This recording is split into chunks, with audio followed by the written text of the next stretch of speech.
Good morning and welcome.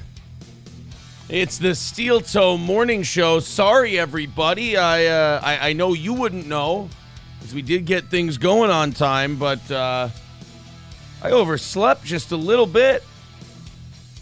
Woke up at about 15 minutes before showtime, but god damn it, I'm a professional.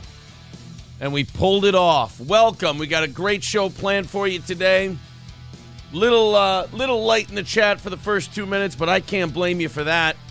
I mean, shit, if I ain't getting up until, 15, 20 minutes ago, I can't expect you guys to be ready to go. Awesome show planned. It is the, Wednesday morning, so that means we got a show this morning, we got a show tonight, and then we just got 2 more shows after that. And then it's on to the weekend. I think I was juicing myself up, yesterday on chocolate-covered peanuts, 5-Hour Energy, and Diet Mountain Dew. So hopefully that little bit of extra sleep helps out. Corey Adam is here from Austin, Texas. Good morning. Yo. How was your anniversary show experience? From what I remembered, it was awesome. Oh, man. Something's got to give with that goddamn anniversary show. I can't do comedy after 5 hours of drinking. I think the main thing we should do is just have the comedy before the tournament. I feel like that's the easy solution. Yeah, but then you just wipe out the comedy because doing one outside is terrible, and B, doing one at 2 p.m. is a nightmare. You're not. I wouldn't do it. You could still do it inside, but I don't know. The daytime comedy shows are fine. You know what? I've done a lot of corporates. That's just what they are. Honestly, you do the tournament. Everybody wants to hang out. You do the comedy show. Then all of a sudden you're telling everyone, hey, stop hanging out. Sit down and listen to these 4 drunks. Listen to these guys. I had fun, but it looked like a lot of people did not. I like that kind of stuff, though. I like those rodeo crowds. Yeah, no, I had a lot of fun at the tournament. Fucking Granite City brings another goddamn ringer. Oh, dude. And, I knew when we were playing him too, because I was like, "Oh, is that your partner?" He goes, "Yeah." I go, "Does he listen to the show?" And he goes, "Yeah, I don't know." No, of course he doesn't. Another ring, and then the first we get up. It's me and Epic Dance Party, and the guy throws his first 4 bags. 1 hits the deck, and 3 go directly in the hole. Yeah, it was so annoying playing those guys because I had multiple rounds where I would sink 3 out of the 4 bags, and I would get a point. I'm sitting there having. Just I thought we learned our lesson from last time, and we're going to stop him from doing this again. The problem is how. Yeah, I will say this though. At least the dude he brought this year was less of a prick than the dude he brought the year before. Oh yeah, the dude he brought this time was actually pretty decent. Yeah, he's actually a cool dude. Yeah, he was a good guy at least. The last guy, oh what a douche. And then Cowpote made an appearance at the anniversary show and instantly made 3 women feel uncomfortable. I stole his gur. It's remarkable, that guy. He lives. There's no gimmick with Cowpote. He's just that he's Cowpote. He doesn't. You meet the guy and you're like, that's not a. His gimmick is literally a shoot. Yeah, he worked himself into a shoot. There's no. He doesn't seem like a Jeff. He doesn't look like a Jeff. He's a Cowpote. That's exactly who he is. My favorite is did you see how online he's selling listen shirts now? Oh, is he really? Yeah. Oh man, I wish he'd do more stuff on YouTube rather than Spreaker and shit. That last one he did of Under the Bridge or whatever, that was pretty funny, but I thought that was an old one. Or is he back to doing under maybe somebody showed me and it was an old one. That absolutely could be. Yeah, there's an old bridge one that he did, and whatever. Yeah, I thought he was gonna redo the old bridge one then, but I don't know. I think maybe I find it funnier because I've smoked weed under that bridge. Maybe, yeah, it's got sentimental. He's talking about all these people that he keeps calling weed geef. I don't know. He just sounds he calls weed geef. Yeah. Wow, he is an older gentleman. They're under the bridge smoking this geef. God. Aaron DeTires was there. I worry about that man. What's left of him? Holy shit! He's a tiny fella. Just seems like Game of Thrones, right? Seems like the necromancer just picked a drunk, right? Yeah, it's him and Clyburn did an experiment together and it didn't go well. But Yeah, Aaron I did a shot with him and felt immediately bad. Like, I feel like I'm helping. Like, you know what I mean? Yeah. He's like, whoa, and he like, it's weird. Okay, first off, he's a lot smaller than I thought he would be as far as just, he's a skeleton. I mean, real thin skeleton. Like, he looks unhealthy. Like, he looks like what I imagine it would look like if you put clothes on like Holocaust victims. Yeah, he's that thin. And the drinking, like, if I notice how drunk someone is, they probably have a problem. I'm just going to put it that way. Yeah, look, the guy, I don't know how else to put it other than the guy's in rough shape. Yeah. He's in rough shape, and you know. And it was really weird watching him and Deer Butch stand next to each other because it was like watching Deer Butch look at the ghost of Christmas future. Yeah, I know. Yeah, Deer Butch. I was looking at him. I was like, I feel like Deer Butch would be the Aaron DeTires looking guy if Aaron DeTires wasn't here. He'd be Aaron Deer Butch. Yeah, Deer Butch he's a little guy as well, but what another anniversary show. I think I'm still trying to. I know catching up on sleep isn't a thing, but I think I'm still trying to catch up from Saturday. Last night I could not sleep at all. I had some weird ass food that just did not agree with me, and I was up all night. Like, you know where it's like right when you're about to fall asleep, your stomach's like, nah, chief. You're like, thanks. Yeah. I don't know. I just kept sleeping through alarms this morning. I got up late, and it's just, I don't mind those days once in a while, even though it's a rush to get down here and I feel greasy and all that shit. But it's like, it's one of those days where you just go, fuck me. You needed it. You needed the sleep. At least the commute's easy. Yeah, the commute. I mean, I did roll down the stairs, but ran into a little bit of traffic when you tried to step over Gordy. Right, yeah, I did. I stepped on him. A little bit of wiener congestion. Yeah, I stepped on him. Last night before I went to bed. The little fucker, he runs right beneath your feet. Like, he wants to circle your feet and do like a figure eight between your feet. You're trying to walk. So in avoid putting all my weight on him, I went down to a knee. Like, I tripped myself on purpose. I feel like this is the common ground between cat and dog owners when they're little. Yeah, like it's like, no matter if you're a dog person or cat person, if you've had yourself a little critter, that's something you've done because, again, you just misstep, especially because, you know, your dog's the size of one of my cats. I mean, like, yeah. That weight of a normal human being could snap their damn little necks. Yeah, oh, for sure. And then you would never, like, you have it way worse, too, because you're a dad. Could you imagine having to face your kids like, well, dad stepped on the dog? Ooh, boy. Yeah, I never thought of that. Yeah, I don't want to have that conversation. Like, not only do you lose the dog, and that sucks because that's your buddy, but just having to face your kids like, sometimes dad gets a little stompy. Yeah. He's a little guy. It's like, you ever see Paul Bunyan step on one of his fellow lumberjacks? You know, it happens from time to time. Kids, I want you to sit out and know that Gordy got a C in geometry, so you're going to fucking study. Quick question to the audience, speaking of, since you brought up the kids, looking for something to do with the kids this weekend. When it comes to, like, we've done all the Paul Bunyans and we've done all the Wild Mountains and all the hour and a half, 45-minute drive shit. To the audience that lives in central Minnesota, is Summerland worth it? Like, are they going to have fun? Because it's closer to our house. It's like 15, 20 minutes away. Like, and maybe you can go to Raleigh's and get a pizza afterwards or something. But, like, can I ask you a question? Yeah. Just go to the quarry, man. Well, quarry is like something we'll do on like Monday, Wednesday, Friday, like during the week. That's a good one. But, like, yeah, you like I think that's like the gem of that area. That place is great. It's fun, but, like, yeah, you want to entertain the whole secret is entertain the shit out of them and make them real nice and tired. And they go to bed at like 7, 7:30, 8. Like, the next 2 weeks, like, not this weekend specifically, although we will do something fun. It's the summer, we always do. Next weekend is going to be really important to get them to bed early because it's Usyk Joshua too.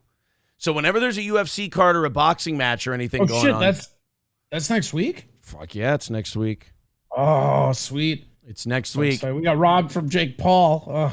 I know. Fucking Rockman's kid couldn't make weight, and then... Dude, what is it now? It's two, like, all of his little boasting and stuff. That's two professional boxers he tried to fight that both backed out. Yeah, they both did. And then I think on the 26th, whatever that last week, 27th, because April and I are going to be in Las Vegas for our anniversary.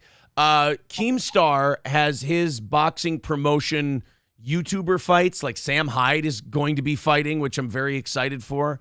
That one's going on. I think KSI is fighting on that one. Also, later today, we're going to talk about KSI agreeing to fight Jake Paul next year. Jake Paul's going to fucking... Yeah, Jake Paul's going to kill him. Yeah, Jake Paul's going to kill him. He's going to literally kill him. Jake Paul's been knocking out multi-millionaire professional fighters for the last couple of years. He's going to fuck KSI up. But there's the revenge angle for his brother, and there's KSI talking a whole bunch of shit, and Jake Paul's fun to watch, so we'll see. We'll see how it goes. I'm not looking forward to that one simply for the fact that it's going to be sanctioned murder. Basically. I love sanctioned murder. That's why I watch MMA. I think Usyk stops Joshua this time. I really do. I think Usyk wins, maybe stops him. I don't I really feel in my guts Usyk is going to win, but I kind of am rooting for Joshua because I still hold that if Joshua gets his hands on those belts, Fury will fight Joshua. I don't think Fury will fight Usyk. Well, yesterday, Fury did come out of his quote-unquote retirement, so... Course. We'll see. I don't think it counts as a retirement when you haven't had enough time to fight again in between the retirement and announcing you're not retired. There's enough bad blood between him and Joshua. I just believe he'll fight that dude in the street if he wants to. They're going to fight. I don't care what happens between Usyk and Joshua. They're going to fight eventually. I just feel like if there's no belts, he might not, though. Like, that might be the only throughway that doesn't. Remember Pacquiao got knocked out by Marquez and Mayweather's like, fuck it, I'm still fighting him? Or like Roy Jones got knocked out by some guy and Hopkins says, fuck it, I want my revenge, I'm fighting him. I think he'll fight him no matter what. But we'll see. Anything going on? Now, wait a minute. Have you and I spoken since Amanda Nunes got her title back? Was that this past weekend or was that the weekend before? Weekend before, and we didn't really talk about it. We didn't talk about it at all. There's a rumor that she dragged Pena through the 5 rounds, like could have stopped her and didn't. I mean, that would not surprise me. She's trying to prove a point. I think, I don't know how apt you are on GSP, but I think looking back, this will be that GSP moment where like Sarah beat GSP beats Sarah in the rematch, and then it just doesn't matter after that. I think you don't need a third one. I think Pena was lucky, and she caught a Nunes who had been pretty comfortable and then had COVID, And that Nunes that showed up for that last fight looked like nobody I've ever seen. I mean, that looks like the best version of her. It awoken something in her that's like, no, F this, I'm the shit, not you. That southpaw hook shit was crazy. Shit, dude. She couldn't stop landing that punch. And the fact that she just kept like staying in her guard, like that's something that people are terrified with Pena. It's crazy. Yeah. And she, you know what though? I really did think it was the second or third round. I thought she'd pulled it off again. When she got that arm, I thought she pulled it off. I was like, oh my God, she's going to do it again. Because it looked like she had that arm. I didn't know how she was going to get out of it, but alas, I want the third fight now, man. There's just you don't get a lot of trilogies in MMA. Yeah, I want a trilogy either way. I either want her to fight Pena again or do one more with Shevchenko, and then it's done. They've already fought 3 times. I thought they fought twice. I thought they fought 3. Oh, shit. I could be wrong. I thought they had 2 really close fights. I think they had 3 really close fights. Jesus. So here, I'll look it up right now. I can't even. I hate these fucking Russian names. Versus Shevchenko. Let's see. Faced Amanda Nunes at UFC 196 on 2016. Oh, this one doesn't even list the second one. Amanda Nunes versus Valentina. Like just 2. Yeah, it is 2. Okay, so it is 2. All right. Well, we'll see. I want either one of those. They had a third one scheduled, but it got canceled. I remember that. Okay, yeah. People are saying Summerland is good. It's good for kids. They'll like it. Blah, blah, blah. Mille Lacs County Fair. That sounds all right. Dude, anytime you can get yourself in one of those county fairs, man, that's the way to go. We took him to the Benton County Fair this weekend, and we wore ourselves out, and the kids were fine. So that backfired on us big time. How does that? You just eat pork chops, aren't you? Just walking around eating pork chops. Well, what you do is you go, and it's like 90 degrees. It's hotter than shit, and the kids are running around. They're lighter, so the sun doesn't hit them as hard. And then you get home, and we're just kind of waiting for them to peter out so we can go up to bed because we wore ourselves out. We kind of George Foreman'd ourselves. And then they just keep going. Like, hey, you guys want to play Wii tennis? Hey, can we do this? Can we do that? And we're like, you start to get crabby almost. You're like, I'm fucking tired. You want to look at the kids and go, I'm fucking tired. You guys just stay up as late coins as you and play want. this weird coin game for prizes. Right. You just want to look at them and go, look, we're going to bed. You guys have the run of the house. But you can't do that.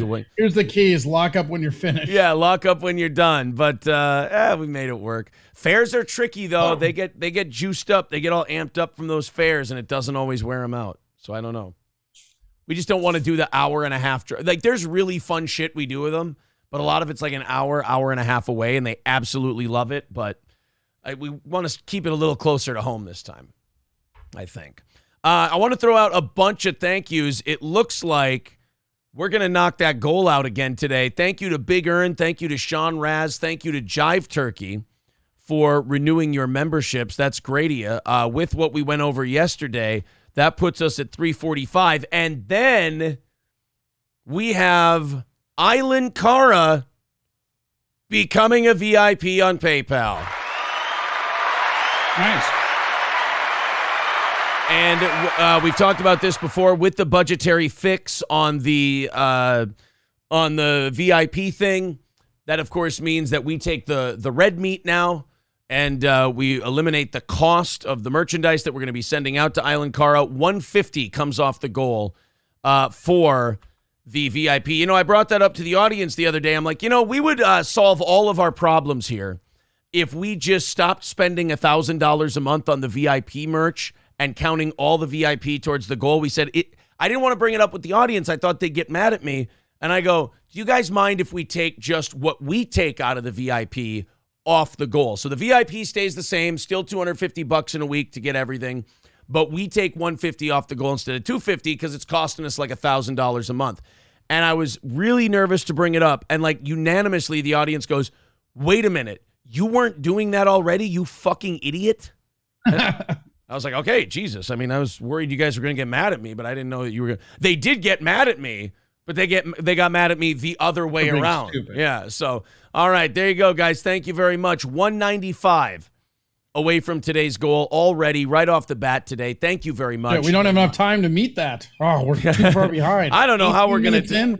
Yeah, this is like we are fucked. This is like yesterday. We had that one day a month. We have the big like half our members renew their membership. Yeah. So we knock out like half the evening and morning show like all in one fell swoop.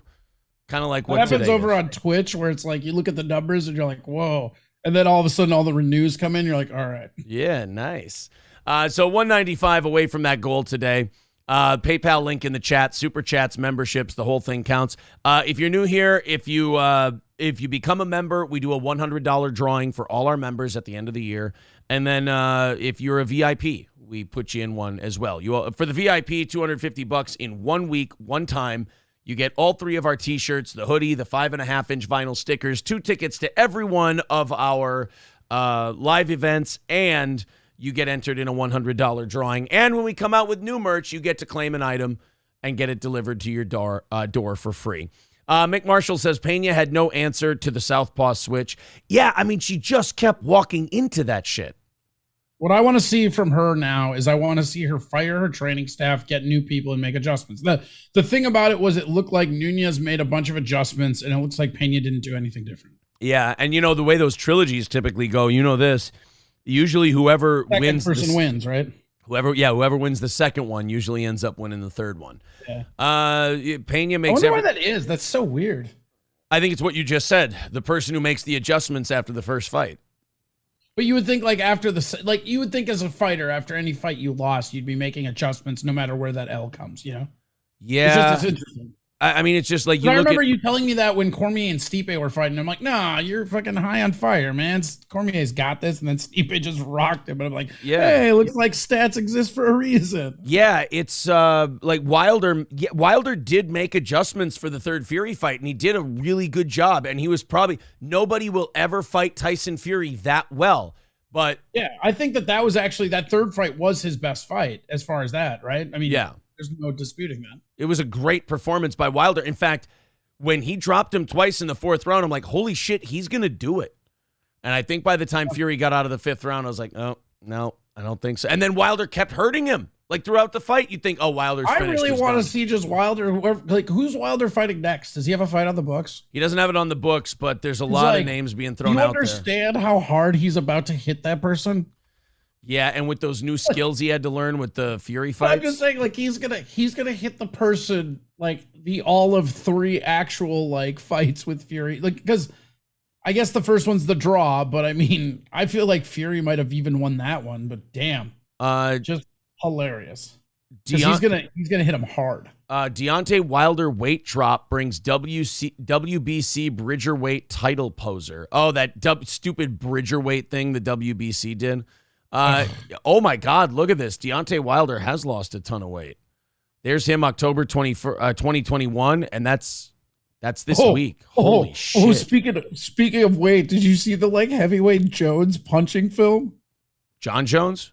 Yeah. Is it bad? Oh, it's really, I'll see if I can find it. Like, he posted it and just immediately Twitter was savaging him for how slow his hands were. Look at that. Could he be going, like, think about it. He weighed what? He's always, and you know what? I'll say this. He's always been undersized as a heavyweight. 215. So let's see. If he's 215, usually, could he drop 15 pounds and go down to cruiserweight? Yeah, what is cruiser? It's either 200 or 205 now. 205 seems doable. 200 seems a stretch, but he's always seemed too skinny for heavyweight. Like, he's always seemed lanky. You know what I mean? He was never like a big heavyweight. You know, he didn't bulk up for the Fury fight, but I'm just saying, like, that's not. Hey, you know who else fights at cruiserweight? Who? Jake Paul. Oh my God, dude. Deontay Wilder, Jake Paul, give it to me. It's mine. Deontay Wilder versus Jake Paul. If Jake Paul, dude, who do you got? Oh God, Deontay Wilder. Jake Paul. Jake Paul. If Jake Paul ends up getting out of the first round, the guy's the greatest fighter of all time.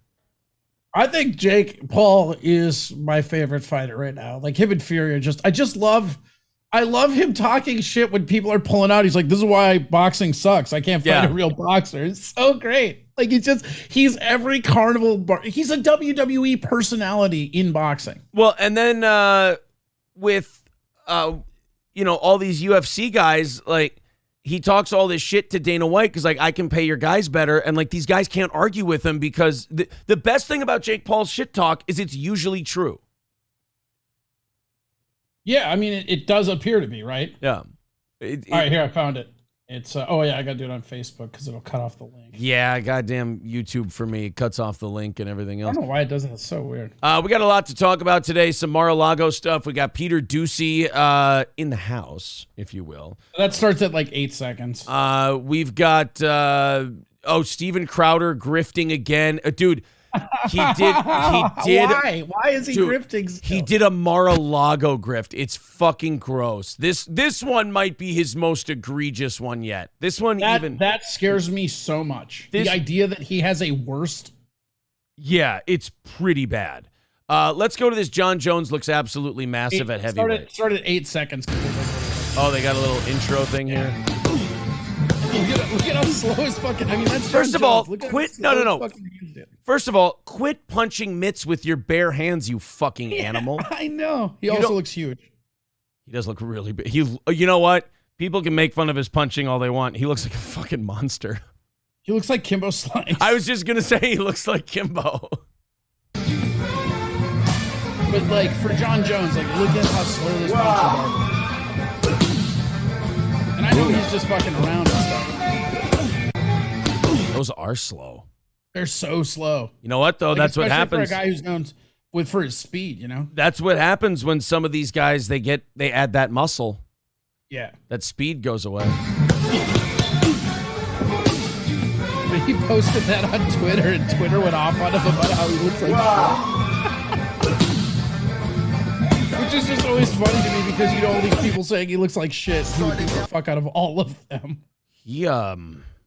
That's troublesome. Yeah, that speed is definitely taking a back seat to being bad. Hopefully he added a lot of power. Yeah, you would hope, because he was never really known for his power to begin with. Yeah.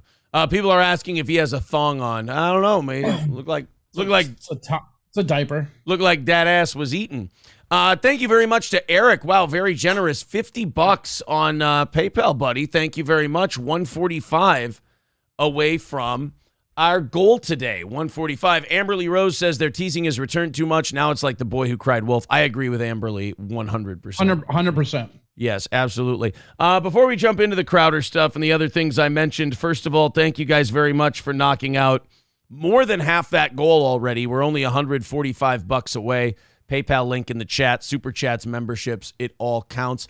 As this subscriber count keeps going higher, and now we're regularly in the 400s during the live streams, and over 3,000 views for each live morning show, and the clips go up and up, and we're over 4,200 subs now.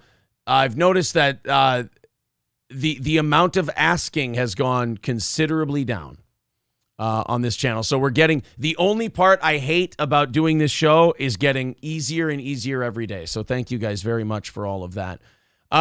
News today out of Variety, WWE says Vince McMahon. So now they're digging through all of Vince McMahon's records after he's left the company.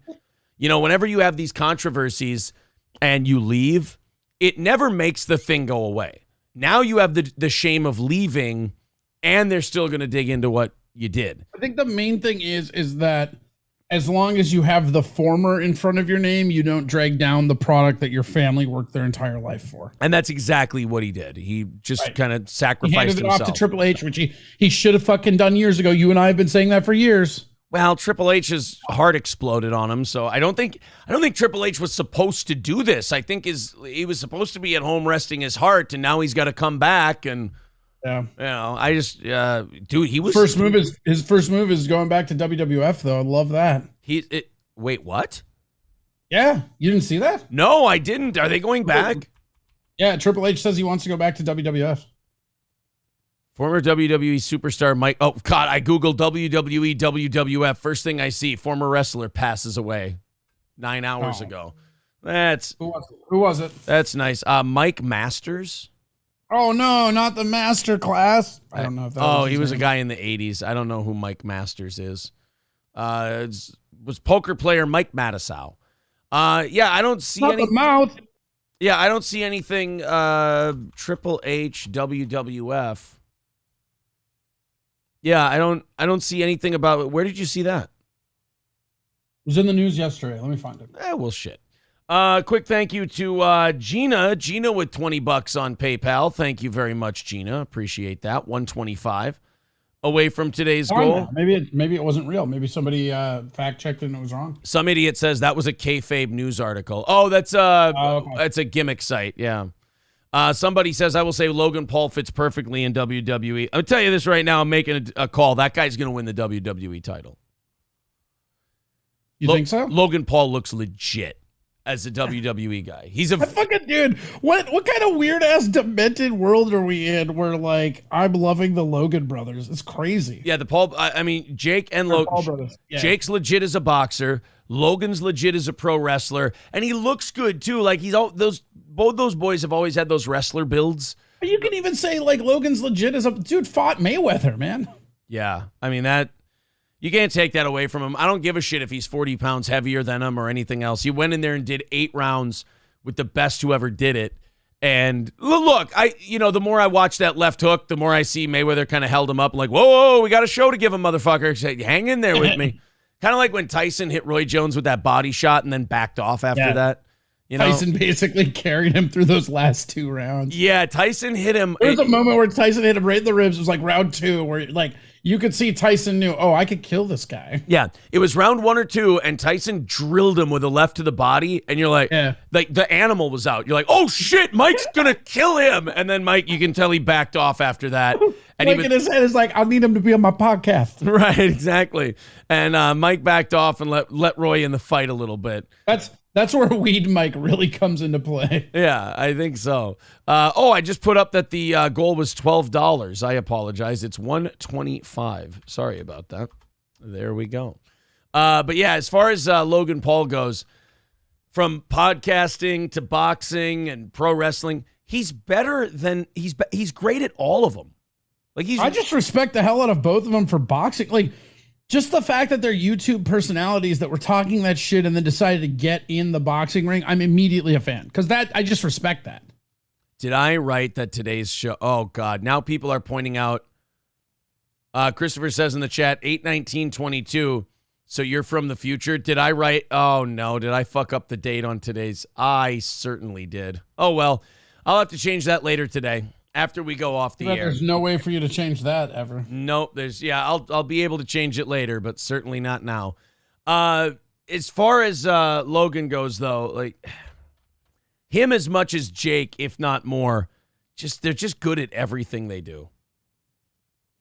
I mean, and they're just the personality of both of it. It's just, if the more I think about it, I really thought you were being tongue in cheek, but the more I think about it, the more I think you're right. I think Logan Paul will get that belt. He's 27 years old. Like that's super. Being in WWE at 27 is crazy.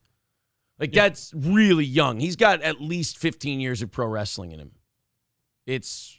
I think he can what's really cool about pro wrestling is like once you get trained in on it, you don't like the cool thing about WWE is like they can make stars and then, because it's scripted, they like it doesn't matter how good you are. Look, man, if the great Khali has enough international drawing power to be WWE champion, Logan Paul can do it. Did the Iron Sheik ever have that belt? Oh, yeah, but he was like a legit shoot wrestler. He was the real deal. He'd put you in the camel clutch, break your back, fuck you in the ass, make you humble. Bubba. I love him on Twitter. If you don't follow Iron Sheik on Twitter, you're missing out. Iron Sheik is one of my favorite follows. Oh, he's champion class Bubba, the Iron Sheik. Alterer says the evidence is put there. Time travel confirmed. No, guys, I want to put to bed any rumors before they fester into facts. I am not a time traveler. I simply screwed up on the date for today's show. I appreciate the conspiracy theories. I appreciate all of that. I am not traveling through time. This is not a show from the future. By the way, isn't it crazy that they killed Trump? Yeah, well, and it is actually really crazy that Dominic Cruz beat the hell out of Marlon Vera last weekend. That was really interesting. But, I mean, honestly, the FBI couldn't make a case against him on that Mar-a-Lago stuff from a couple weeks ago. So they just killed him right in the middle of the street. Like, that's never happened before. We're been into this one already? What a weird... You thought we were going to wait till the, 9 o'clock hour to talk about Trump's assassination. We're gonna look. There's a lot of. It's weird how they tore him apart Gaddafi style. Pack of dogs. I didn't expect. If you would have made me guess, I would have never said pack of dogs. So weird. That was very third worldy banana republic. And where do you get that many hungry huskies? I think that was an Alaska deal, which they're never going to investigate it. They're never going to look into where those huskies came from. Not a chance. And then how about... They say that's husky profiling. And I certainly didn't have DeSantis is trans on my 2022 bingo card. I ironically did. Oh, well, congratulations. So welcome to our show from August 19th of 2022. I love that we're going 2 weeks in the future and everything has just completely changed. Tigger next door with a $12 super chat says, yay, we hit the goal, New Boot Goovin. Well, hey, we're getting close. Another $25 coming in from Sam, and that's going to put our goal at $90 for today. So it looks like we're going to break that goddamn midweek curse that we've had recently. Just that midweek where the morning and evening shows just kind of slow down a little bit. Looks like we're going to break that at least for the morning, and then hopefully that's a good omen for tonight as well, because I think we've been on a 3-week streak or so of those two shows, just everybody slowing down a little bit. Carlos calling this Back to the Future 4 starring Aaron Immel. Yeah. Well, got a lot of news to tell you guys about. I just hope we get back in time. Andrew says he's been told by the overlords to deny his time travel. Well, see, I can't win. If I tell you I'm time traveling, you'll say we're just doing a bit. And then if I say we didn't time travel, now I'm a part of the Illuminati. I don't know what to tell you. You can be both.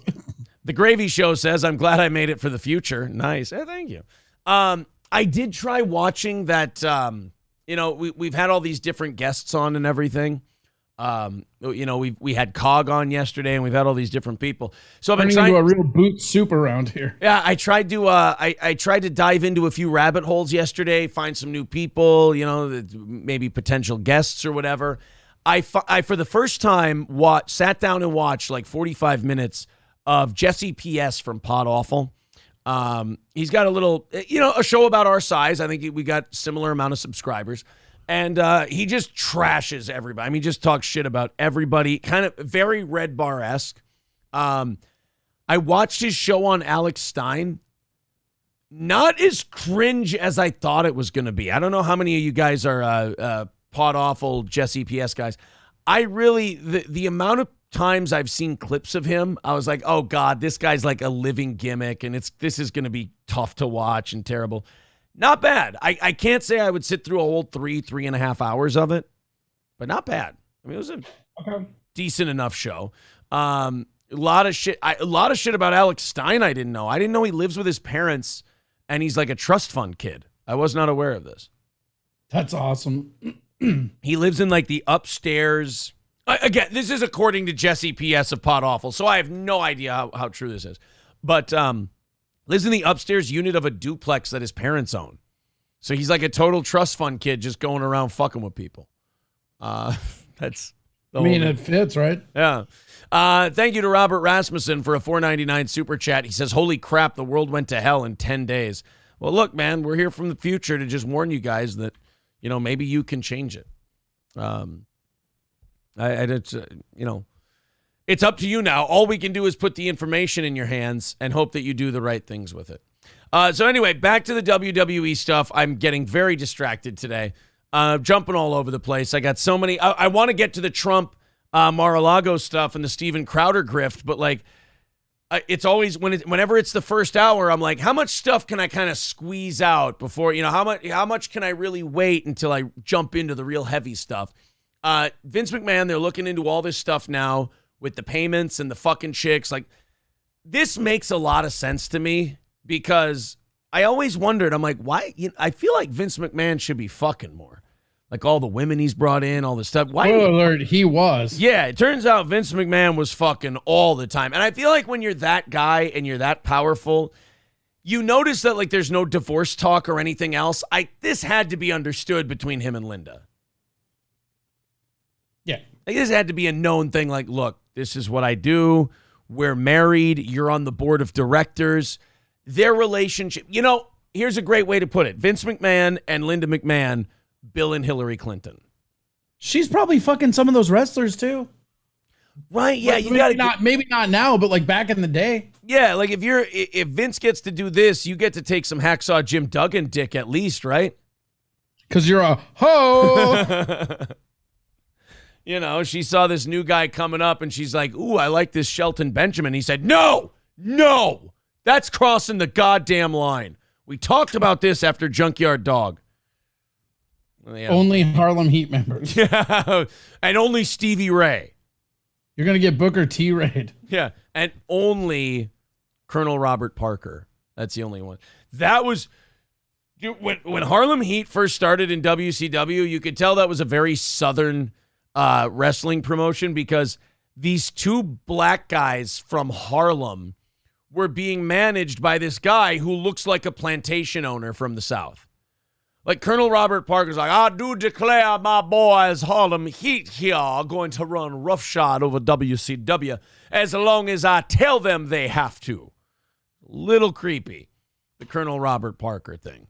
Thank you very much to Hobo Flexible for renewing his... I don't even remember that. I'm trying to remember what that gimmick was. Oh, God. Do you remember G.I. Bro? I don't think I do. One of Booker T's gimmicks in WCW was G.I. Bro. He was like a ghetto soldier dude. Oh, I do remember this. Yeah. It's there. WCW did some shit and I think they ended up getting sued for racism too. So kind of makes sense. Labglass says Linda was taking some boogeyman dick. She's a freak. Oh, no. Did he chew worms and spit them in her mouth, too? Did she have to snowball the worms? I bet she was taking some Val Penis. Hey, little Val Penis. Gravy. Hello, Linda. The Gravy Show says Linda and the Brooklyn Brawler. Oh, she even fucked the jobbers? Oh, Linda, not Abe Knuckleball Schwartz. Come on. Sir Joseph Pesci says Booker T wasn't G.I. Bro. Oh, who was G.I. Bro? I thought he was. Yeah, I thought he was too. It looked like him. Bro, G.I. Bro was totally... G.I. Bro, it looked like him. What G.I. Bro is totally Booker T. Yeah, it's Booker T. Whoever said that is wrong. Joseph Pesci, you are out of your fucking mind, sir. That was There's a video I have right here of him screaming in face paint. It's for sure him. That's Booker T. Yeah, dude, this is ridiculous. It's like a camo backpack and he has face paint on. He's just yelling. He's like black. I have it on mute because of the show, but like it's really weird. He's Black Skinner. Big Zombo says no. Green face? Is that a thing? Zimbo says no, she banged the bushwhackers. Look, guys, there's no either or. This was an ongoing deal. She could have fucked them all. It's fine. Hobo Flexible, welcome to the Yeehaw Club. Thanks for becoming a member. $80 away from the goal today. How do you think John Cena got all those titles? He had to fuck the wife first. Nobody's fucked my wife like Cena. Give him the belt again. Maybe Stocko. She squirted 3 times on Cena's dick. Give him the belt. But I get to fuck Sable. Our kid that's not mine is born Cena section. Oh, man. Brock, I know you married Sable, but I got her first. Taste Fairy says 100% chance that Vince and Hogan traded wives back in the day. Well, there've always been allegations of Hogan and Macho doing a little swapping, wasn't there? Yeah, oh yeah. So Elizabeth made the rounds, is what they say. Yeah, she ended up with Luger. That didn't end well. I mean, Luger got to get his shit back together, but it didn't end so well for Elizabeth. J-Dub says, Linda and the Ultimate Warrior. Vince, I've been sent from the gods in the heavens above to rain down calm on Linda McMahon. I hate the Warrior. I think the Ultimate Warrior is the biggest thing for me where as a kid versus an adult, you know, because as a kid, one of my favorites. As an adult, I'm like, why did I ever like this guy? Because you were a kid, that's why. Also, Sable's 55 years old right now. Holy shit, Brock. Yeah. Brock, you didn't think about that. You know what? No, I'm not going to say anything. Brock, you're fine. You're the smartest guy in the world. You're you good. really want to mess with somebody that has a sword tattooed on him? No, never. I don't. Even if he eats like a bag of sesame seeds, I don't know. I don't want to fuck with Brock Lesnar. Even if that diverticulitis comes back. No, thank you. Andrew says Linda was eating Mark Henry's sexual chocolate. See, now this could get really ugly. Oh, this is about to get real gross. Arsenal Artistry says she got ridden by the 4 horsemen. All right, never mind. It's getting better. Vince put his ear to the door and he heard that 4 horsemen music, that whinny from the horse go, and he was like, "Oh shit." She got a hold of Jake's snake. That's pretty good. Linda with George the Animal Steel. That's why his tongue was green. Oh, for fuck's sake, a little class. The real question is, did Vince and Linda fuck each other? Well, I mean, at least, twice? Only in front of other people. Yeah, right. Only in front of Kevin Dunn. I don't even like this, Stone Cold. I'm doing this for your contractor. Linda took the bull by the horns with The Rock. Oh, no. If you smell The Rock's fingers, Vince. She took Andre's Giant. Oh, no, don't take Andre's Giant. She had a hell of an undertaking. Ooh, that one's all right. Yeah, was she part of the Ho Train? She took a little bit of Prick Foley. Gravy Show says Linda loved a good earthquake and typhoon. Oh, she took both the natural disasters. Oh, that's... Her pussy had a little rowdy piping. she loved being nationally dominated by the nation of domination. I know we already used this, but we'll change it up. I think she used to be an ultimate warrior. She got caught fucking Los Boricuas, and Vince is like, all right, there's got to be a line. All right, mid-card and up. We're not fucking Los Boricuas. Stop it. She was doing it doggy style so she could get parenting tips with Chris Benoit. Disciples of Apocalypse and the APA. That's where I draw the fucking line, all right? Jesus. Have some restraint, Linda. I love how Vince is whoring around for millions of dollars and we somehow make Linda the butt of the joke. She still didn't fuck Jerry Lawler.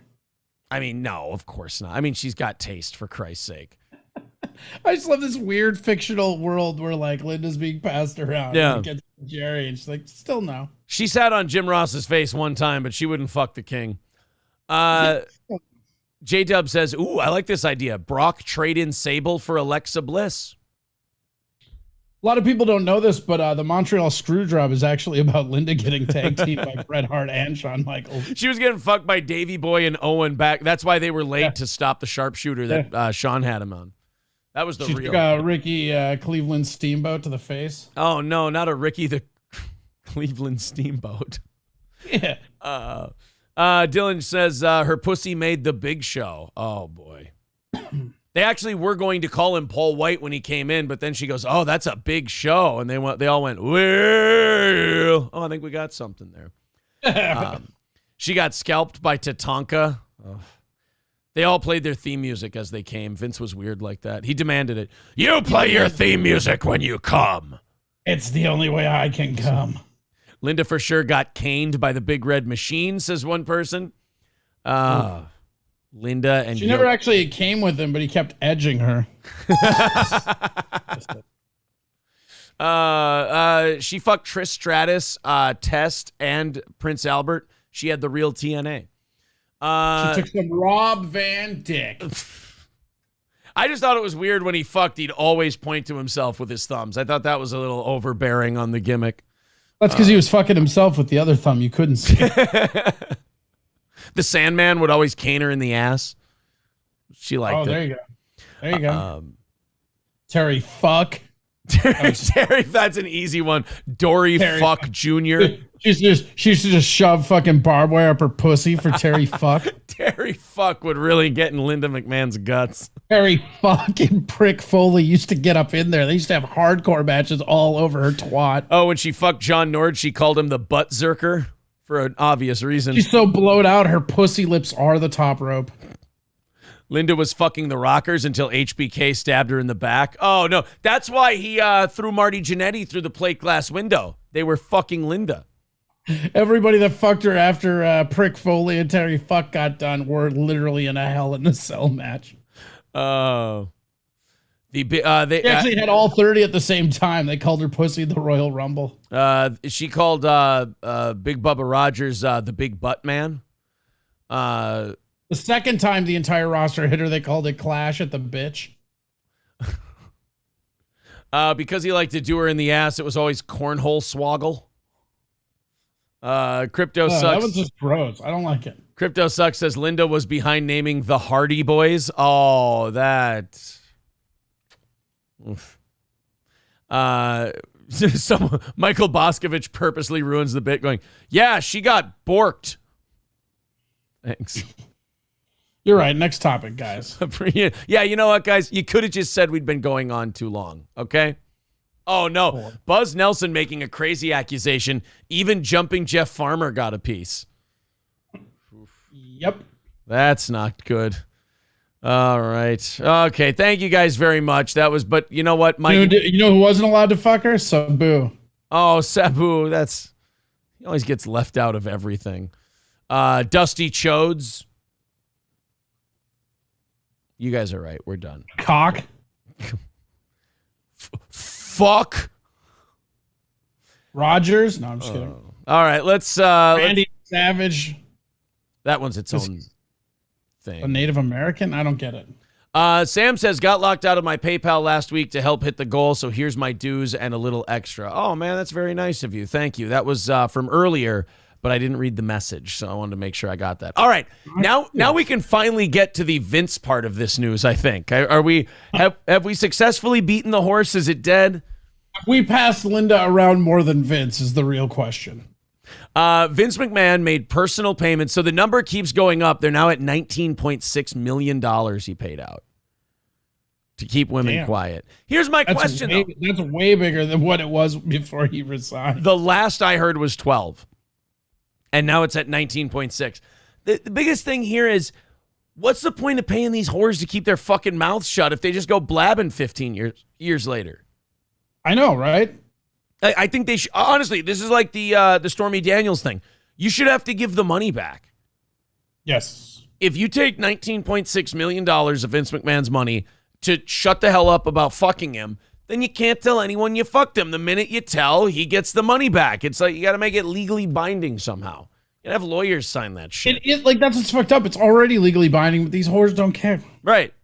So Vince McMahon, $19.6 million. That's the worst part, like you said. He bows out to make the company not look so bad.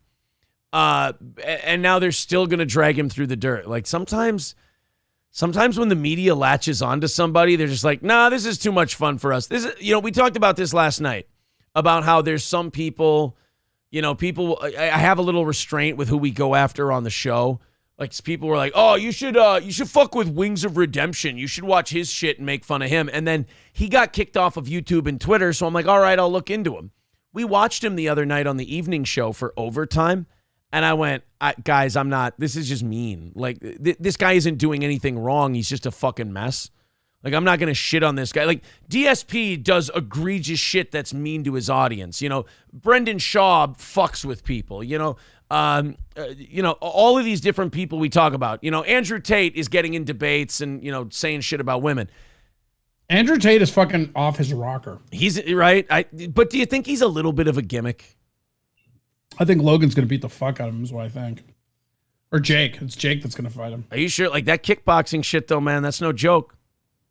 Kickboxing, it's just like MMA, though. It doesn't translate to regular boxing. It's a different stance, yeah. Unless you've been regular boxing for years, none of that other shit. I would argue it seems like even just having that other, like, talents is a hindrance. Yeah. Because your footwork's all off, the movement's all off. Like, again, I love doing Thai boxing. Whenever I would do boxing, I never actually fought in boxing, but I trained it a little bit. Like, the stance is so counterintuitive to everything else you're using. Yeah. And with kickboxing, the hips are open as well because you want to get the hips involved, or the feet involved. Right. So I start watching this Wings of Redemption guy, and I said on last night's show, I'm like, guys, I don't know if you're here because we talked about Wings of Redemption last night, but I'm not clipping it. I'm not putting it up. It just seems like a guy who's like morbidly obese and mentally ill. And he just like, I don't like just attacking people and going after them, just for shits and giggles. For me, it's like there's a Dexter code. I got a weird code to it. Like, it's got to be someone who's shitty. And I feel like with the media, they're kind of like those people who just want to go after someone because it kills time for them. Like, they keep digging into Vince McMahon, and it's like, guys, you got him, okay? He's gone. He's been held responsible. Let's leave him alone. 20, 30 years ago, before my day, if you will, or before our day, when people bowed out of shit and they went away, that was it. It was over. It was done. Like, even Nixon, if you go back and read about Nixon, he left, Ford pardoned him, and that was the end of it. We didn't go raiding Nixon's house or anything like that. We didn't keep digging into who he fucked and how much money he paid him and everything like that. The punishment was he's out. He's done. With now, the media is just so insatiable. They're like, oh, we still get clicks. We still get views on Vince McMahon. So why don't we dig a little deeper into what he did? And it's like, oh, 19 points. We can still get 2 more loads of cum in this dead carcass. Yeah. $19.6 million. It's like, what does it make a difference if it's 19 or 12? We've already established that he paid a bunch of girls to fuck him. He's left the company. It's over. I think we can be done. And they're like, nope, let's really bury him. All right, guys, whatever, I guess whatever makes you happy. Cody says, isn't Andrew Tate like 80-4? I think he whoops on Paul. Look, kickboxing, 84 is a kickboxer. It's a different thing. Yeah, I mean, Tyron Woodley and,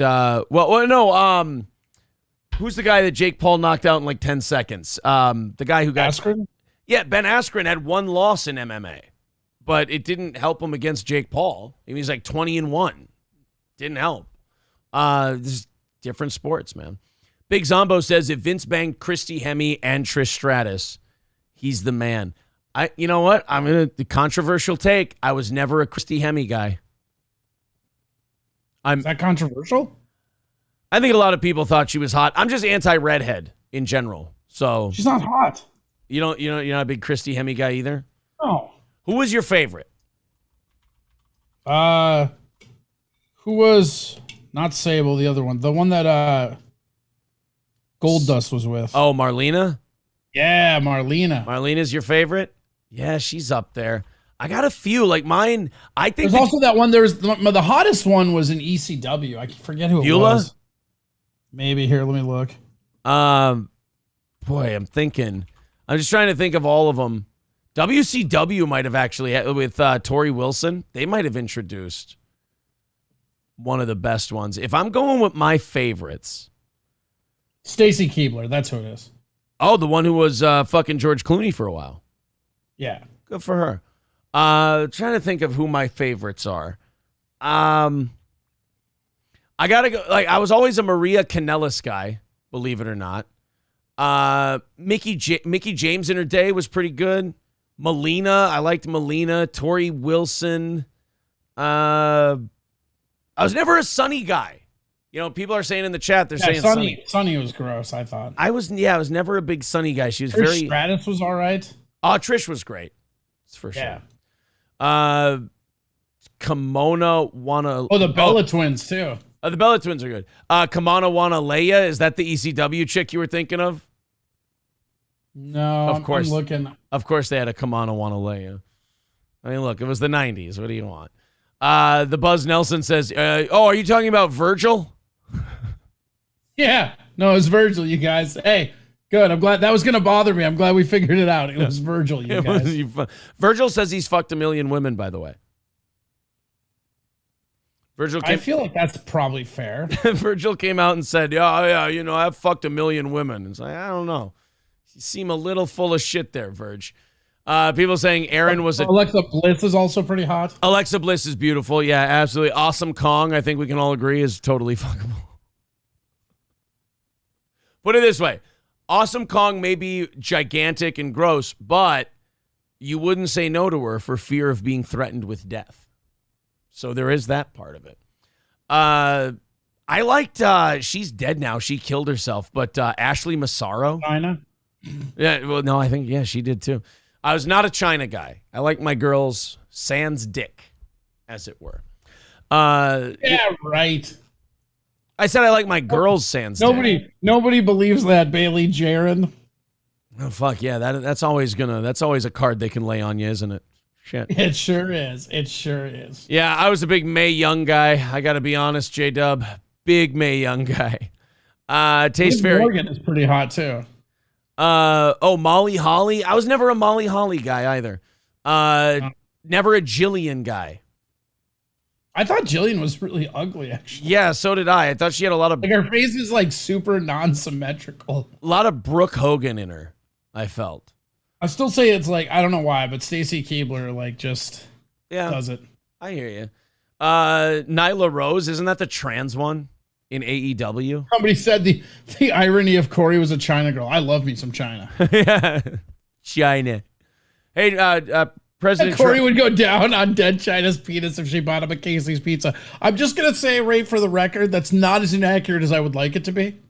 I really miss Casey's Pizza. All right. Fuck you guys for writing that. April, Casey's breakfast pizza on the doble, if I could. I don't know if April's busy this morning. I don't know what she's doing, but on the doble, if I could get a Casey's pizza. And you know what? Fuck it. What time is it? 7 o'clock?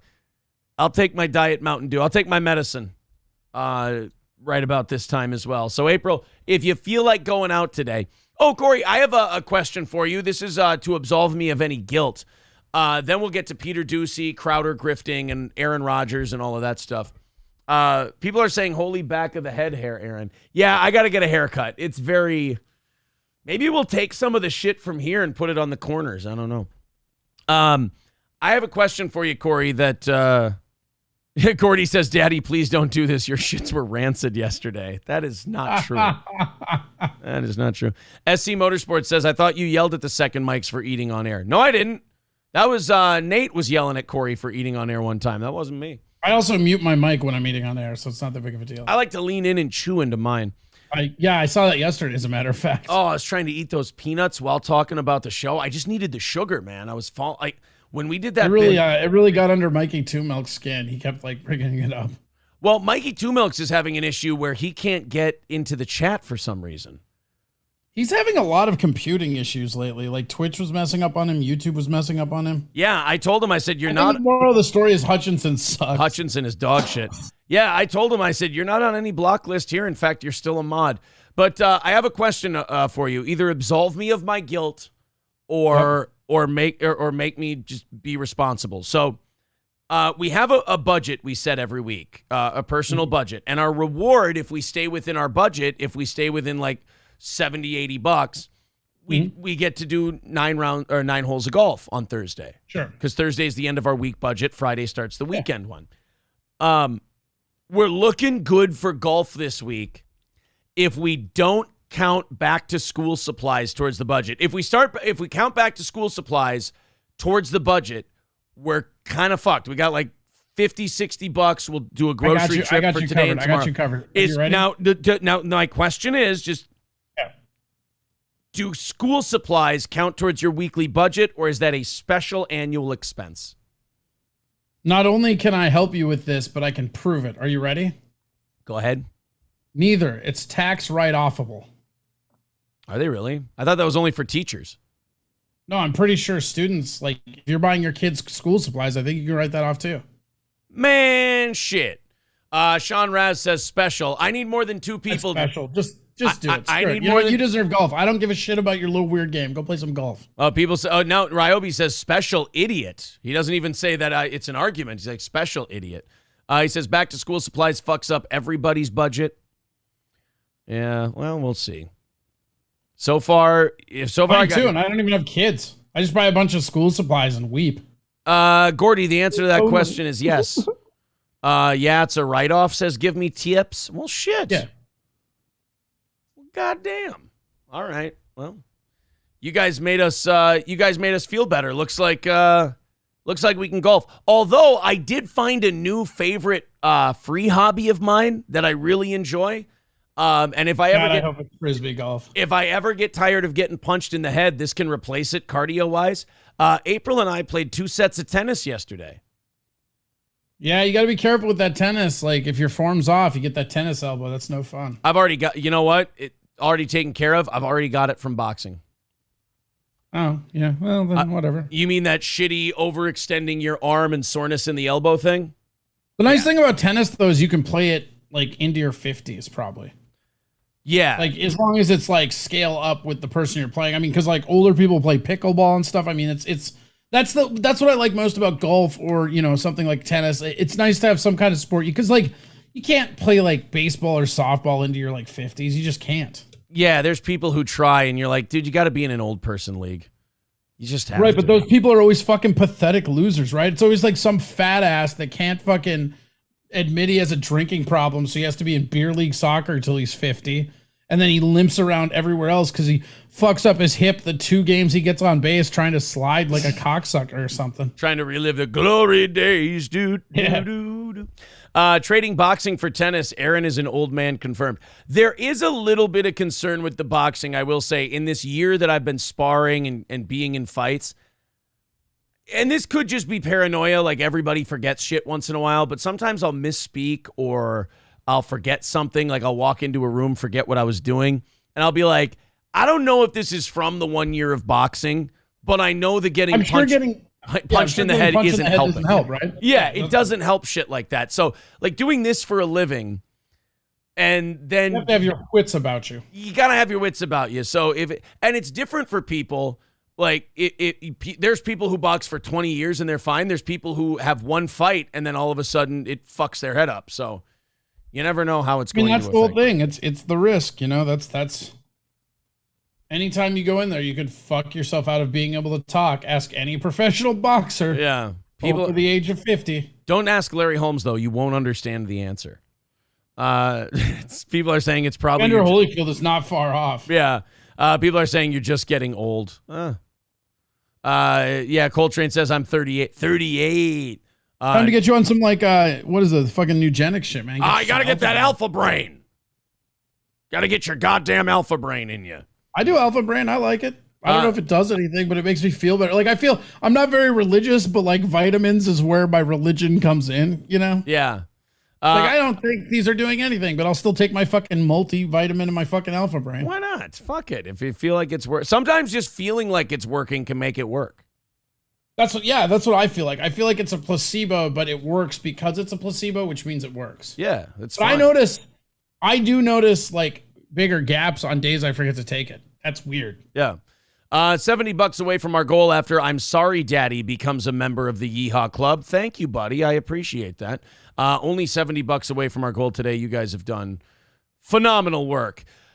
Okay. Playing tennis, talking about all the other shit. Look, we can move on to the news now. I'm glad you guys have indulged us and we've had some fun with the Linda McMahon stuff. I also have to thank Katie. Jesus, these are coming in hot today. $10 on PayPal. Thank you for setting up a recurring payment. That's very nice of you. Speaking of generous, Trident in the chat says back to school stuff is a write-off if you make less than $80,000 for a single filer. Well, I'd need to know what a married filer is. I don't know. But it sounds like people in the chat are saying, hey, fuckface, that doesn't count towards your weekly budget. It's all work write-offable if you're a pedophiler. First time I've ever heard a corny rim shot after a fucking pedophile joke. Green is not a creative color. Trident says it's $160,000 for a single filer. Oh, or you mean for married? Well, I guess it depends on how this business does this year as to whether or not. KF, hey, that's not KF. Sage retard PhD KF. Thank you very much for doing your 4th month of the Yeehaw Club. That puts us at $55 away from today's goal. Let me get into some shit here, for God's sake. All Care Towing, 320-253-5203. For All Care Towing of St. Cloud, if you go in the ditch, your car won't go, and you need somebody to pick you up and fast, All Care Towing's the fastest in the business. 320-253-5203 for All Care Towing. Corey, I've got some Doocy. Fuck yeah. Wait, which Doocy? Peter. Yes, my favorite. Fuck Steve. I ain't looking for a weatherman and shit. Fucking Steve Doocy. Steve Doocy is old hat. Steve Doocy is the Ken Griffey Sr. of Fox News. The son is the... Michael Jordan got him killed for gambling? What? Or no, that was Michael Jordan's dad. That was Michael Jordan. I'm like, whoa, Michael Jordan got Ken Griffey's dad. I'm doing this thing. I've been doing it all week to people. Yeah. Like where I just allude to Michael Jordan getting his dad killed. Like, oh, you mean like when he got like say any celebrity you want. God damn it, I said the name wrong. Gary. We're gonna need you to get that alpha brain. Gary Shandling. Oh yeah, I remember when Gary Shandling got his dad killed because of all of his gambling debts. Wait, well, okay, that one could actually be true. Right, that's the thing. Sometimes people don't even question it, and you don't have to do anything else. Gary Shandling was actually a massive boxing fan, and I believe he did gamble a lot. He was he lost a bunch of his money on. Was it Tyson? There was some like sure favorite that he lost a bunch of money on. I remember that. Yeah. Was it Tyson Douglas? I think it might have been Tyson Douglas. Or Tyson Holyfield. I know a lot of people lost huge either money Holyfield on or Douglas. Gary Shandling. He was big into poker too. Okay. So yeah, he was a big time gambler. Anyway. Trying to have a Doocy moment. Thank you very much to Zach T for renewing his membership. $50 away from our goal today. Thank you very much. Curly Adams says Dude, Gary Shandling left behind an estate worth only $600,000. Oh, fuck him. Did he have any kids though? Yeah. People are saying if you are making over $160K and living in rural Minnesota, you can afford some pencils and 9 holes. I didn't say I make $160K. Jesus Christ, Ron Finger. But I will say that living in rural Minnesota does have its advantages in that way. He says you can afford some pencils and 9 holes. I'm not here's the thing about me. I'm not an afford it guy. I just set a hard and fast number that I don't want to spend more than, and I'm not spending more than that. I'm not, I don't go based on how much money I'm making or what I just, here's the number. There's like part of that old man in me that just goes, I refuse. Like April's done it at the grocery store too with prices going up. She'll have something on her list. She'll look at the price and she'll go, no, you know what?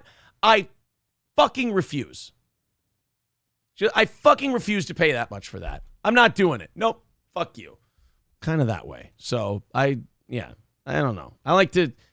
I feel like I feel like society defeated me if I spend more than I aim to in a week. I feel like I've been defeated by the Illuminati or something. So you don't feel like you're going to show up at random shows acting like you're a part of them while it bankrupts you? Hold on, who? Oh, God. Oh, wow. That was, an Adrian Washington reference. No, I was talking about Michael Jordan. Wait, what? You're right. That Michael Jordan bit works. Yeah. Okay.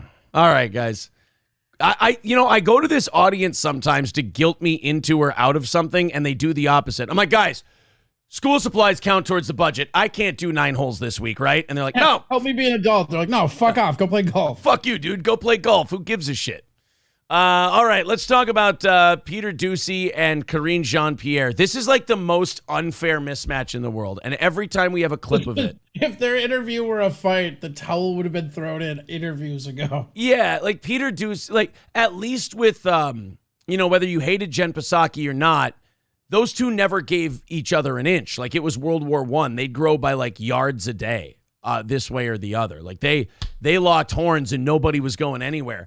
This new one, I always thought I hated her till she left. Right. This new one is like one of those like Batman things where it's like the Joker. What would we do without her type shit? Well, now we're seeing, and it sucks. Exactly. This new one now, she's like a substitute teacher. She doesn't command any respect. Well, Doocy was asking questions about the Mar-a-Lago thing, and I tell you, man, this chick just is easy to steamroll over. She does that thing where she repeats. And sorry, Corey, they got an ad playing, so I have you muted here. Here we go. All right, now we're up. You're good. You're back now. Yay. She has this thing where she just repeats the answer. Like Jen Psaki had this thing where if Peter Doocy asked it 3 times, she'd lecture him like a little boy. She'd go, Peter, I've told you twice now. I'm not going to tell you again. You've heard my answer. Do you not take no? Peter, do you not take no for it? Peter, I won't spank you after this meeting. Peter, I will make you fuck Linda McMahon. Oh, no, not again. My dad said she tastes like Fixodent.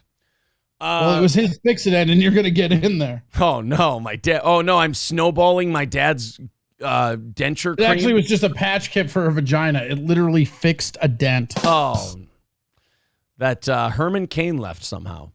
All right, I'm just throwing out random political people. What do you mean, now. the Utes? Let's go watch Peter Doocy ask Karine Jean-Pierre about what they knew about the FBI searching Trump's Mar-a-Lago home, and then we'll get into get all the answers, right? They're going to be completely honest and transparent. I'm excited. Oh, yeah. I mean, their Department of Justice knew about it, but surprise, surprise, they knew nothing about this. They found out on Twitter, they said. I will say this in their defense.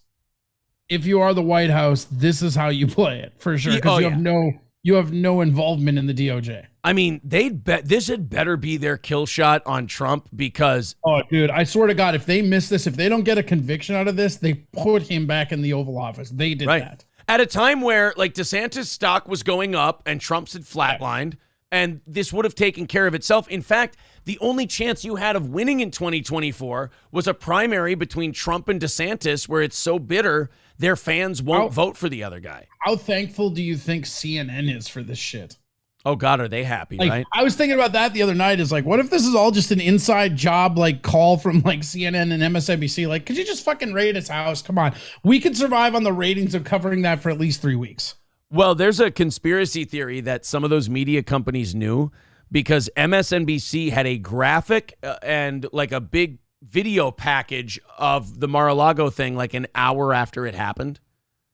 They had like this, all this production and shit. I actually had it notated for my show today. They had the funniest, like, it's one of their dudes, and he was just like, it was the most like ridiculous propaganda coverage of it I have ever like you know how we all know the news is biased, right? Everybody knows that.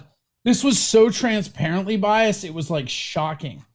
Like he put up 2 people, like there were people protesting it or whatever, right? And he's like, nobody cares. Of all the people that voted in Trump, these 2 are the only. It's just like, wow, ridiculous. It was some of the craziest shit. I should find that and just have you look at it. It's some of the craziest shit I've ever seen. Like it wasn't the normal propaganda. It was catty high school shit. It was so bad. It was translucent. It was so transparent. It was nana nana boo boo. Oh, it was. I gotta show you this now, and it's Lawrence is the guy, right? Oh, Lawrence O'Donnell. Yeah. Can I just find it? Can I just search it from yesterday's show on YouTube, like his show?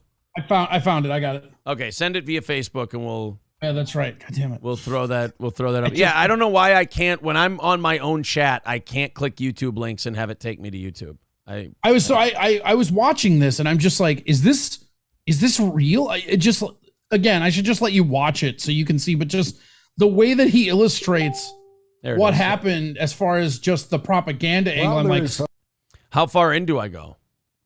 I think it just starts here. Let me just clip. It's a 10-minute long clip. Yeah. You don't need to here. I'll find it real quick. All right.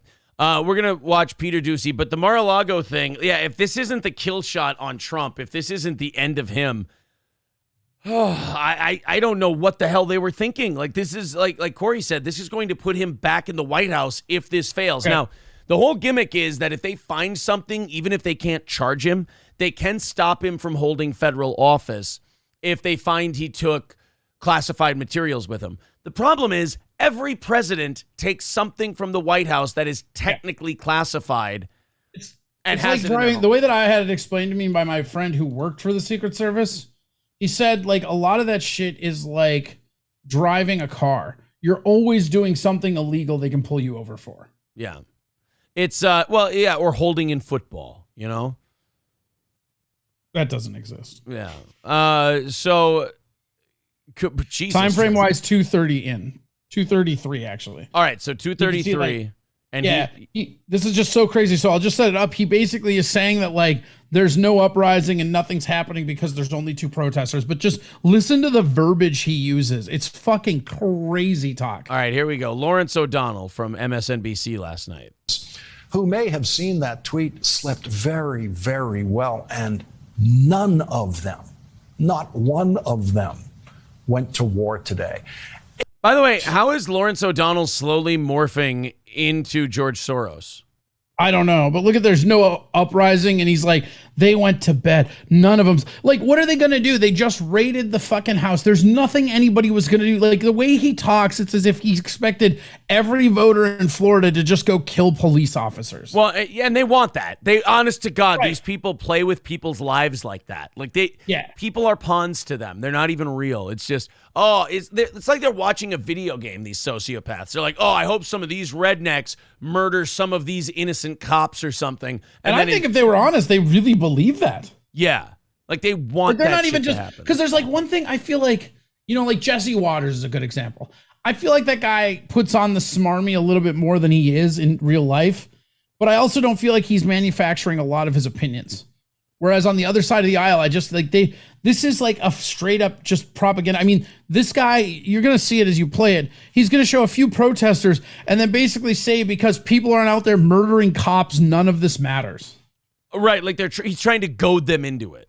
Right. And see how in the back, there is no uprising. Like what? Yeah. That's how you're going to cover a story of a former president having his house raided by the FBI. There is no uprising. Are you fucking kidding me? And again, this is not Richard Nixon, where there's a chance that he may have committed a crime and we have evidence of it. This is a fishing expedition to see if they can find enough shit to make it so Trump can't run in 2024. Right. Because they want to hit him with a conviction and then make it so he can't run. And because they fucked up so bad. Again, this is all instead of fixing their fuck up, because they want to do these things that are fucking everything up. They want to do it because on the other side of it is their perfect utopia that they think we should be at. Do they want to hurt you and I? No, I don't think they want to, but I don't think they give a shit as long as they get the culture that they want. As long as they get the end they want, they don't care who gets hurt in the process. And that's fucking crazy to me. That you don't give a shit how it gets done. But it's just like watching these smarmy pricks just take this weird victory lap when nothing's happened. And when they're just the cheerleaders, they're not even people who are going to benefit from it. But I guarantee you, the MSNBC, the CNN, all those people, they were fucking diddling each other, coming Bukkake style all over their fucking Nielsen ratings, because this might keep the fucking lights on to CNN for the next 2 months. You know what's funny about it? I saw a news story yesterday. Fox News crushed everyone in the Mar-a-Lago coverage ratings too. Even if they might have gone up in viewership, but like everybody did, Fox grew by the highest percentage. Like everyone went to Fox. Because here's why people go to Fox. I know liberals get mad when you mention that conservatives and most moderates go to Fox. Fox at least tells you straight out, look, we're rooting for the Republicans on this one. MSNBC and CNN go like, oh, we're just bringing you the news. And by the way, these evil Nazi cocksuckers. It just reminds me of that Bill Hicks bit. Oh, I just came in for some gag. Oh, just bringing you the news. I don't even know what a Republican is, but my wife loves the stuff. All right, so here's Lawrence O'Donnell. Before we press play, just listen to this smarmy cocksucker and listen to the just propaganda aspect of the language. And remember, what he's advocating for is people's reaction to the FBI raiding. There's not a verdict, there's not a trial, there's not anything. And he's just chastising people for not overthrowing their government over an FBI raid. It's fucking insane. He's goading Trump supporters into doing something. Yeah. Went to war today, including the guy who wrote the tweet. Outside Donald Trump's home in Florida, there were more members of the news media today than Trump supporters. A couple of dozen Trump supporters showed up. So right there, they're basically admitting to you that there's no story. There's more reporters than stories.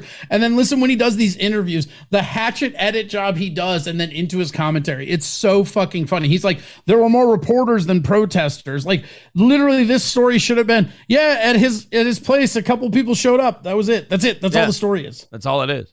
Throughout the course of the day, none of them were ready for war, but they did enjoy talking on TV. Yeah, well, we came out to support Trump. I mean, we think it's awful what happened yesterday. We think it's abuse of power. That guy's not going to war. And then cut him off, dude. That's it. That's all they're giving him. God. Do you know how much more that guy probably said? Yeah. Justin's not going to war for Donald Trump. Hold a flag for a while. That's about it. Yeah, fuck these guys peacefully protesting. You see these queers? Look at these fucking pussies just peacefully assembling to protest what they see as government overreach. What a bunch of assholes. Everybody on the left knows that the way you protest is burning shit down with impunity. Go to war. No, you go to war. Use the same verbiage, Aaron. You go to war. If this were the Dems, they'd be going to war. You know what? They raided a president. Nobody really knows what's going on. But these people, Justin's not fucking going to war. And Justin had a lot of stuff to say, but I cut him off when he said, we don't think, because what did he say? He goes, yeah, we're here. We don't think it's right what they did. And then they just cut him the fuck off. Yeah, Justin's not sitting here screaming about going to war. He never said he's going to war. He said he's just showing up to do a little protest. If you're in a vacuum and you're just watching this and you know nothing about the world around you, you just be like, Justin seems like a reasonable person. Yeah, Justin's just a calm guy. I mean, it's the guy with all the Botox on the news that's scaring the shit out of me right now. Justin just seems like, it'd be funny if all the MSNBC viewers are like, the reason they're leaving and going to Fox is because they're like, oh, all these liberals seem really cunty, but these conservatives they keep showing and making fun of seem like reasonable fellas. Like, how fucking, just full of propaganda bullshit is that? It's really bad. But you know what? It's palpable to the point where you can see it and you're just like, ugh. But it's so transparent that it's not any good. You know what I mean? Like, it's shitty propaganda because you're laying it on too thick there, Larry. I don't think he knows Post interviewed that, Trump supporters outside of Mar-a-Lago today, and they found one woman who traveled all of 5 miles from her home. What an asshole! What a piece of shit to exercise her First Amendment right by driving to the next town over. 5 miles, get him. This stupid bitch. The real problem is I hear she wasn't ready for war. Yeah, she didn't even shoot any cops. What a queer. Near Donald Trump's home. Remember now, here is some numerical perspective. If I may, this guy's so fucking boring you can hear the air behind him in his show. Yeah, but here's some numerical perspective, Aaron. Okay. To what you're seeing on that little bridge near Mar-a-Lago. There are 3 people protesting. 5.6 million Trump voters just in the state of Florida. Millions of them live within an hour's drive of Mar-a-Lago. Yeah, sorry, but your people made gas so fucking expensive that they can't afford to go protest, you fucking self-owning douchebag. We made gas There's a bunch of people Skyping in their protests because they can't afford gas money. We made gas $4 a gallon with our shitty energy policy and proxy war in Ukraine. You guys can't go to war now. Cool. And all of them, virtually all of them, stayed home today. Those losers went to work and took care of their families. What a bunch of fucking weirdos. The thing that's super important to remember about this is that this was like early yesterday evening when the official thing was we knew he got raided and nothing else. Right. So this guy is just saying that like 7 million Trump supporters didn't burn down some cops, so there's no uprising and they're not ready to go to war. Like, sorry, dude. That's insane. The last time a bunch of Trump supporters got together, the FBI riled them up to go storm the Capitol, and now you guys won't shut the fuck up about it and stop throwing people in prison. So maybe they don't want to go protest because every time they do, you guys have a congressional fucking hearing about it. Well, now they're just going to antagonize them till they do, right? Right. God, these pieces of shit. They sit there and they go, insane. They go, oh, they protested and they stormed the that's an insurrection. They went to war. We need to investigate this for 2 years. And every time the Dow drops 5 points and the interest rates go up, we got to ratchet up another hearing on it. Whoa. Did you say Dow? You can't talk about the Dow. It's racist, bro. Oh, sorry. And then you get to the Mar-a-Lago thing. Like, oh, why aren't these fucking pussies having an insurrection, huh? Why don't you fucking homos go to war, you lazy bitches? What do you want, welfare? I think the thing that's really effed up about it is that, like, how many times do we got to bitch about, like, what a danger to democracy the insurrection was, right? Yeah. And then, like, basically we're just watching this dude, like, badger the fuck out of the, like, hey, pussies, where are you at now, pussies? Hey, pussies. Like, literally, this is exactly what this guy is saying in frank words. Yeah, there's a lot of pussies in Florida. None of those pussies showed up to Mar-a-Lago. Where you at, pussies? Yep, no pussies. There's no uprising because you're all pussies. Fucking Lawrence O'Donnell really wants shit to pop off. He's like, you see this? This is the anarchist cookbook, and you can see in chapter 5, this is how you make a pipe bomb. Now you got the recipe, you fucking queers, and you still won't do anything. Pussies. He makes a pipe bomb live on the air. Yeah. But they literally say that the reporters outweighed the protesters. Yeah. Well, that's because MSNBC has really fat, liberal, blue-haired media people. Yeah, get it. 6 million Trump voters. Don't fucking rim shot me when I fuck up the joke. There you go. Take okay, here. Wait. Fuck it up again. I got you. All right. That's because MSNBC has all these fucking overweight, blue-haired media people. Fuck. Yeah, there you go. That's what it deserved. In Florida did absolutely nothing after Donald Trump's Trump's supposed to do? Was searched by FBI agents in plain clothes yesterday who obtained the search warrant from a Florida federal judge. Yay, I'm so partisan. Let's cheer for judges making giving out warrants partisanly against enemies of the state that I don't like. Woohoo! I'm gonna bitch and moan about the broken justice system, but now I'm on its side. Hey, it's that fucking Remy song where it's like, I'm gonna now fucking cheer for all this stuff I glossed over for 4 years. Hooray! And they'll complain about whatever the backlash is in November. Right, but it's weird to me because, again, even if the roles were reversed, let's say this was like Biden or Obama or whoever, right? Yeah. What exactly is the American public supposed to do when there's no information and if Trump, if this, let's say they found something and they threw Trump in jail, right? Yeah. Then this would be an interesting dialogue as far as the country. Yeah. But right now it's just partisan justice system raided Trump, business as usual, but let's just blast every single Floridian who didn't show up ready to kill cops. Why aren't you throwing Molotov cocktails at the police station, you fucking pussies? It's like, well, no, we want to vote for people who want to disband. We're being funny, and I'm so glad we are. But I have been saving a rant on this, so I'll not do the rant. I'll just make the cliff notes of it, so we can go back to making. Come on, I want you to be the inner angry libertarian. I'm going to call you Rant Paul from now on. No, look, after this inflation protection bullshit bill that they're passing, if you work for the IRS, I don't care if you're a secretary, you're an enemy of you're an enemy of the people, not the state. But you're an enemy of the people. We got to get rid of that IRS. It's got to be disbanded and be done away with forever. They're fucking evil. They go after people. And we got to get rid of the FBI. Like the FBI is so fucking And rancid the and evil. ATF, anything with letters in it, you got to go, man. CIA, ATF, FBI. What did I do yesterday? I was fucking around on that world debt clock, that has our FDA, budget. baby. The thing that has our budget. I got rid of the payroll tax, Social Security, Medicare, Medicaid, the FBI, the CIA, the ATF, the Department of Education. I think I knocked like $800 billion off the budget deficit. If I would have kept the payroll tax and just got rid of the programs it funded, I would have been able to balance the budget. By the way, remember a couple of years ago when we would bring up the debt clock and we were like, hey, debt service, like servicing our debt is $250 billion a year just to pay the interest on our debt. $440 billion yesterday. Whoa. $440 billion a year. What's crazy is that with the new CHIPS Act and everything, it's closer to 31 trillion than it is 30 trillion now.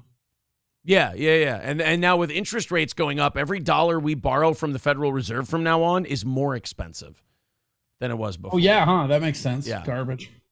America was not torn apart by that search warrant. Give it a second, Larry. I love how it's 3 hours later and he's like, see, we're not in the second Civil War. It's like, give it a minute. Yeah, they're polishing and checking their ammunition. Yeah, couple more months. They're seeing which Marine Corps members will side with them. Yeah. They're just silently going hoorah into the streets. As right-wing social media would want you to believe, and as the Fox propaganda channel would want you to believe, there is no outrage. There is no uprising. Really? So Andrew Cuomo saying that this was wrong and the country deserves an explanation, that's not, okay, cool.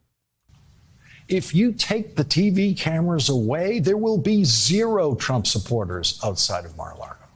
74 million Trump voters today did absolutely nothing in response to the FBI search of Donald Trump's home. Could you take your 1984 there is no uprising thing off of here? Like, am I wearing It's on the bingo card. It's on the bingo card. I was going to say, am I wearing the They Live glasses right now? If I take these off, it's a skeleton. Oh my God. That's, oh wait, I put my glasses on. He's still a skeleton. Never mind. These aren't the special glasses. All right. That's enough Lawrence O'Donnell. Put on the damn glasses. Yeah, put them on. Throw each other at a dumpster. That's enough Lawrence O'Donnell for me. My curiosity is satisfied. He's still a ghoul. Isn't that fucking crazy though? Like just the verbiage and shit. Like they did nothing. Like what are they supposed to fucking do, Larry? Yeah. Well, Dirty Major Woody says they did nothing because they'd be called a mob idiot. Yeah, right. You're trying to goad them into it so you can have more hearings and call them Nazis and evil. Like, sorry, they're not fucking stupid. They're stupid. They're just not that stupid. Yeah. They did nothing because Liz Cheney would sit there and fucking have a hearing about it for a year. I know we played it on Monday, but did you? I have no idea what it is, but they better fucking hope they have it dead to rights, because God, they are so fucked if this is not convictable. But I mean, would it surprise you if they did fuck it up? They've been fucking up everything they thought was a great idea since the minute they got their power back. Right, but it's like it's like all the ground they're getting on Republicans in the midterm, they're just giving back. It's so fucking weird. I mean, they're at a point now where the economy could start getting better and people would still want them the fuck out of there. Yeah. Because they're just like, no, you guys are just, you've been a disaster. And all like the American people wanted, okay, YouTube, I'm going to be careful how I say this. If mail-in voting did sway the election one way or the other, where otherwise it wouldn't if it had been a traditional election and there had been no pandemic, let's say Biden still would have won. The only reason he would have won is because people were like, all right, I just want a little more normalcy. There's a little too much craziness going on. I don't want all the craziness and the psychotic drama and stuff. Yeah. I think there's like a return to normal that he was peddling. But now we've got more insane, crazy drama than we did before. Like insane, crazy drama when Trump was president was, did you hear he called Africa's third world nations shithole countries? Oh, that's crazy, isn't it? Hey, did you hear a former president's house was raided for being an enemy of the state? Which one's more dramatic? I mean, do you hear? I don't even, honestly, none of that bothers me. What bothers me still to this day is the fact that we know, and the DNC has admitted that Steele dossier was made up, which means we went through an entire impeachment trial off bullshit that we all know, but nobody's fucking talking about that at all. Like that, there should be legal repercussions for fabricating a fucking impeachment on a president. Yeah. Fabricating. We got a couple of super chats here that are making some decent points. First, $5 from Sage Retard PhD KF. He says, I legit stopped working the defense field as a software engineer because of conscience conflict. No regrets. That's actually one of the most honorable things I've ever heard someone say in our chat. Because that's hard. Like, I get people doing shit for a paycheck. I really do. I don't begrudge people for doing that. But to, like, walk away because you're like, I can't work for these fucking animals, that's pretty admirable. Coltrane. I did with timeshare. I sold timeshare for a while and just had to walk away because, like, there were two people I talked into buying that I knew couldn't afford it, and I felt like such a fucking shitheel. I had to be like, I'm done. That's why, like, the Edward Snowdens and shit to me are like, that's a ballsy way to be. Like, the fact that he's not cleared of charges and recognized for the hero he is fucking insane to me.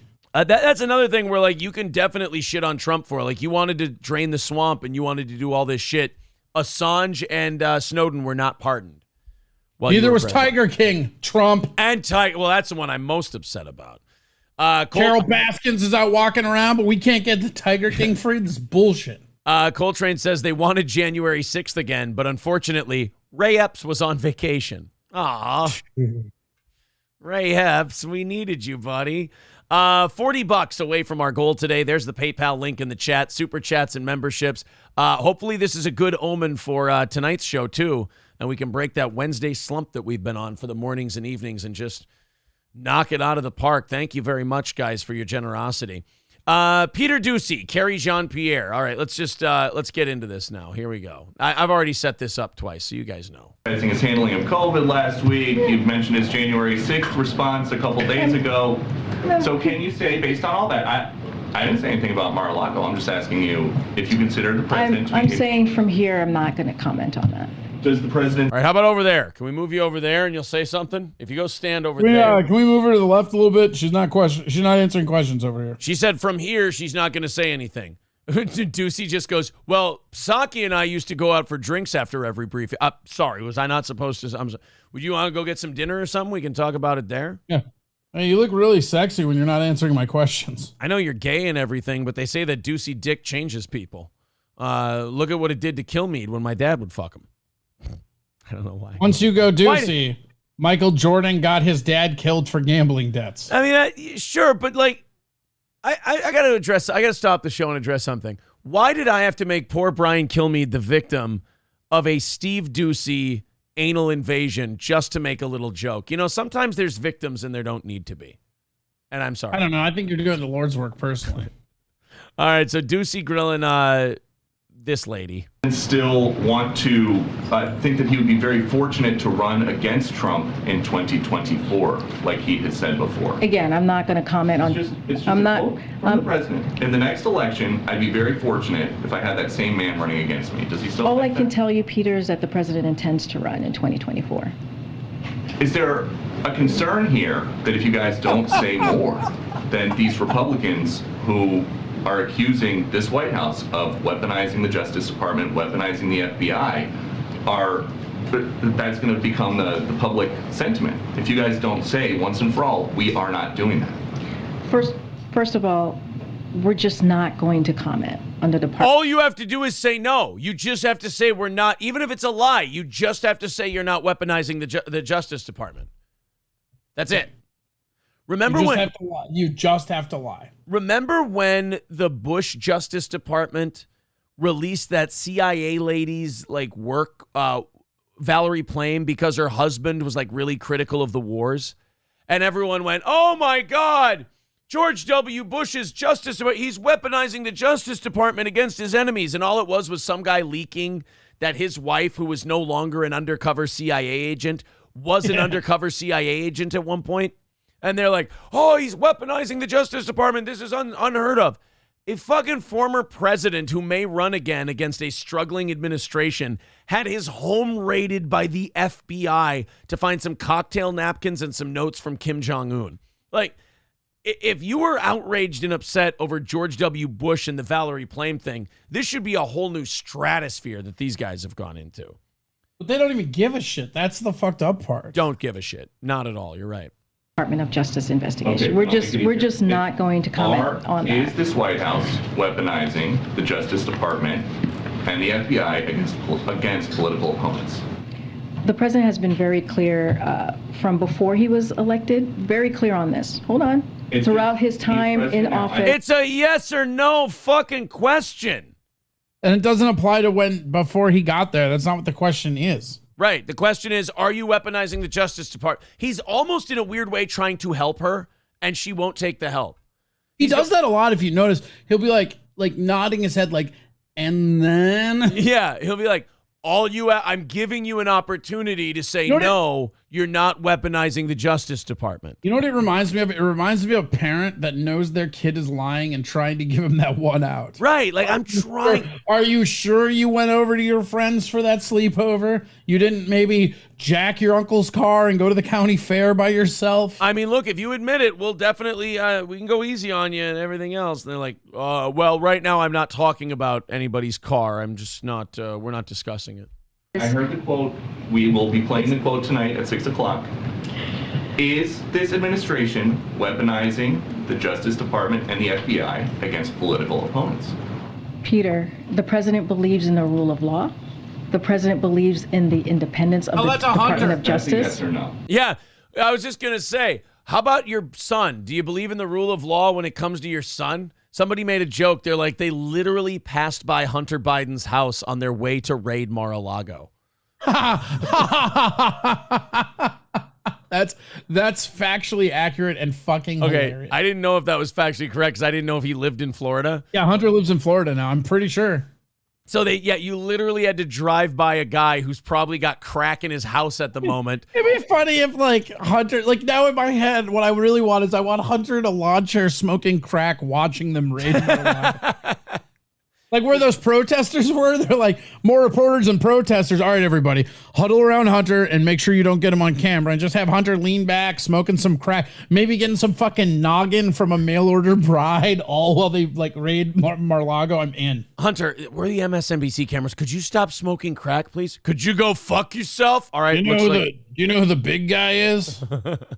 It's a yes. By the way, can you bring this duffel bag to my dad? He needs to get it to Juan Carlos so he can wash it for us. Hey, can you go get this laptop fixed? It's making my dick look big. Hunter, I can't take a duffel bag full of cash to some Cuban money launderer. He's Honduran, you racist. Oh, all right. What about a briefcase full of money and cocaine? Okay, fine. You can't do that. Can you just do some cocaine with me? My treat. I mean, technically the Ukrainian dictatorship's treat, but... Mr. Womp Womp I am says, no one leans back and smokes crack. Everyone leans in to smoke their crack. I don't know what they're lean talking forward. about. Yeah. Not Hunter. Hunter's an aristocrat, you see. He'll lean back. An aristocrat. He likes nice little, pretty good, right? Nice little Chianti and some crack cocaine.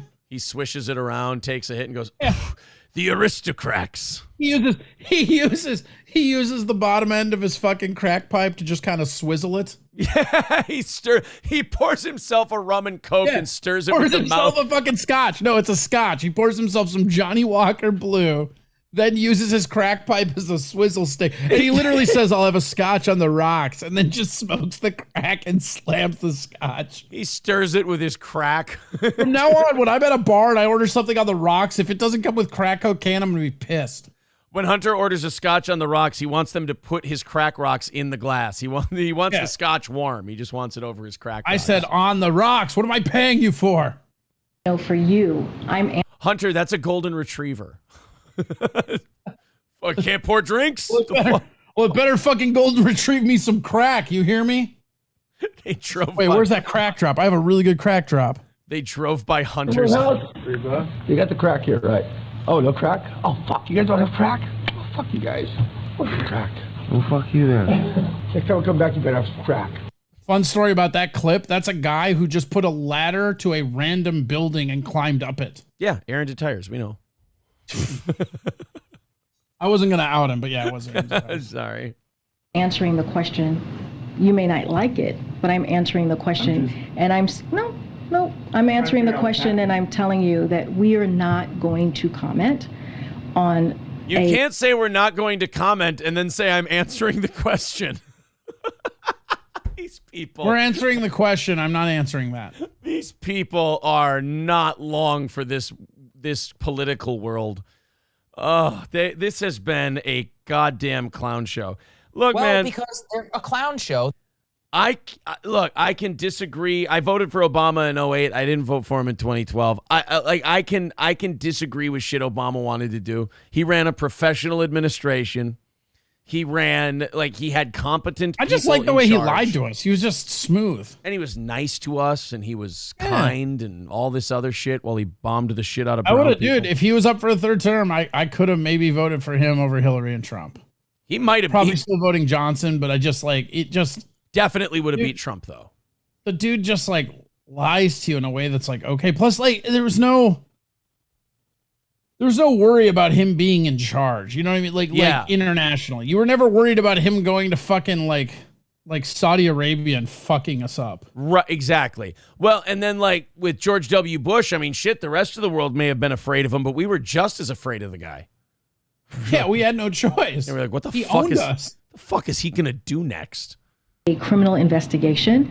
The president. Hot take: the Bush administration and Biden administration and the way they operate are a lot closer to each other than the Biden administration and the Obama administration. Hot take: Biden's actually a Republican. If you look at the policies, that guy hated gay marriage forever. He's been super big on profiling minorities. They like having him in there because he has no fucking clue what's going on. They can do whatever they want. Did you see the fucking clip of his wife having to help him with the jacket? We played that yesterday. There was the clip of him shaking Chuck Schumer's hand and then forgetting he shook it 5 seconds later. Yeah, that one is bad too, but there's something fucked about knowing the president can't put on his own dress jacket. Also, you want to hear my crazy conspiracy theory? You ready for this? You ready, bro? Strap in. Here we go. I mean, I wasn't, but you're putting me on the spot, so go ahead. I wasn't ready. I don't think Biden's had COVID any of these times. I think his Alzheimer acts up, so they protect him. Yeah, because wasn't that fucked up? Every time he comes out of COVID lockdown, he looks more and more deteriorated for 3 days. And wasn't it fucked up that he was negative for a day, and then all of a sudden for 5 more days, he's positive again? I'm telling you, he has Alzheimer's, and when it's acting up, they just slowly play it back as COVID. I don't think you're putting yourself on too much of a limb there. The president has been very clear. I laid out what his thoughts were back on January 7th in 2021 about how he saw the Department of Justice. And I'm just going to leave it there. We're not going to comment from here, from this White House. I'm ready to disband. That's the end of that clip. I'm ready to disband the Department of Justice, and I'm ready to replace it with the Department of Sid Justice. I'm ready to put Sid in charge. I mean, he's only if we can get the old skyscrapers and get the Undertaker in there as VP. Your terms are acceptable, and excellent. Then perhaps maybe Mark Callis, right? Wasn't that Sid Vicious and Mark Callis? Mean Mark Callis, yeah. Mean Mark Callis, that's what it was. How about could we do this? Could we do? Could we get Harvey Whippleman as the manager?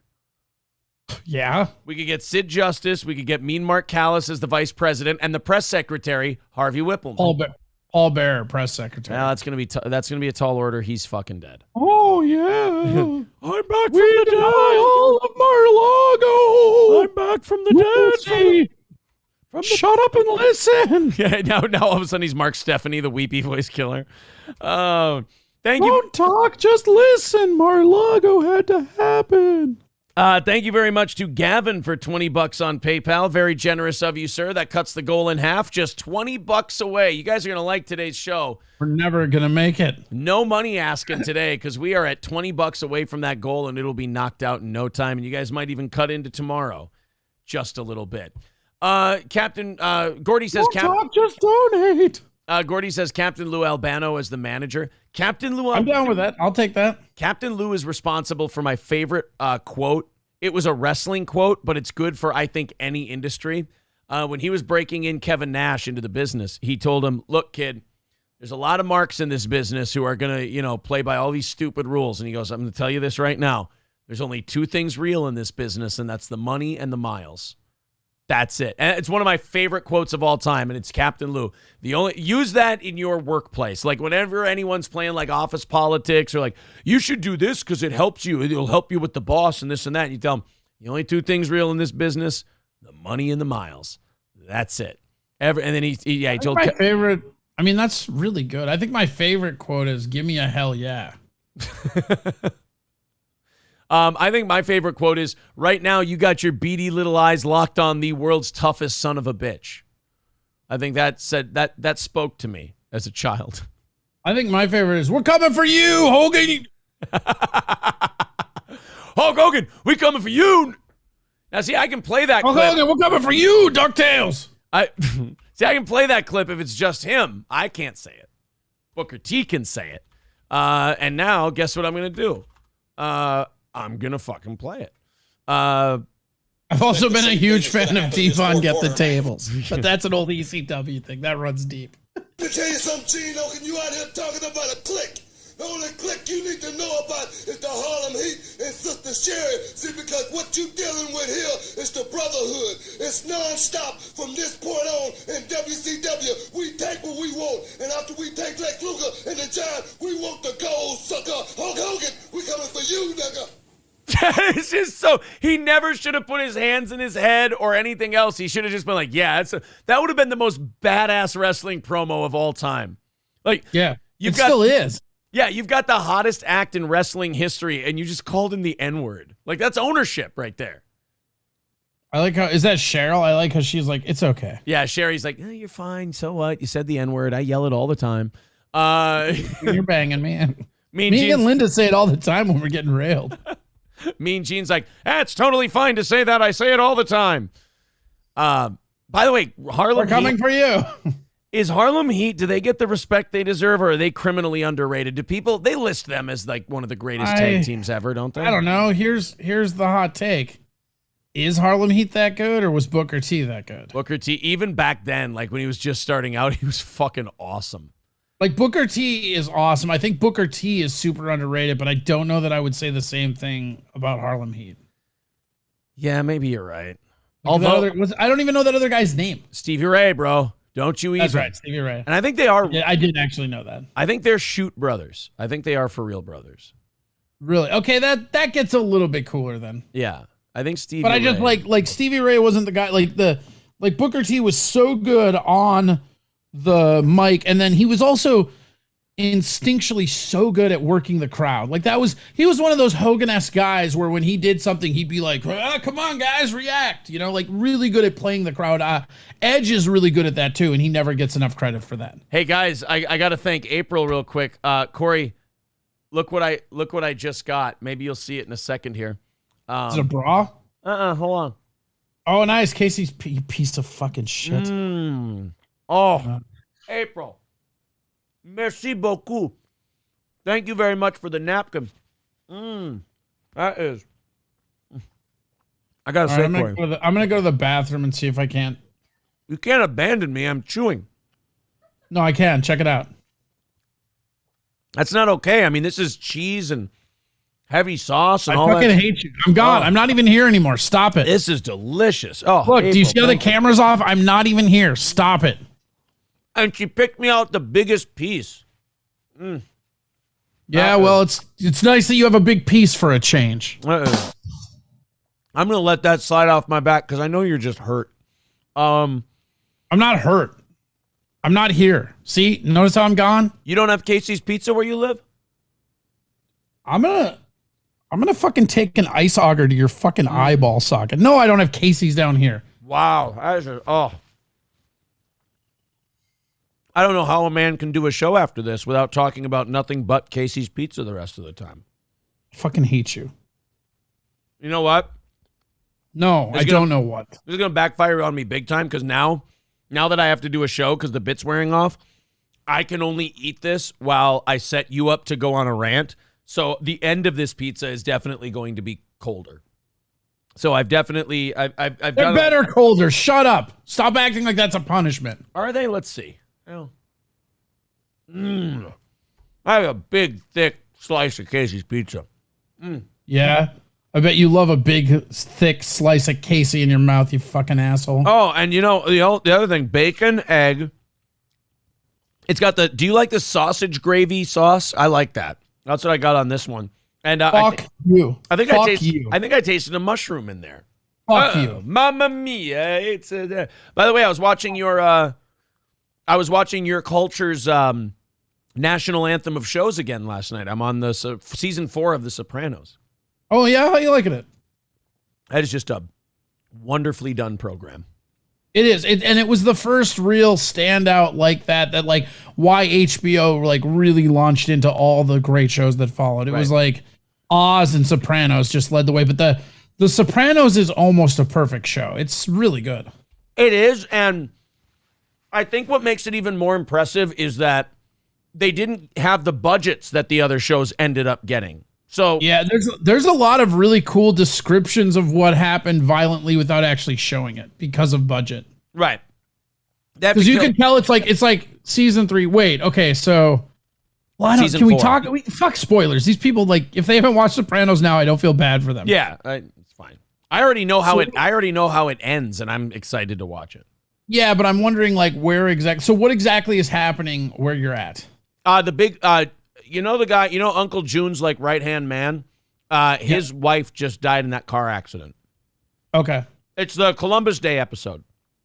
Ooh, that's a great episode. Mm-hmm. Very good episode. And she died. That's the other thing with the budget they have. A lot of people just die off screen. Yes. Well, that's the thing is there's hold on, I'm looking it up. Ralph just broke up with Jackie's wife. Okay, so it did happen in the end of season 2. What season are you in? 4. Episode 3, I think. So when they kill off Big Pussy, right? Oh, yeah. Like, that's when you can really see the budget start to come in, because that was at the end of season 2. And then season 3 and on, they actually kind of start showing some of the brutalness because they have the budget for it. I cannot fucking wait for Ralph to die. All right. I can't wait for that sack of shit to go. I don't know how he dies, but I know he's going to die. I'm going to be very sad. Like, Paulie's in jail right now, and Paulie's in the middle of this heel turn with the New York boss. That's bumming me out, but great show. Sorry, I'm still chewing this. I know, guys. I'm sorry. Very rude. But it's Corey's fault. He mentioned Casey's Pizza today. I couldn't resist. I got to thank Crack Babies for resubscribing, Orange Boy for resubscribing, and $20 from Brian M. on PayPal. So that means we are $10 into tomorrow's goal. The goal has been met. Thank you guys very much. And we are $10 into tomorrow. Who knows? Maybe we'll make it $10 into tonight, since Wednesday mornings and Wednesday nights are always everyone's slow time in terms of contributions and donations. Maybe we'll put that $10 towards the evening shows and break the rules a little bit. That's okay. Steven Crowder, back to the old grift again yesterday for our boy Crowder, Corey. These motherfuckers, the closest Casey they have is in Oklahoma. Oh, boy. God damn it. Oh, you poor thing. I got a napkin, too. I'm just a lucky man today. Fuck you. Got a napkin. April, I think we should go golfing tomorrow. I hope that goes right to your tits, you piece of shit. Well, look, there's consequences to all actions, So anyway, Steven Crowder was back to the old grift grind again yesterday. And the night the Mar-a-Lago thing happened, which was, what are we on, Wednesday? So Monday night, when the Mar-a-Lago raid happens, Crowder puts out a tweet that says, "Get ready to fight like hell tomorrow." That's what he said. He goes, "Get ready to go to war." That was the specific thing. He says, "Tomorrow is war. That's what we're going to do. Tomorrow is an absolute war. We're getting after it. We got to fight." And I'm not kidding you. This sack of shit, just before yesterday morning's Louder with Crowder starts, I'll put this up for you guys. Crowder puts up a fucking tweet of him shilling his merchandise with Fight Like Hell t-shirt and says it's time to fight for every square inch. Use code FIGHT for 15% off your Crowder merch. Dude, fuck him. If people ever ask me one more time, "Aaron, why do you hate Crowder so much?" Why do you think he's such a piece of shit? That's exactly why.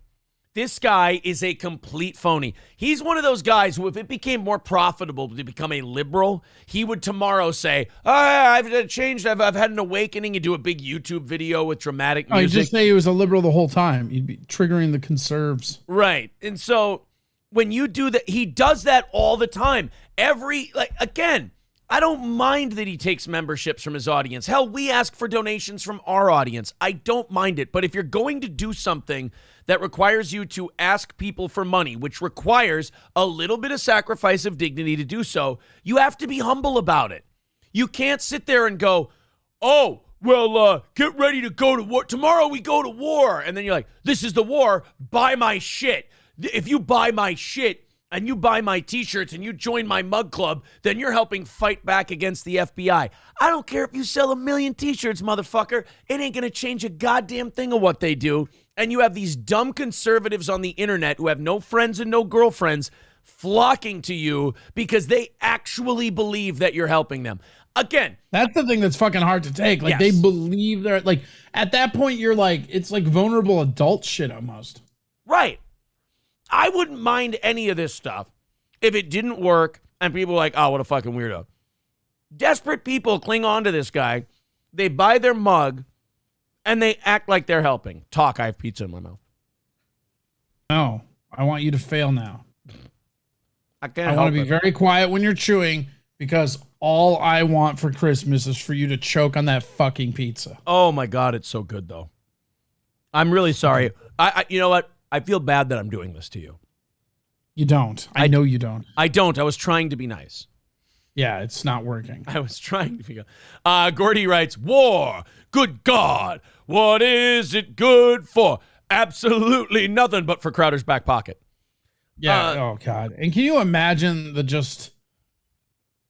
it's, how can I say this without making some of our audience mad? Hold on. Let me just. But you're okay. While you're thinking about that, you are right, though. That's the important point to remember is that there are people who actually believe this guy is actually making a difference. And the bad thing about him is he knows he's grifting. Yeah, and that's exactly what I was going to say. And I didn't want to pick on people because I know there's people in the chat, but it's just like Alex Jones to me.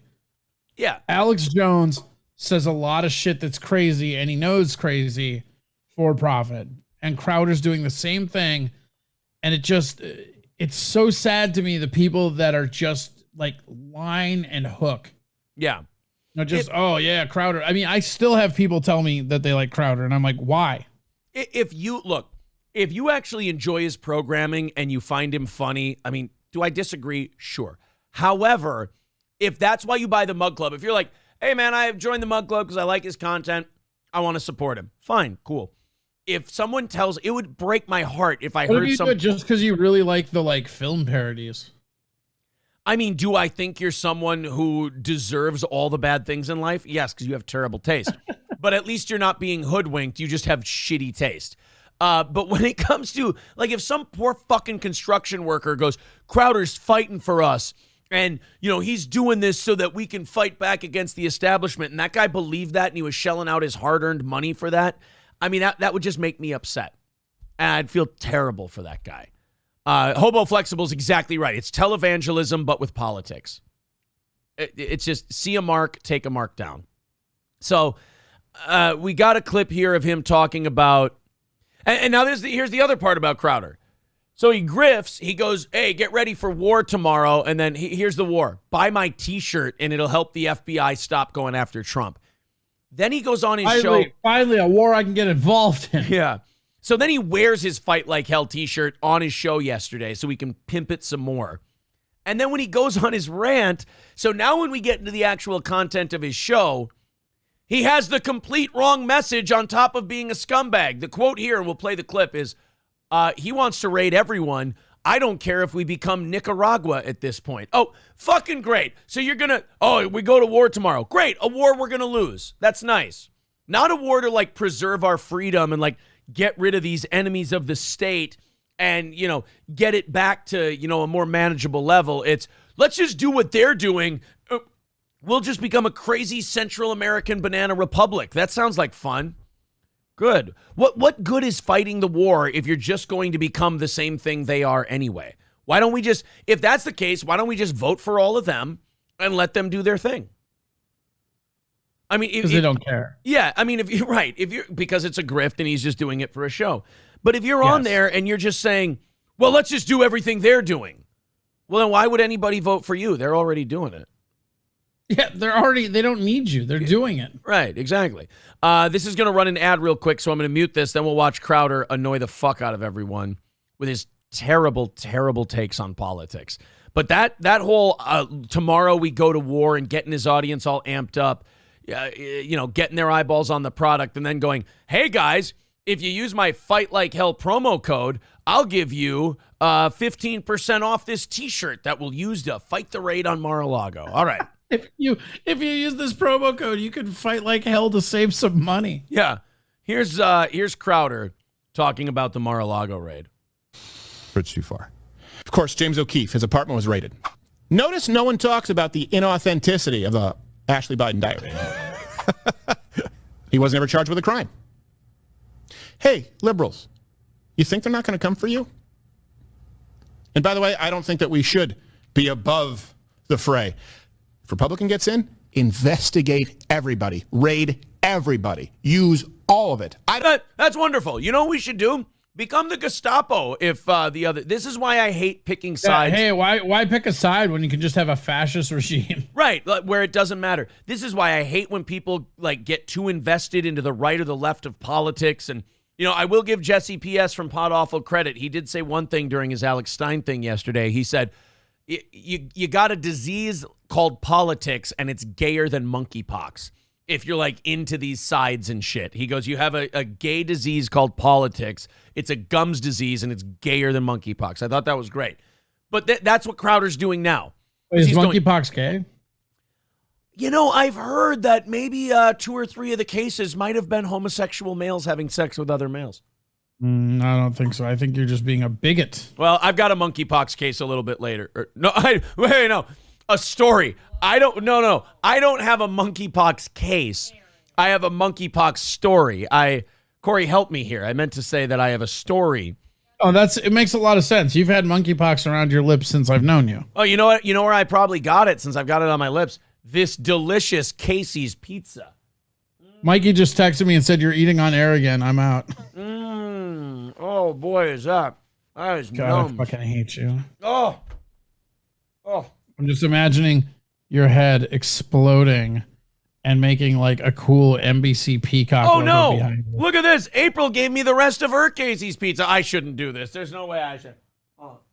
Oh, no way. Oh. A human should not be eating this much pizza in a day. Especially when it's this delicious. I mean. You so you can fucking get rid of that bird chin and get a pelican flap, you piece of shit. Now, I feel like you're lashing out a little. Yeah, I'm lashing out a lot. But it's okay. So anyway, monkeypox. No, Crowder. Wait, they're both gay. So Crowder's whole solution to this thing, so not only does he grift the shit out of his audience, but then when he actually gets to the message part, it's, hey, what these guys are doing is really terrible and fascist. You know what we should do?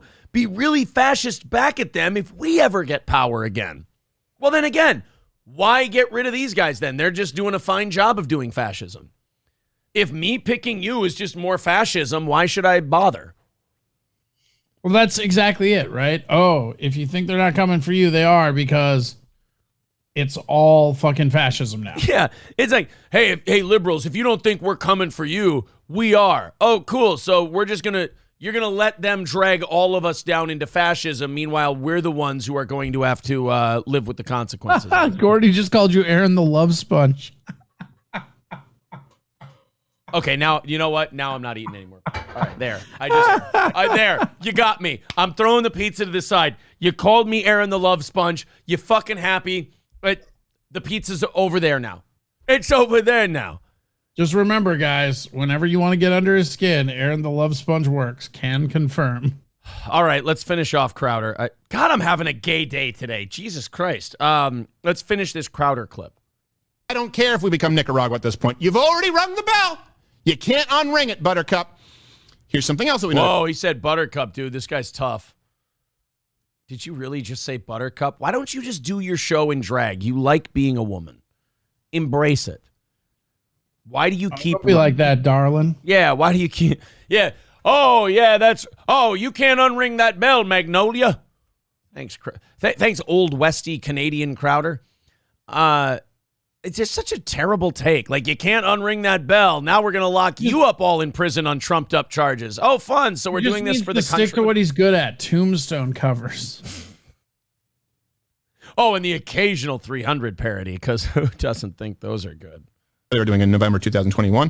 The whistleblower revealed that there was a whistleblower who revealed that the Bureau was investigating parents as domestic terrorists.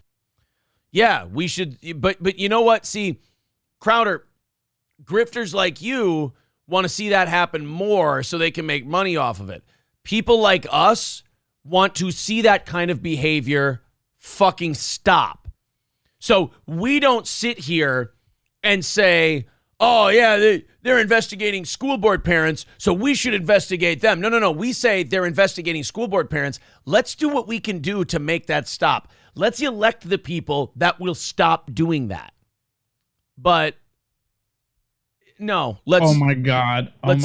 Let's pimp our T-shirts for 15% off because of the Mar-a-Lago thing. But at the same time, let's become fascists also. Yes. So I was trying to Google to see which one of Crowder's parodies was my least favorite. Oh, yeah? And apparently he had one that came out a week ago called We Didn't Start the Fire parody. No. That features some stuff about monkeypox, apparently. No. Yeah. Don't you ruin monkeypox for me, you fucking closet case. Allegedly. I'm not doing anything. No. Crowder is. I'm sorry. Yeah, that he had that Braveheart. He had that Braveheart sketch too. That was pretty good. I'm just looking over all the great moments he's given us. Oh boy, are we ready for Crowder? We didn't start the fire. Dave Landau may have gotten more money to go to Crowder, but I think artistically he would have been happier with Cumia. Because at least Cumia is still authentic and he's still himself.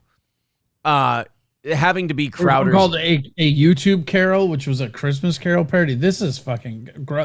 looking at them all together makes it look even stupider. Millennial SJW song, quote, parentheses, Rod Stewart parody. How long ago was that? 2018. Okay. Let's do We Didn't Start the Fire. I got to see this. I'm not. Hey, I know that good-looking guy anywhere. Oh, hey. How was the break? Oh, it was good. How about you? No, but it's the first show back after 4 weeks, and you know what we got to do? It's tradition. No. Yeah, but it's tradition, though. Yeah, I'm not doing that. It's what the people want. We've done it for 4 years. We have to do it, Dave. I'm not doing Billy Joel. Why do you have to be like that? It's in my contract. No Billy Joel. Well, there's a clause in your contract, if you read it, that says, yes, Billy Joel. A lot of Billy Joel. Oh, my God. Look at that great comedic writing. God damn, this is fucking bad. Aaron, do you get... I know you get so stupid when you're stuffing your fucking pelican gullet full of pizza. I'm sorry. But you see, in Crowder's contract, he had no Billy Joel. But what he didn't really pay attention to is the rare, yes, lots of Billy Joel clause. That's, excuse me. That's what I thought I heard. Was that Dave Landau says, if you look, that is shitty writing. If you look at my... the worst writing. If you look at my contract, you'll see it says no Billy Joel. If you look at your contract, you'll see a lot. You know what it reminds me of? When they used to bring one of the high school kids up for the ad-lib troupe that they would bring to your school. Yeah, like the improv troops. Yeah. And you'd get that dickhead student who would just purposely fuck up the yes and to be a dick. I have a phone. No, you don't. Yeah, that's exactly what Crowder did. I have something in my contract that says no Billy Joel. No, you don't. You have the opposite. Cool. Lots of Billy Joel. Not just Billy Joel. I would love to see this contract. I'm going to ask for that in all of my record contracts going forward. That's the clause I'm going to have them. I'm going to literally email my record label's lawyer and tell him, hey, I need a lots of Billy Joel clause in my contract, please. Right next to the no Billy Joel clause. Yeah. Yeah. I mean, you know why that got in there is because Crowder doesn't give a shit about the writing. He just wants to do his awful parodies because he thinks they're so awesome because he's kind of a little bit gay that way. All right. Well, that's exactly it. Like, but his whole problem is that you surround yourself with these people, but don't hire good writers. Apparently, it's very weird. Like, Dave Landau's not an unfunny guy. That's what I'm saying. Like, but clearly he's not writing these fucking scripts. And actually, I think the opening of this sketch, if it were a real life conversation, would actually be how Dave Landau actually feels. Because you can't sit next to Cumia for 2 years and rip on, honestly, shit like this and then go do it. I mean, I don't begrudge Landau going to make Crowder money. Good for him, man. But when he sat there and he goes, no, I'm not doing it. Like, that's the way Dave Landau and every other real comedian feels about Crowder's dog shit sketches. It's like, no. No, it has a contract in here that says lots of sketches. Oh, that's funny, because in the last line you just said there was no. Okay, I'm going to go back and listen to that part one more time without pizza in my face. Just listen to how unfunny that writing is. I think as a comic, sometimes it just really sticks out to me. But just, like, this is what I hate the most about Crowder is that sometimes I miss where the jokes are supposed to be because they are so fucking unfunny. Being a political comic is like being a Christian comic, where the first word is more important than the word comic. Like, you have all these church people, and they'll just laugh at whatever you say because you're one of them. Same thing with being a Republican comic or whatever. Yeah. It's funny you say that, but it's the exact reason why I never really pressed to be in the libertarian convention stuff. I didn't want to get labeled as like a political comic. Well, yeah, like look at Dave Smith. Now they have to pretend everything he says is the greatest thing. When it's like, yeah, you're okay. And he's hot take. He's just a middle of the road comic. Right. He's not bad. He's not like doing anything, because of his niche, people think he's better than he is, just like Crowder. And this is not disrespect because he's fine. There's nothing wrong with Dave Smith, but he's the third funniest guy on his podcast.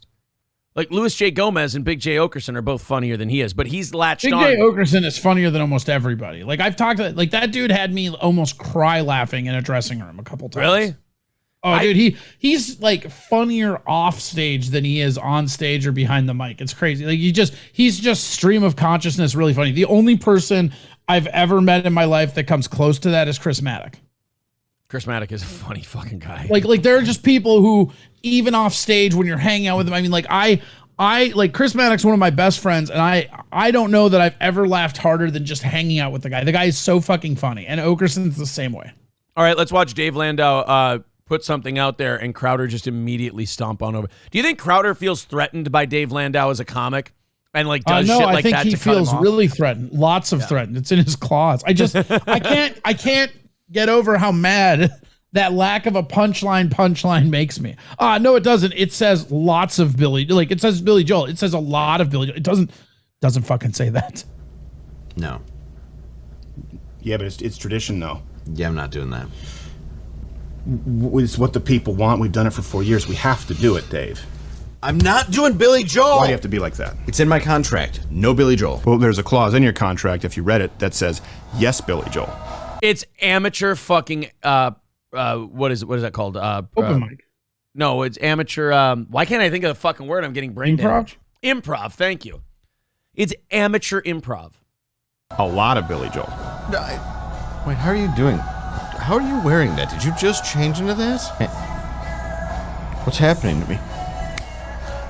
Why is it so dark in here? Because that's the power of the piano, man. Oh, come on. Look at that. Look at that. Yeah. No. This is happening. No. This is happening. No. It's already happening. I don't want this. The train has left the station. I don't want to do this. It's left the station. Okay, now I'm confused because now I actually think if you're a Crowder fan, you'd better be doing it because you think he's saving the country. Because if you do it because you think he's funny, you need your head caved in with a cinder block just to see if we can knock something loose in there. I don't think there's anything to knock loose except for compacted sand if you find that funny. I'm running out of real estate to give you guys an excuse to like this guy. It can't be the comedy because he's cringe as fuck. It can't be the politics because he's as transparent as Lawrence O'Donnell. So what's the draw here? I don't get it. Are you just secretly gay? You don't know how to tell your wife and you like show tunes? Okay, now that's the out I'm giving you. Closet cases. Totally fine with me. Look, wait, hold on. We got a listener saying, looking for a funny morning show since Stern is winding down. These guys just aren't funny. Yeah, Fair enough. Are they talking about us or Crowder? Because if they're talking about Crowder, I agree. Now, if you're talking about us, that hurts my feelings. Now I'm going to ban you. Hold on. Wait a minute. Hurts my feelings, but let me check. Oh, I think I'm going to be all right. Actually, there's a clause in your feelings that says you're not going to be all right. You're going to be a lot of not all right. Why do you keep doing weird improv that sandbags our own bits? No, I'm not doing improv. I'm also not doing improv. Crowder watches this clip and he's like, the host is a dick, but that co-host, I think he's got talent. America on the edge, and Frank had white privilege. Gavin Newsom, Ron DeSantis, New York gun control. Why does that hurt so? Like, that hurts my ears. Because Crowder's doing it. Like, did they?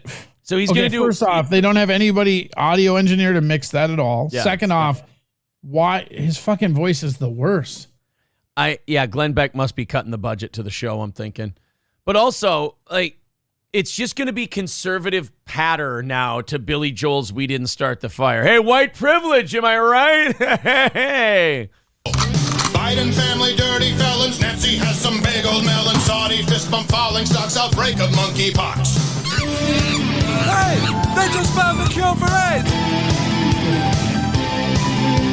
Shinzo Abe in Japan, touchy-feely Vince McMahon, Fauci COVID times 2, Trudeau penis hairdo, Paulie Walnuts RIP, there's no cups on AOC, oil to China, price of gas, Affleck marries giant ass.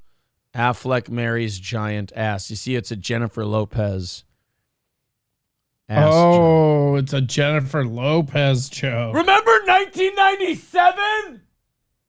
That's not even the, like, what was the, like, penis hair for no reason at all? Yeah, like, just, well, because he needed something to rhyme with Shinzo Abe or whatever. I don't know, whatever the fuck he said.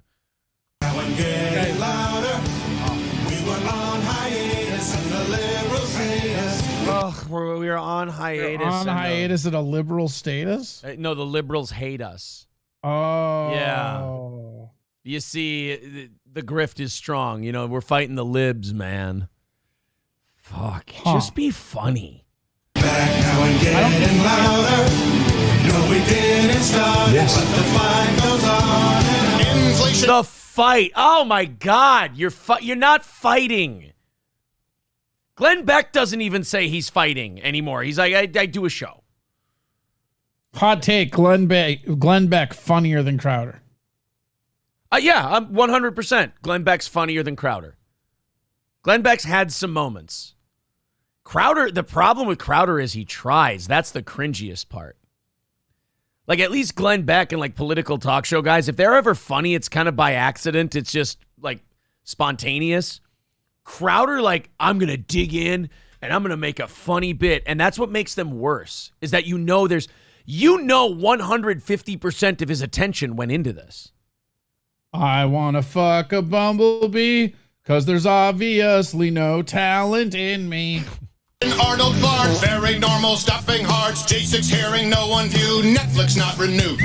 Bojo, big disgrace. James Webb picks from outer space. Dr. Jill calls Pia food. Leah Thomas Why is still he, a like, dude. tapping Joseph a table? I don't get it. Yeah, why Is are that supposed we? to be a keyboard? I think he's just remarkably untalented. I think he's just trying to play first off, you're not funny. Second off, well, geez, you have that's no hurtful. good takes. And third off, why do I need a decoder ring to understand your shit jokes? Right, exactly. And once I do understand them, they're still not funny. You have all this money. You have all this money to do fire effects in the back, and you can't get a real piano to do this to? How about a fucking writer? Dude, it's not good, all right? You just hire a writer. I got to play this because there's a penis on the... Dude, Joseph Biden liver spots. Got COVID after 4 shots. Al Gore, go to hell. Tried to cancel Dave Chappelle. Whoa, go to hell, Al Gore. Remember 2001? No. Could you give me a refresher? Oh, there was no Crowder. Was there breakfast pizza? There's breakfast pizza right here in 2022. You're a transphobe, Betty Midler, pedo Peter, kitty diddler. Now he catches me at 5. Pizza guy got almost right. Now I'm getting louder. We were on hiatus and the liberals hate us. We're back now and getting louder. No, we didn't start it, but the fight goes on and on and on. This is... Oh, join the fight. Oh, join the fight. Oh, my God. Look, man, if I was looking to join a fight, I'm not going to join it with the gay lieutenant who's singing parody songs. I'm sorry. You know who never wins fights? People who like musicals. I'm going to go... Look, dude, I'm going to go into the comments right now and get ready to want your eyeballs burned out. Oh, my God. Sorchi. Wait, our comments are his. Well, yeah, his. Sorry, I should. You're right. I should specify. Because we have Terrence Kensing who's like spurging out a little bit. Is he really? I haven't been in the chat for minutes now. I want to see. Oh, there's some guy that really doesn't like us talking. You're just not compelling. You're not saying anything. Oh, he probably likes Crowder. No, he said he used to love Stern, and now he's looking for a new morning show, and we're just not funny. Why are you... Like, I'll tell you this, Terrence, just between you and me, buddy. I'm having a great time. I'm sorry that you're not, but I can tell you this. I would definitely not stay here if I wasn't having a good time. I'm just letting you know. Yeah, me neither. I wouldn't stick around. Michael B says, try Daywave. Why? Wait a minute. I like Royce, but why are we... Oh, my God. All right, let's... So here, the comments. This first guy. Your parodies are freaking hilarious with a pinch of truthfulness and a dash of reality. I'm so glad. Oh, these are his fucking comments? These are his comments. Oh my God. This is, I need blood pressure medication because I feel like this is going to cause a conniption fit. I need this on a 24-hour loop, one person says. Who the fuck? What? No, what? Robert, could you imagine saying that and meaning that? Oh God, this new Crowder track smacks. I just want it on a fucking tape. Robert says, I look forward to the Billy Joel We Didn't Start the Fire parody every year. You guys are awesome. This is hilarious until you realize it's all true. Ha ha. Well, yeah. Got him. Because, yeah, all they did was list a bunch of things that exist. The beginning was flippin' hilarious. I've never laughed so hard at Dave, and I've laughed hard. Such good acting. I love that fucking caveat. I've never laughed this hard, and I have laughed hard. Dude, nobody's saying anything bad about this in these comments. This is... Steven, oh my God, please, I'm crying. Fun massive during dance parties. Oh... I just, I'm scrolling through. They're all positive. All right. You know what, Crowder? No way. You know what? They're deleting the negative comments. You know what, Crowder? You win. Society loses. You know what? No, you know what? He doesn't win. I'm leaving a negative comment right now. Fuck this guy. See if it's still up there tomorrow. I'm clicking the dislike.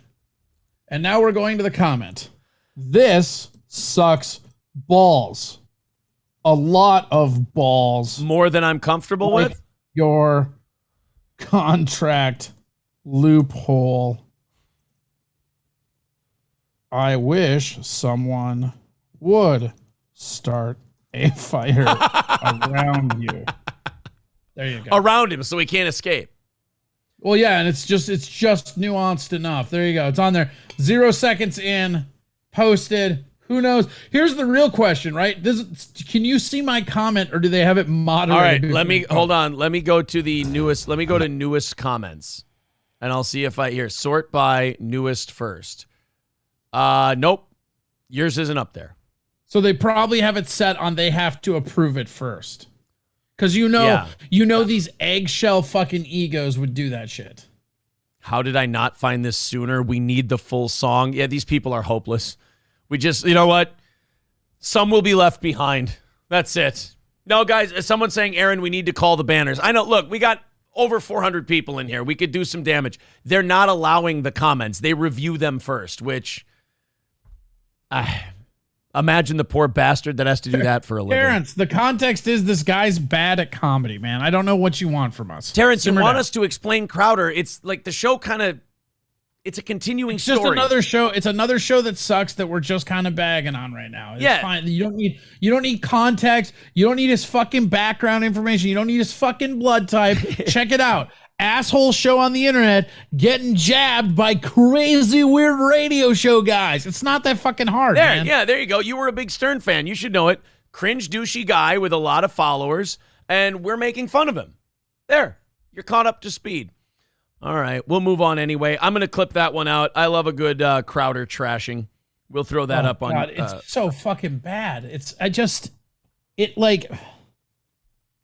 I don't know who I hate more, Crowder himself or these milquetoast fucking idiots that like follow him, or the fact that, again, how many of those comments did you read and there's not not one person that watched that realizes how shitty it is. And by the way, it has 13,000 likes. Oof. Not even views. 13,000 people saw that and went fucking yup. As we move on from the Crowder thing here, Terrence says, is he a radio host? Terrence says, is he a radio host, a TV star? Where is he on? He's a streaming show. He does a show on Glenn Beck's. None of that matters.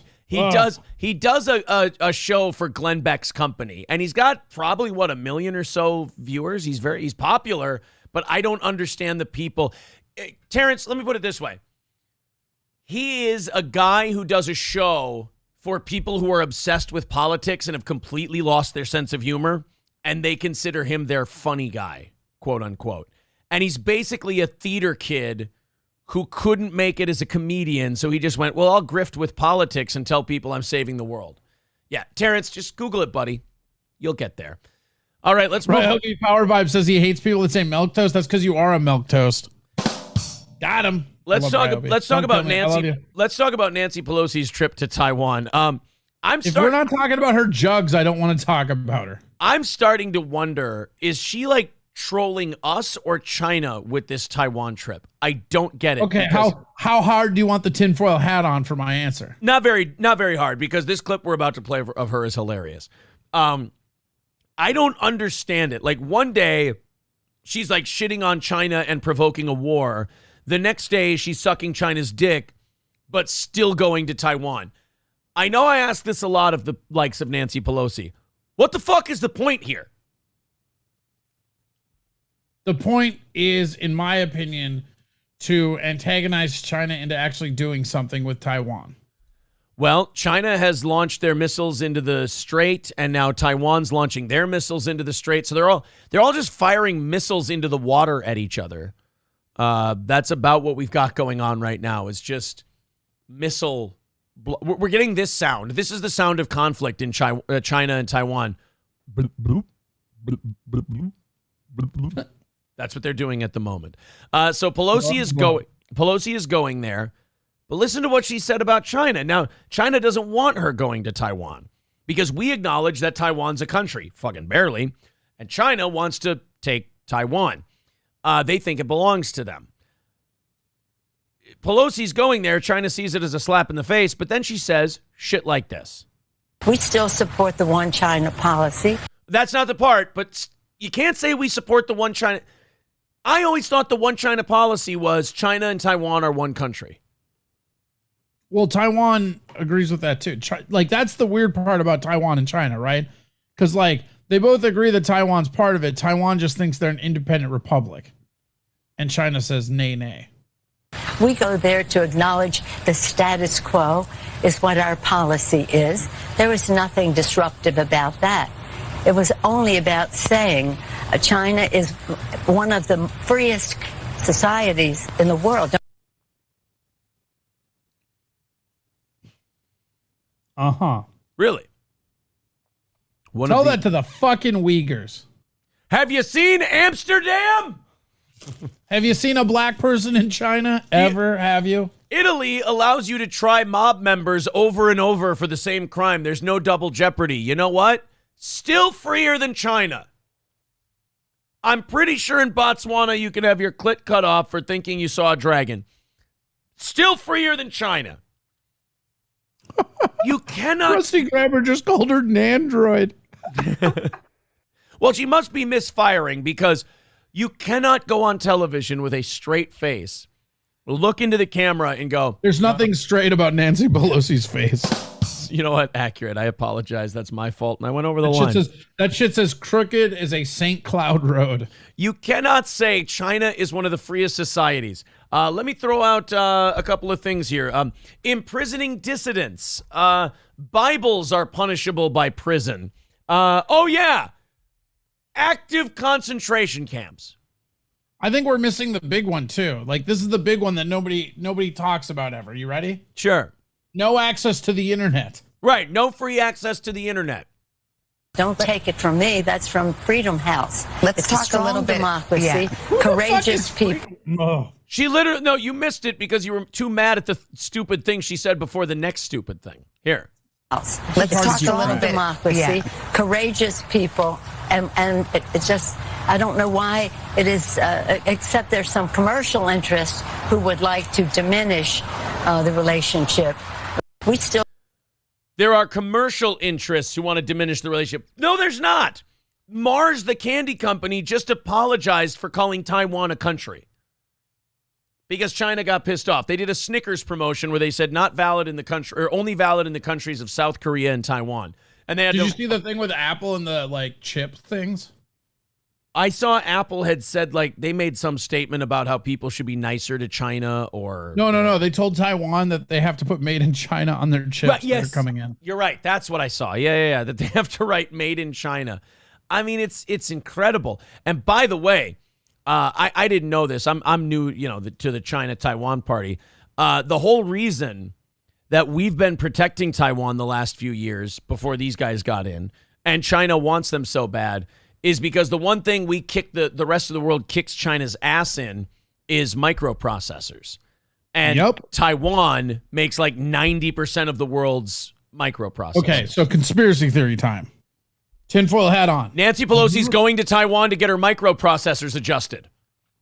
Is that what we're calling our titties? Those are mega processors. Nancy Pelosi moved a bunch of her money out of Taiwan into NVIDIA right before we did the CHIP Act. Which passed. So America is moving its money out of Taiwan at the same time Nancy does something to enrage China so that we don't give a shit. It's basically trying to make China overcommit to actually do something as we get our entire, because we're basically getting our entire financial sector into America for microchips rather than that. That's what the CHIPS Act is. Oh, is moving all that shit here? Mm-hmm. But it's still like what's really funny. So basically, we're kind of seeing it as a matter of time before China gets Taiwan. So we're trying to get all that shit out of here. And you remember when Biden was running, I was telling you about Pine Island Partnership and all these like different connections that Biden has to China via economy, right? Like there's a lot of money that came in to Biden through the Pine Island Partnership, and surprisingly, a lot of his cabinet members, including that Lloyd Aaron or Aaron Lloyd or whatever it is. Yeah.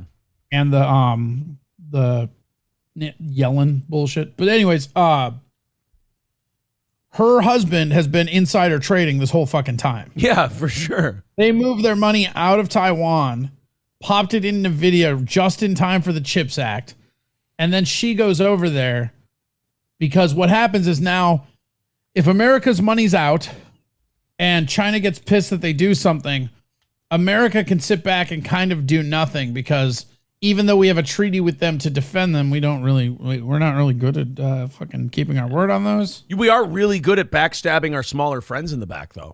We sure the fuck are. Yeah, Taiwan. And Taiwan should call the Kurds and go, "Hey, what can we expect?" And the Kurds are like, "Oh boy, it's going to get bad." Or write some postage cards to Native Americans. They'll tell you a lot. Yeah, treaties. Oh yeah, no, it's going to be bad for you guys. But the really weird thing about China right now that I just started to, I just found this out last week and I've been really obsessed with it, is that China leads the world in drone production.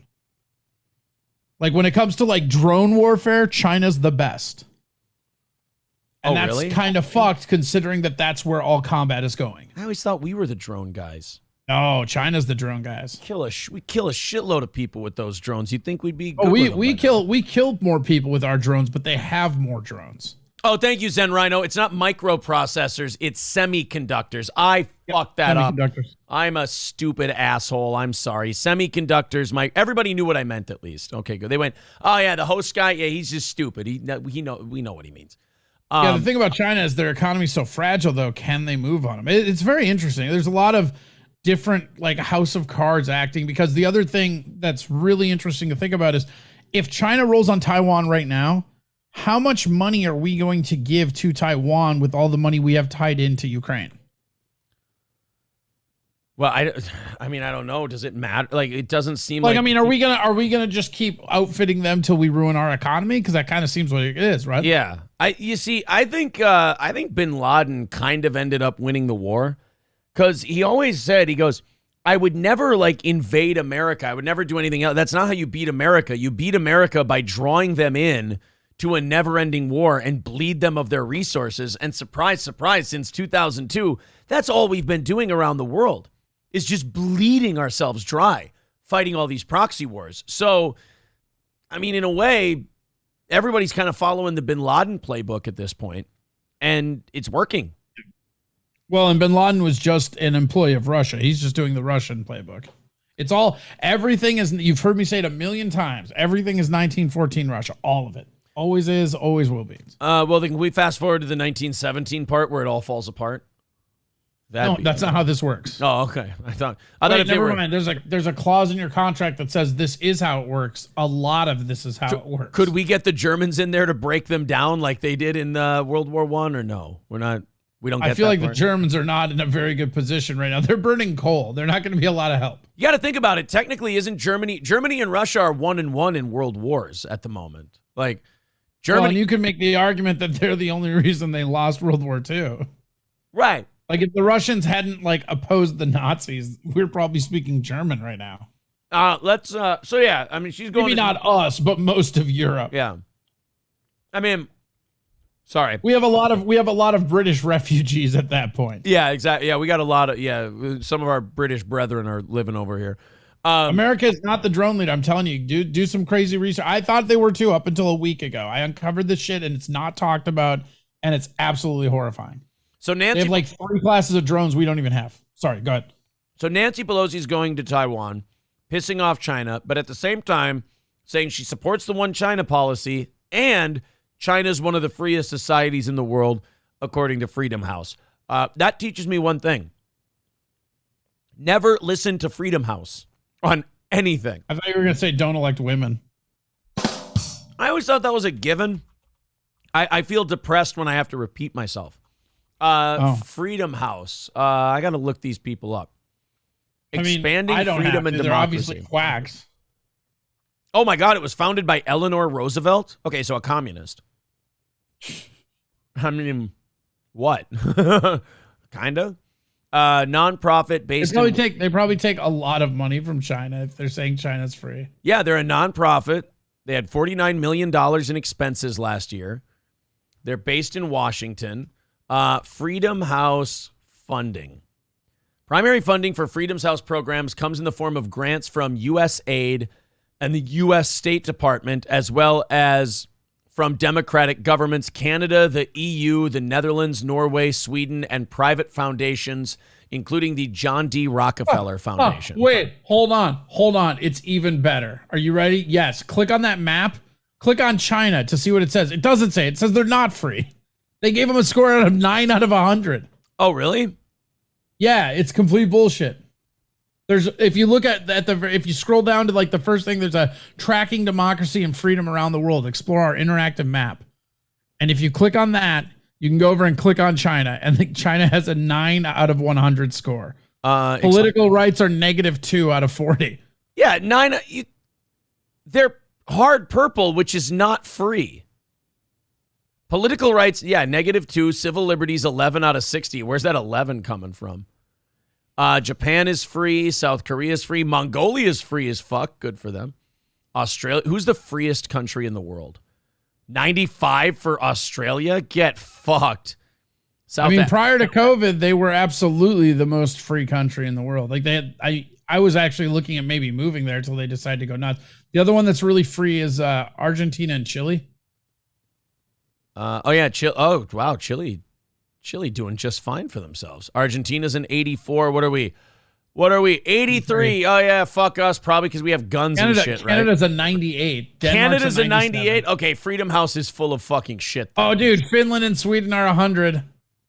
So is Norway, Finland, Sweden, the Norway. Scandinavian countries are 100. Okay, all right. Okay. Germany's 94. Yeah, right. I see what we're doing here. Okay. The trend, United States, no change. No change. Who's getting freer? Oh, Ukraine went up by 1.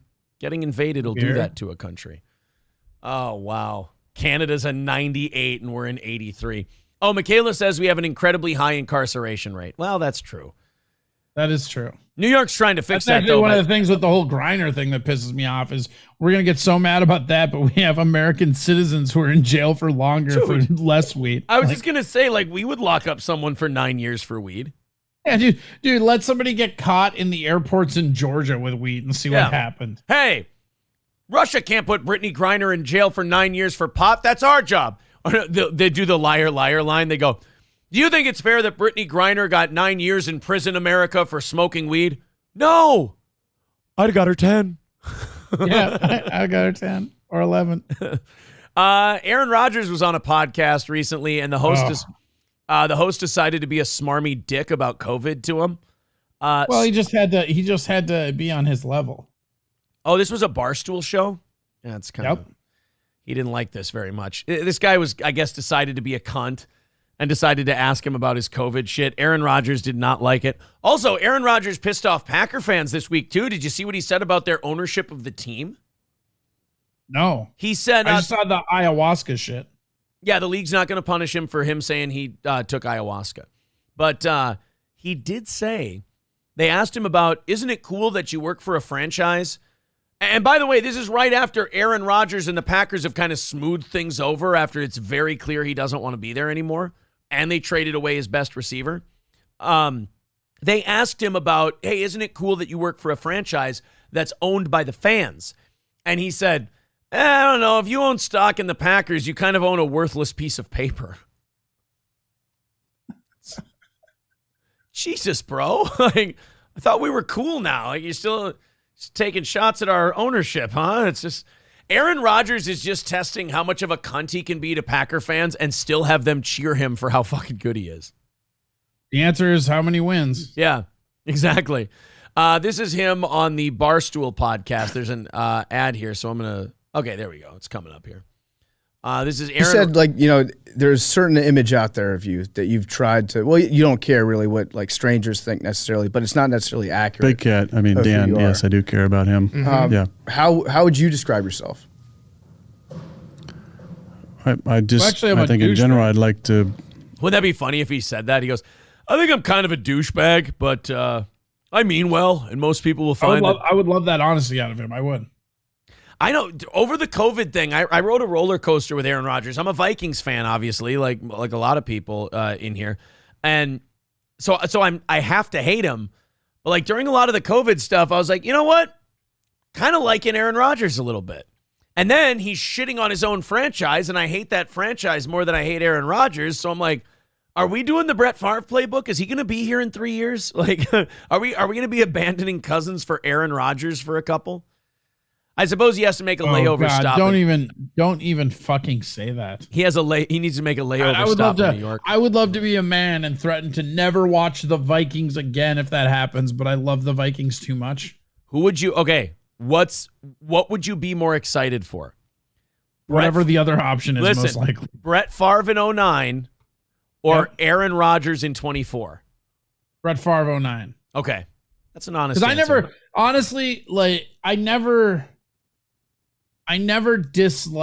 disliked Favre tongue in cheek because I was a Viking fan. Yeah.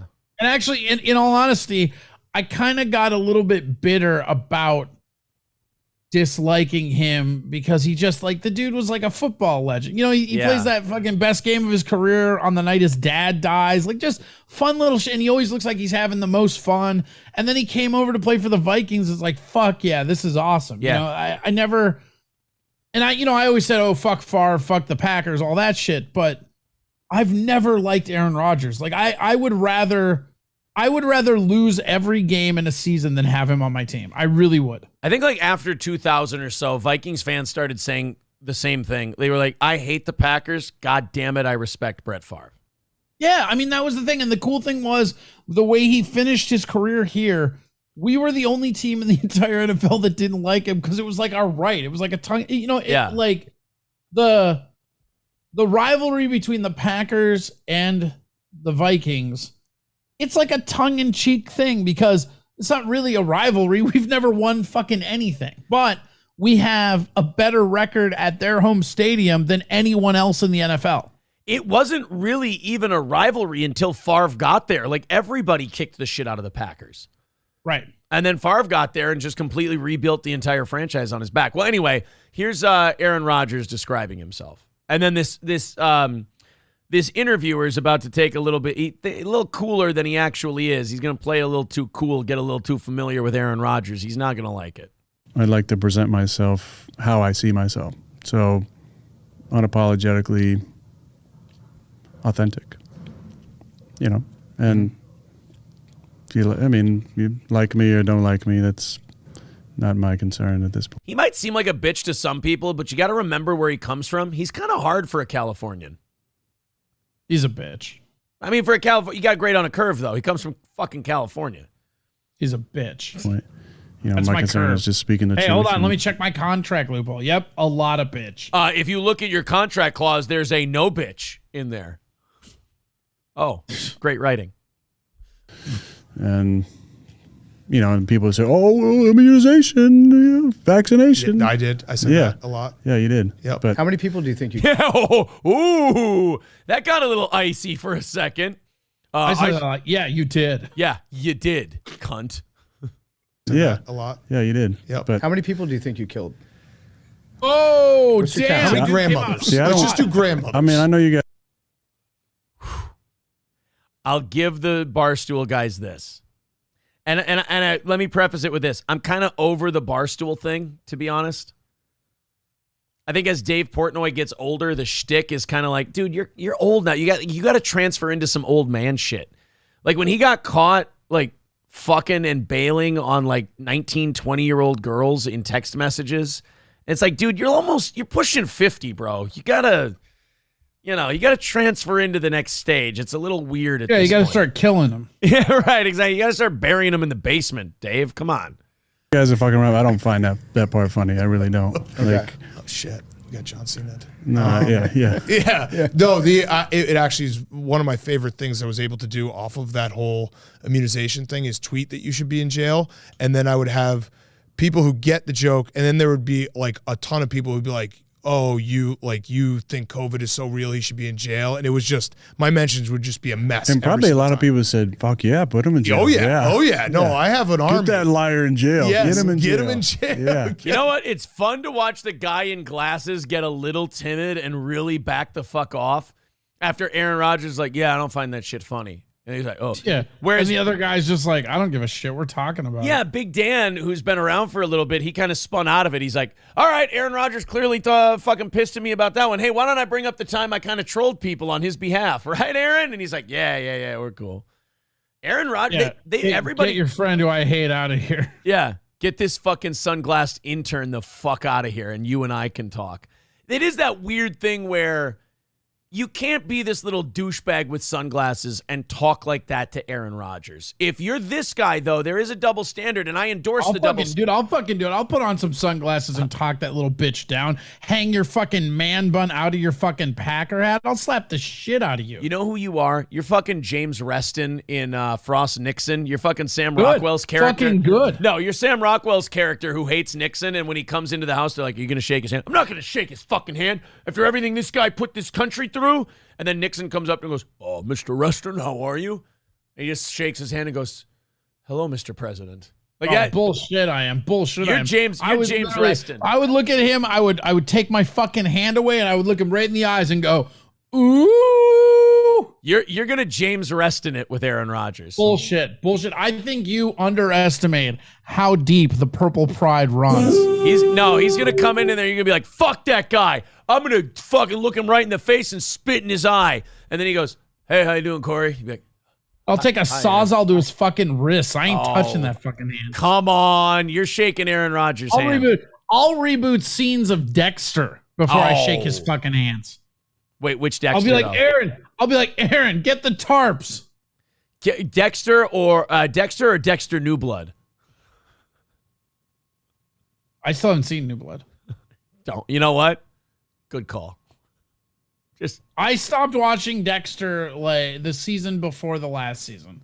It was funny. I don't remember the exact episode, but I do remember the feeling. I was watching an episode of Dexter, and it wasn't even the end of that season, but I just got done with the episode, and in my head, I'm just like, that's enough Dexter. And I never went back. I'm good on Dexter. And then, the first 2 seasons were awesome, and then it just slowly declined to a point where I'm just like, that's enough. I don't care. Once they killed Rita, it kind of untethered it from all kind of reason and rationality. 100%. Like the Rita stuff was what kept it real in the moment. Like it just, there was like this weird human connection to it that was just gone. I'm like, oh, okay, now I'm just watching serial killer shit. Like, I'm sorry. I don't have a vagina. I don't need to sit here and watch hours of true crime. I got to go. Yeah. When Rita died, it was like, okay, there's nothing tethering this guy to reality except his kid, which the kid just became a thing that when it was an inconvenience, he just left it with somebody. So it didn't really matter anyway. Where do we put this plot device? Oh, Uncle Ernie's watching him. Yeah. Okay. Exactly. Oh, we're going to get Deb into children now. Like she's going to maybe want one with somebody. Terrence says, Terrence is back. He says, where's John Lithgow?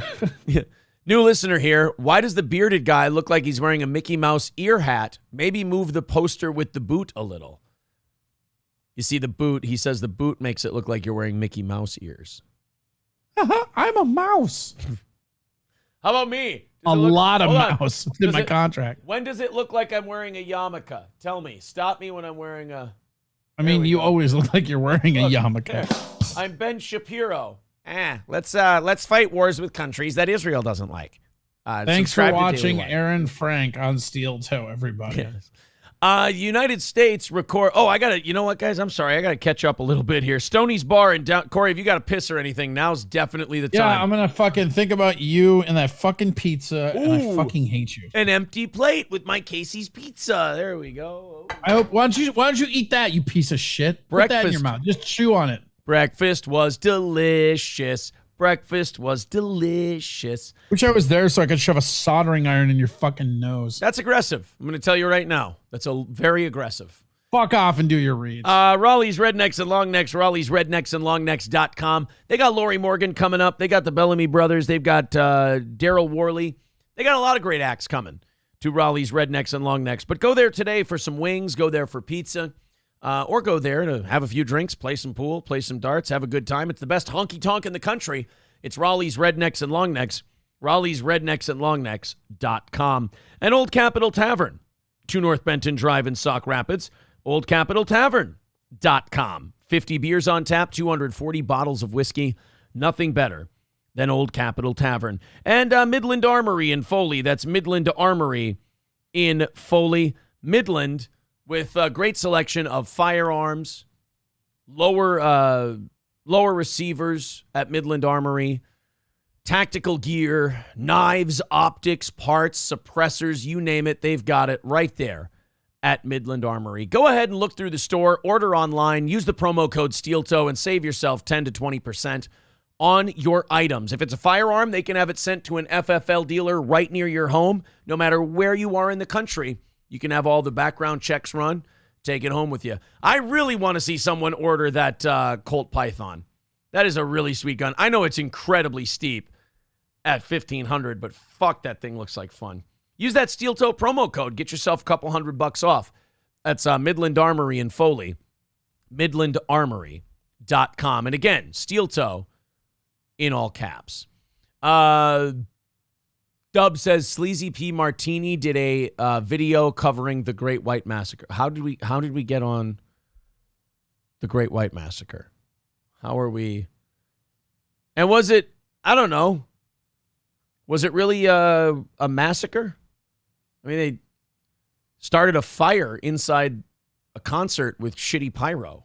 I don't know if that's a massacre. To me is like you killed a bunch of people. Like you took guns and you mowed down the whole place. It's just a terrible, terrible accident. Terrence says, not trolling, just happened across the show. I think it has one of the stories on the Google landing page, and I just clicked. Hey, well, welcome to the show, Terrence. I hope you're enjoying yourself. I mean, you've been here for over an hour, so you got to be thinking the show's pretty good, huh? Thanks, buddy. And also, thank you guys for hitting our goal really early in the show. We're already $10 into tomorrow's show, so thank you very much for Just supporting. pizza money for him. You guys don't know what you're doing.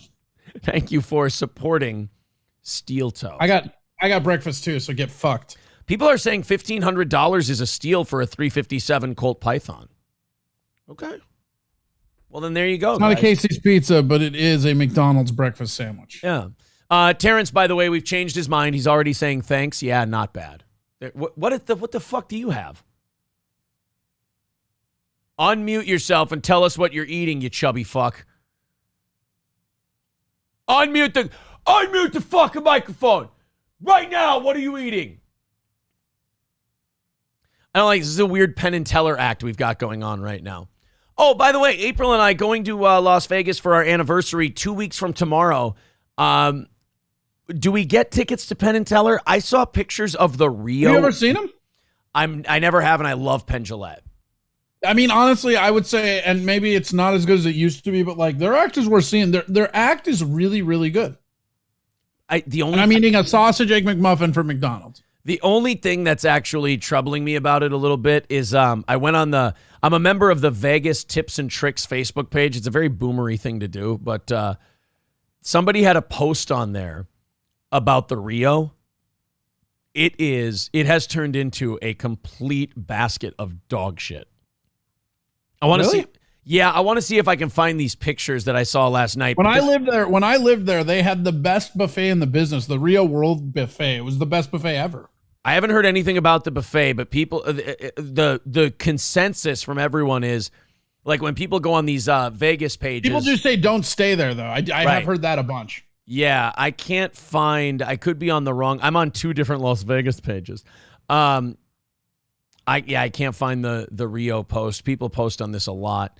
But it just looked like shit. I mean, it looked really bad. Like the carpet was flattened and beaten. The bathrooms had tiles missing, and there's stains on the bed, and just all kinds of terrible shit. Wait, the carpet was flattened and beaten?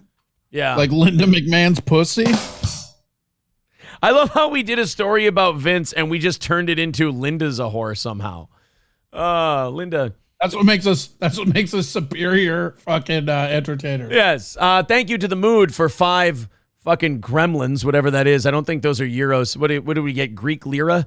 I appreciate it. He says, fucking Mikey's texting me. Oh, good. Now that you have food, eat your food and talk into the microphone while chewing as much as you can to show him how much it fucking sucks. I'm supposed to pay you back for this. Go ahead. This is by fan request. But he doesn't care. Nobody cares but him. Nom, nom, nom, nom. It's good stuff. Yeah. I mean, if I had pizza right now, I'd eat while he ate, and I'd see how bad it could get. I'm probably going to get stabbed by this kitten over my food, too. Do you see this little asshole? The little fucker's just sneaking around back there. Oh, dude, this cat is just ridiculous. Like, you want to talk about, I have kicked this cat because he loops into my feet while I'm walking. Like, you know, we were talking earlier how you don't want to step on your dog? Yeah. This little motherfucker here, he'll scoot in between my feet as I'm walking, and I'll just fucking launch him with a kick that's just me mid-stride. I'm like, oh shit, sorry. Is he like, looks like a Muppet flying across the living room. And like, he doesn't understand like English or anything like that, so it's hard to convey to the animal that you didn't mean to. So he's like, I don't know what the fuck I did, but I'm never doing that anymore.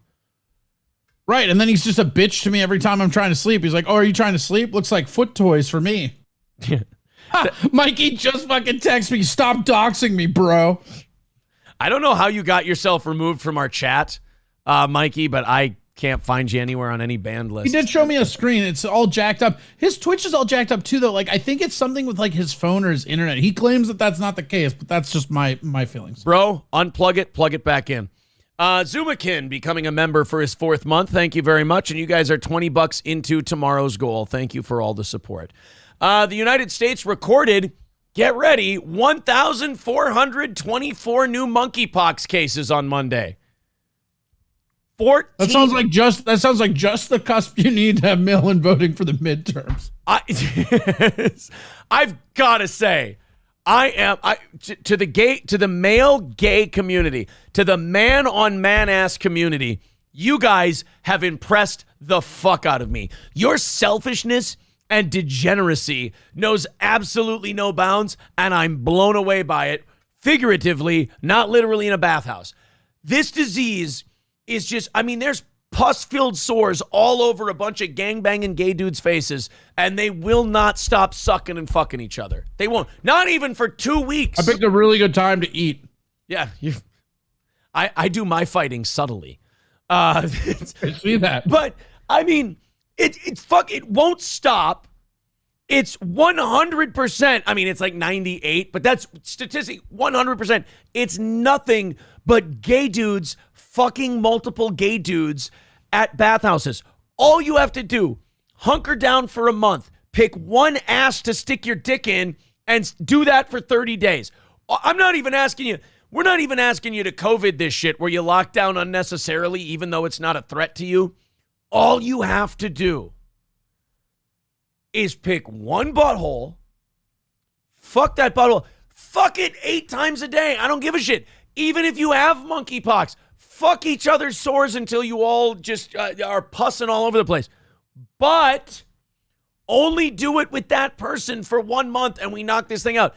The little amount of effort that it takes to curb this monkeypox thing, to me, makes it so it has to be that the gay community just does not give a fuck and goes, fuck it, I'll take the sores on my face and I'll fuck people anyway. Here's the thing I don't understand is that, okay, so it's predominantly gay men, right? So why can't they just say men are getting this? Like, if you don't, I understand, like, I first and foremost, I think it's ridiculous to have not be able to give medical information because you're worried about the consequences socially. That's insane. Right? That's anti-science. When you talk about anti-science, that's anti-science. Right. But if we're agreeing, okay, we can't just say gay men are getting this because that looks bad from like a PR perspective. Why not just say men are getting it and tell people, oh, it's sexual, this and that, be careful, this, just really preach to like men calming down. You don't have to go the gay or straight route on it, but they're opting to just not tell anybody anything. I mean, right. They have studies that have come out in Britain now, 2 of them. And America's just acting like, nah, that's just homophobia, man. I mean, I know you have to be careful how you say shit like this. Do you, Aaron, as we are on our 3rd platform? Do you? It's me saying that so I can just say what I want to say. Ooh, I know that's a pro move. That's a fucking pro move. I know you have to be careful saying this. But you've had AIDS, and then in the very next generation, you had monkeypox. Maybe there's something unhealthy about the way you're fucking doing it. Maybe,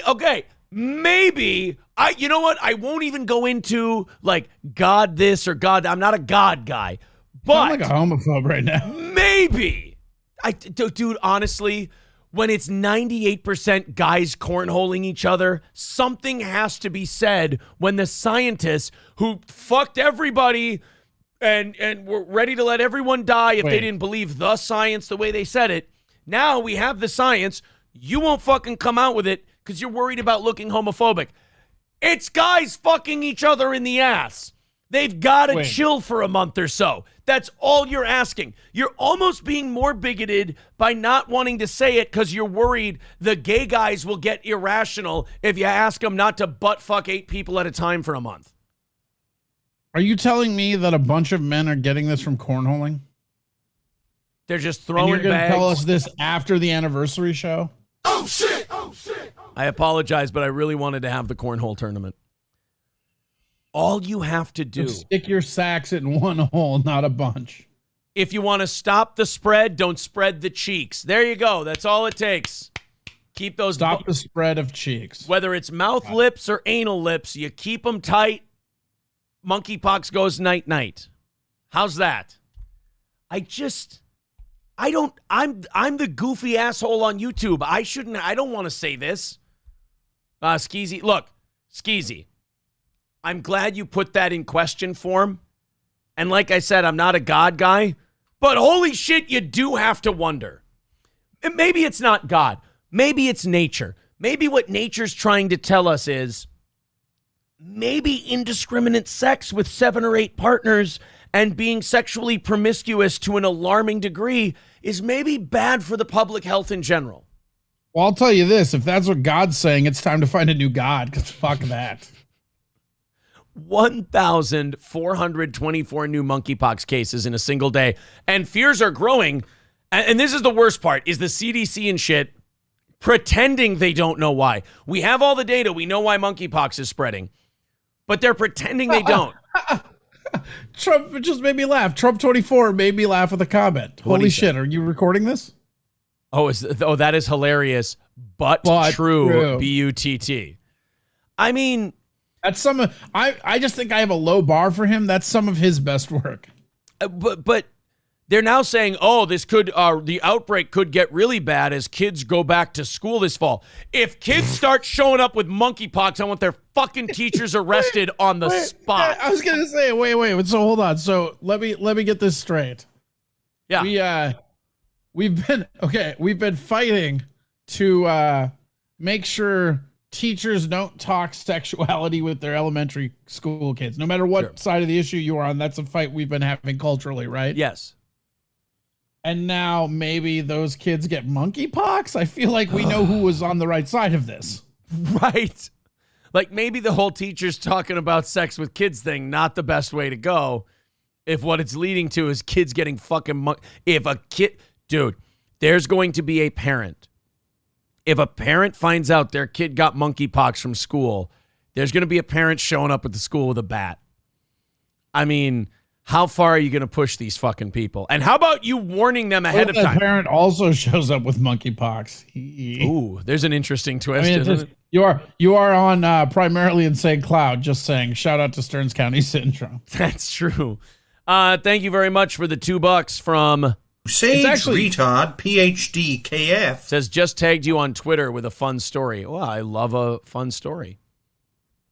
All right. I love like watching this monkeypox thing. Like there's a huge like gay community in Houston, and that's where all of them are coming from. There's a bunch in Austin right now.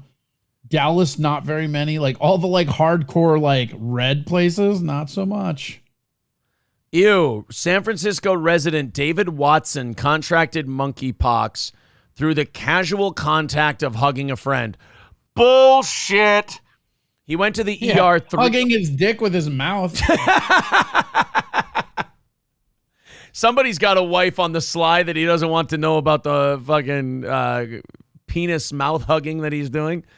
Not that anybody cares, but there's a like graph map that you can track all monkeypox. In Minnesota, there's 55 cases so far. Hey, Corey? Yeah. That story was not done yet. Oh, God. He went to the ER 3 times with extreme pain that, quote, opioids could barely touch. It took 12 days to get monkeypox. Now, again, this resident is saying he contracted it through casually hugging a friend. His husband, so somebody didn't want the gay husband to know that he's been fucking around and getting monkeypox. His husband and also their 2 dogs were infected. So he's fucking the dogs. You can only get monkeypox through skin-on-skin contact with the open sores. That's not true. That's not true. You can also get it from tainted peanut butter, Aaron. I feel like we're splitting hairs here. I feel like the peanut butter becomes tainted. Pussy hairs for peanut butter. Jesus Christ. So the guy... What? So this gay married man is going to have us believe that he just casually hugged a friend and then came back with monkeypox and gave it to his husband and 2 dogs, and we don't get to say anything? Look, we let you get married. We treated you as equals. Now we get to point out when you're being fucking depraved degenerates, and we get to have a laugh. I'm sorry, you don't get to have everything your way. If you butt fuck your way into an African smallpox disease and then spread it all over the country, we get to point out that maybe you guys got to cool it on the butt fucking for a little bit. Can we just call it butt pox? I mean, it would be a little more, it's jarring. I feel like these things need to be more jarring because we're treating it with kid I'm looking at this map and I can't unsee the fact that Montana looks like Biden is sniffing Idaho's hair. What map? The American map. Oh, I thought you were looking at a monkeypox map. Well, I'm looking at the monkeypox one. Here's a fun thing, okay? Where do we here, have? fun. Okay, go ahead. Where do we have the most gay population in our country? Would you say probably California or New York? Okay, and where would you say there's the most cases of monkeypox? I'm gonna go out on a crazy limb here. This is gonna be a wild guess. This is my dark horse guess. Would it be California? Uh-huh. Oh. Would it be now? Do they break it down by area? Nope, just overall cases. Okay, they don't break it down like I can't say like San Francisco is number one. I'm sure if we could look at it, what happens if I click on it? Nothing. I don't know. Okay, well, shoot. But yeah, California is number one. I'm going to guess New York is number two. And then I'm going to guess places New York is actually number one. California is number two. Oh. New York is, check this out. California has 1,310 confirmed cases, right? New York has 2,100, almost double.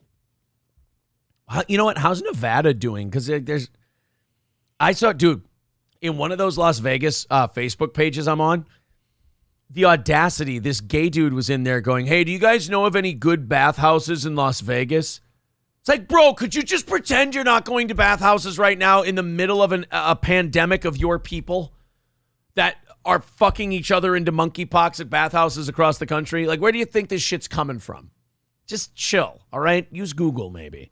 Nevada has 55 cases. Oh, wow. See, you know what? People probably get it in Nevada and then leave. Yep. Okay. Wyoming has 0 cases so far. They're the only state. And that's kind of funny because during COVID, they were a long time having 0 cases as well. I'm not trying to get banned from a platform here. This is just a joke. But Wyoming has 0 monkeypox cases. Uh-huh. Also where the Matthew Shepard murder took place. I'm just saying maybe people are scared. Saying there might be a little bit of fear in Wyoming where, they've got a history of maybe being a little heavy-handed on how they feel about homosexuality in that particular state. Veldrain with $5 says, if you get it straight, it greatly reduces your chance of getting monkeypox. Yeah. I was telling people at the anniversary show, I got vaccinated for monkeypox. It's my wedding ring. There you go. Look at that. No monkeypox for me. Isn't that amazing? I take it off. I just get a load of blister cum right in my face. The Mood with €5 says, these are euros who are a whole 3 cents more than $1. So enjoy that 15 cents. Well, thank you, buddy. That's very considerate. Margin, baby. Oh, Mega Dreads Gaming Channel just writes, shout out to Wyoming. No, that's not what I was saying. Straight killing it, Wyoming. Get it? That is not what I was saying at all. Like Corey, no. Dub says, I once viewed a YouTube video of a woman that had her dog German Shepherd on camera describing how she had sex with her dog and how the difference was from men. She wasn't ugly either. Well, then she was clearly molested. I've seen a lot of Linda McMahon's videos. I go into YouTube to find that story, by the way. Apparently, Mersh from Revenge of the Sis and Pod Awful are fighting again. Oh, boy. Those two. What are they fighting over? I don't know. Those two girls are always fighting with each other. I think they should just fuck. I mean, just when you get that bitchy and pissy with each other, and it's one of those podcast beefs where they both take it seriously, where nobody should be taking any of this shit seriously. Even if you're fucking with each other, it should just be fun. It's no fun to fight with someone who's like serious about it and wants to get like into it. And it's like, we're fucking around on here. But those two just, they pushed each other's buttons for a while, and apparently they feel like going after each other again. So I think Jesse from Pod Awful starts it, and then Mersh feeds into it, and then they all start fighting again. Just fucking internet beefs, man. Speaking of Nevada, Lake Mead is continuing to dry up, and just this week they found more bodies. Yeah, what's their total? 5 now? This is the 4th finding and the 6th body. So we're getting more and more. Are they, I haven't heard any follow-up either. Like, they never tell us if they've, like, done DNA testing to find out who these people are. We're not finding out, like, who are the people who have been thrown in Lake Mead. So why, I always thought that they buried bodies in the desert. So why are we finding them in Lake Mead? Did they use both? Or was at one point in Vegas history, it was Lake Mead, and at one point it was the desert? I don't know.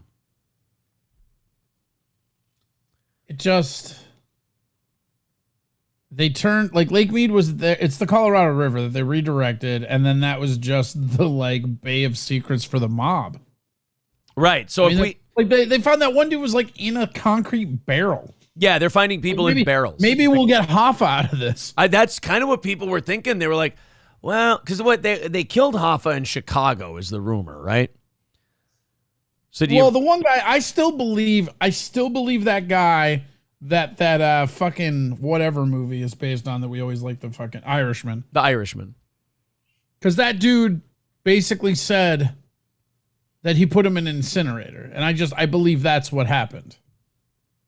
Yeah, I don't feel like you'd keep his body around someone that high profile. No, but they wanted it to be a mystery of, like, because every time they mention, like, where he is or what happened to him, the moral of the story is don't fuck with the mob. Right. Yeah, exactly. Yeah, don't let them wonder where you are.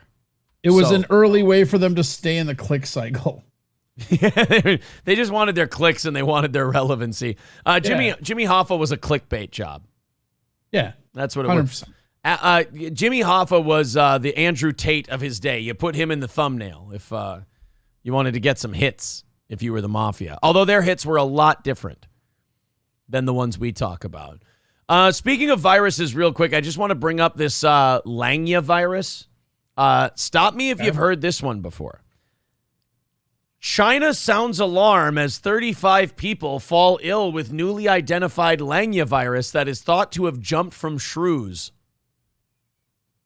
Shrews? Yeah, the little rat mole things. Huh. You know, because diseases just jump. That's what they do. There's a shrew running around in the ground, and he crawls across your shoe, and then, boom, a virus transforms and infects you. Got bad news, guys. This sounds a lot like the it came from pangolins thing that we were hearing before. Does Biden just have China on the phone and he's like, look, man, things are really shitty over here. Remember when things were really good and you released that virus for us? Yeah. You got anything else up your sleeve? Have we been working with you on anything that might bring back those mail-in ballots? Because those work swell.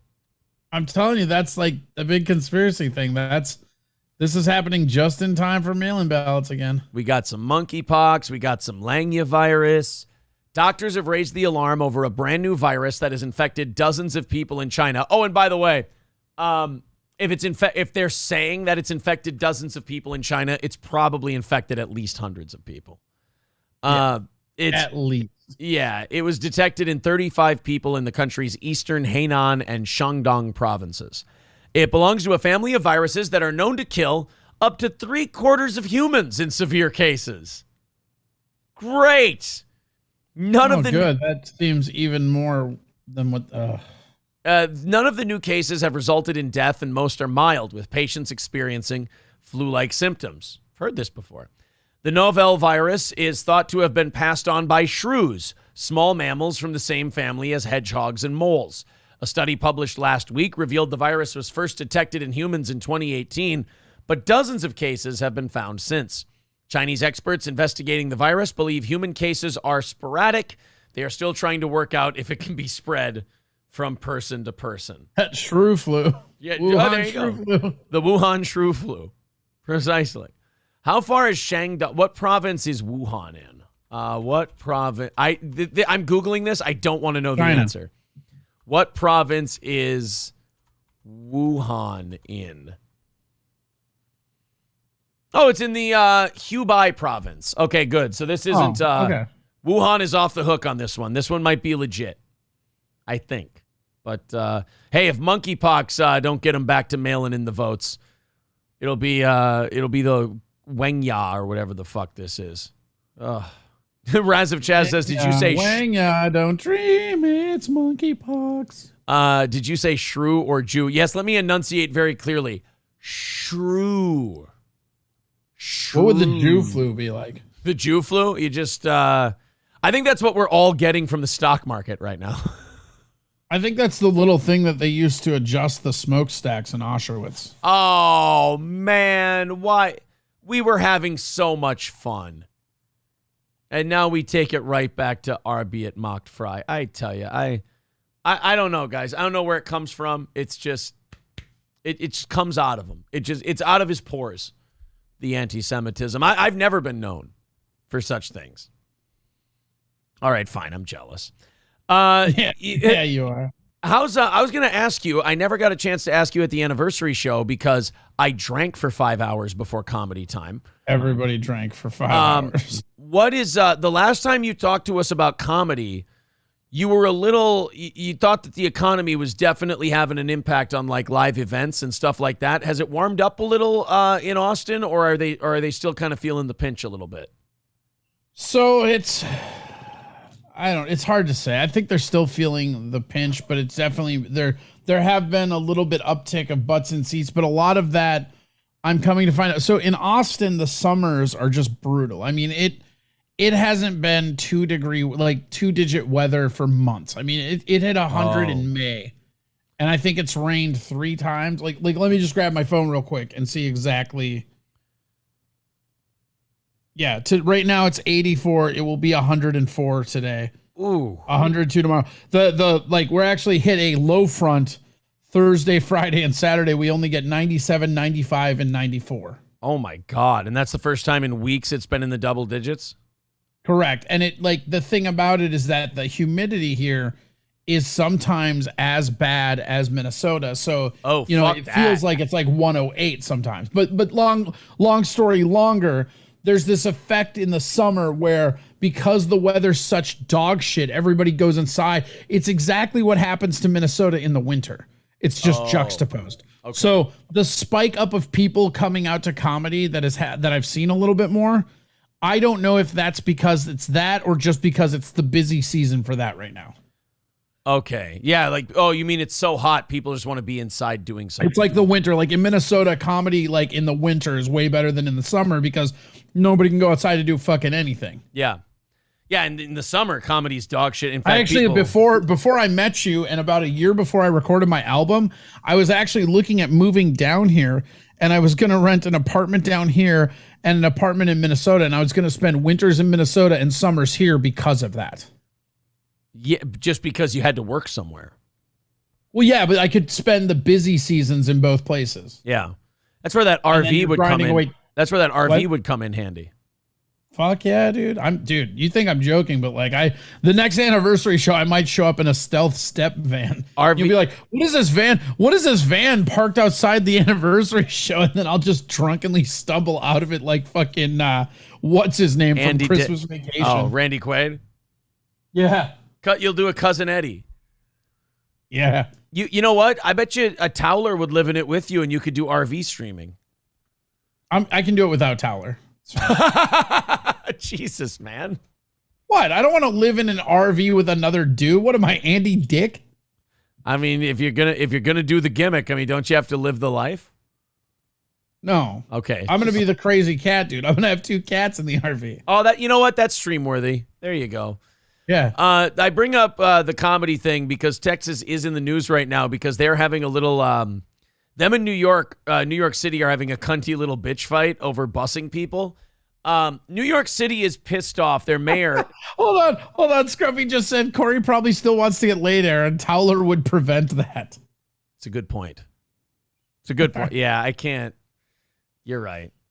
Towler's an interesting cat, man. I talked to him for a little bit at the anniversary show, and I can never understand. I can never decide if he's doing a character all the time or if he's a really shy, nervous dude.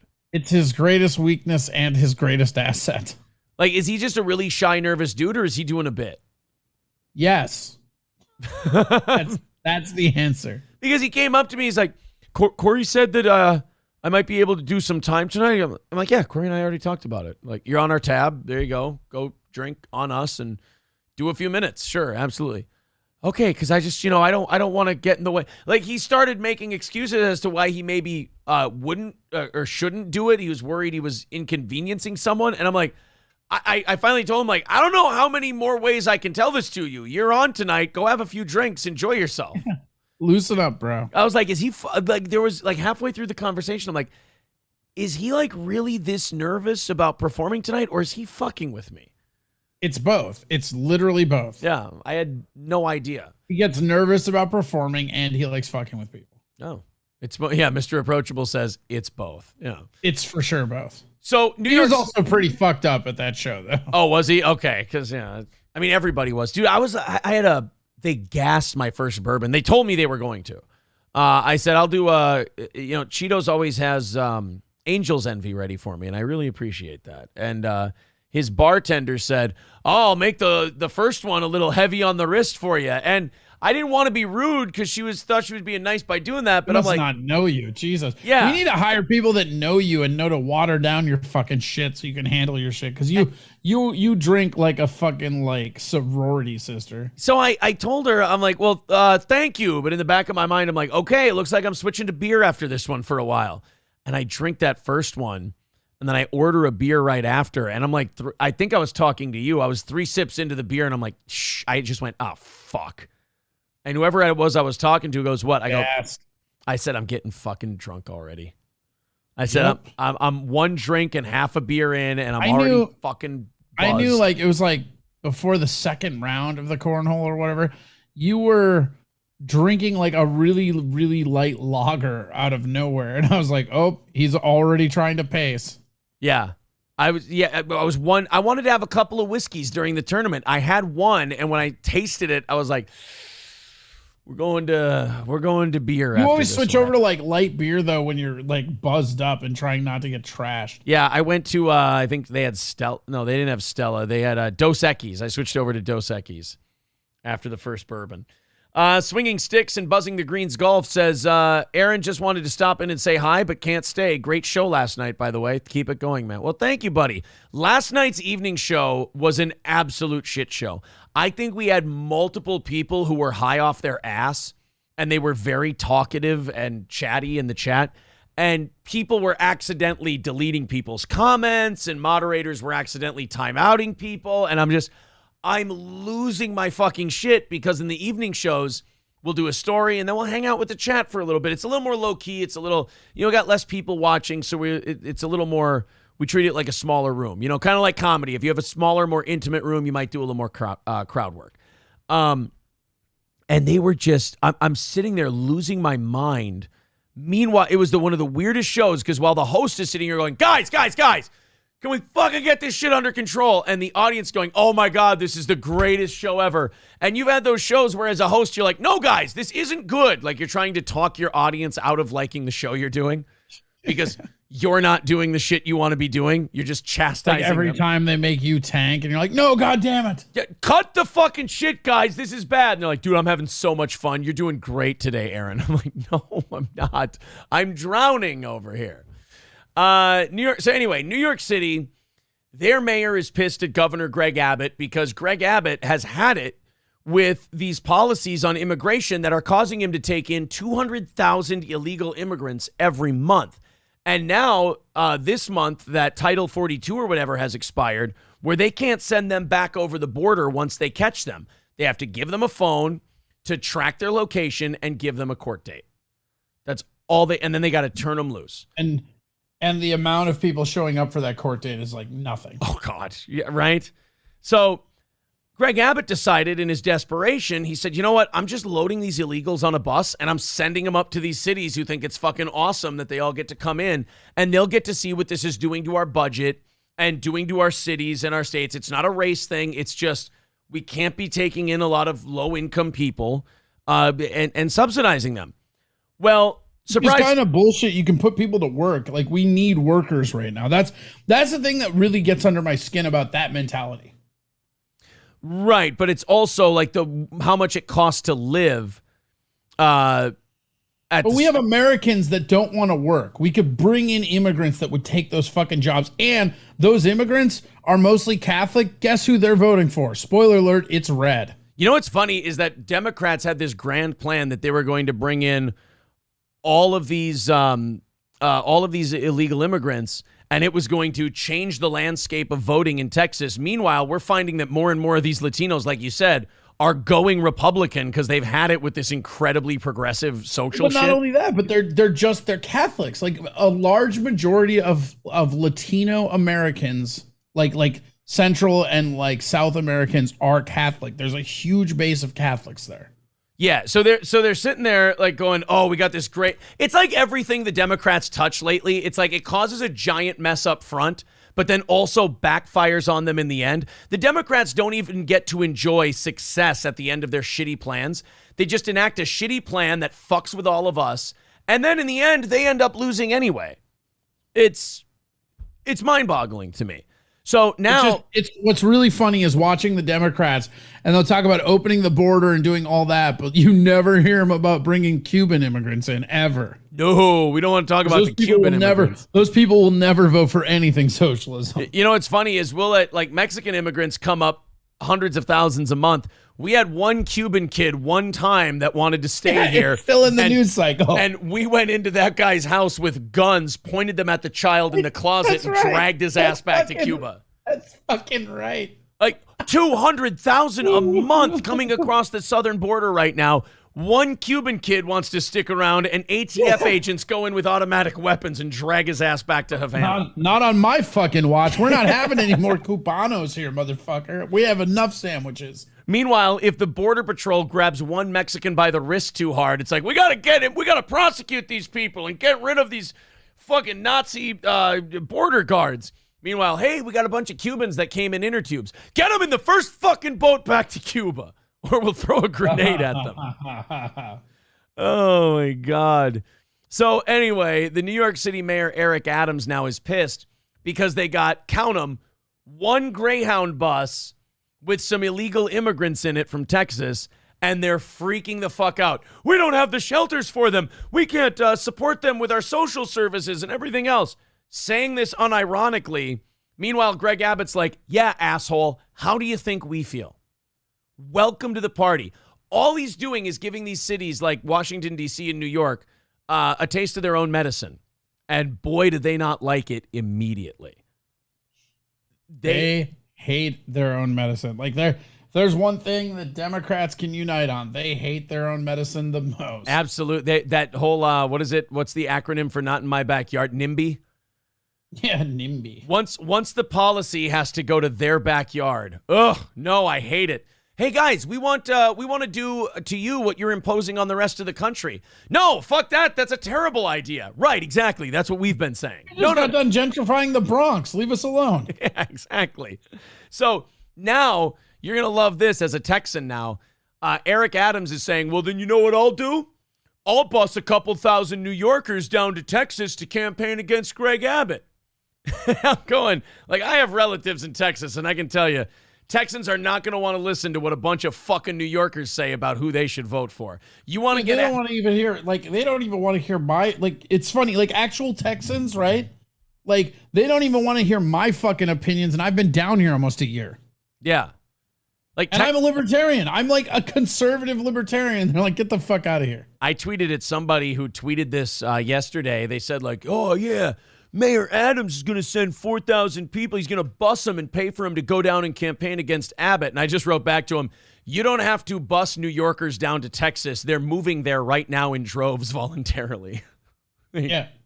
You don't have, but sorry, they ain't. The thing that's fucked, though, is like New York and California, they're all busing down to Texas. And then these motherfuckers are going to continue to vote blue. It's so weird. You gotta, like, right? You vote blue and you turn your whole place into a shithole. And then you're like, oh, this is a shithole. I better get out of here.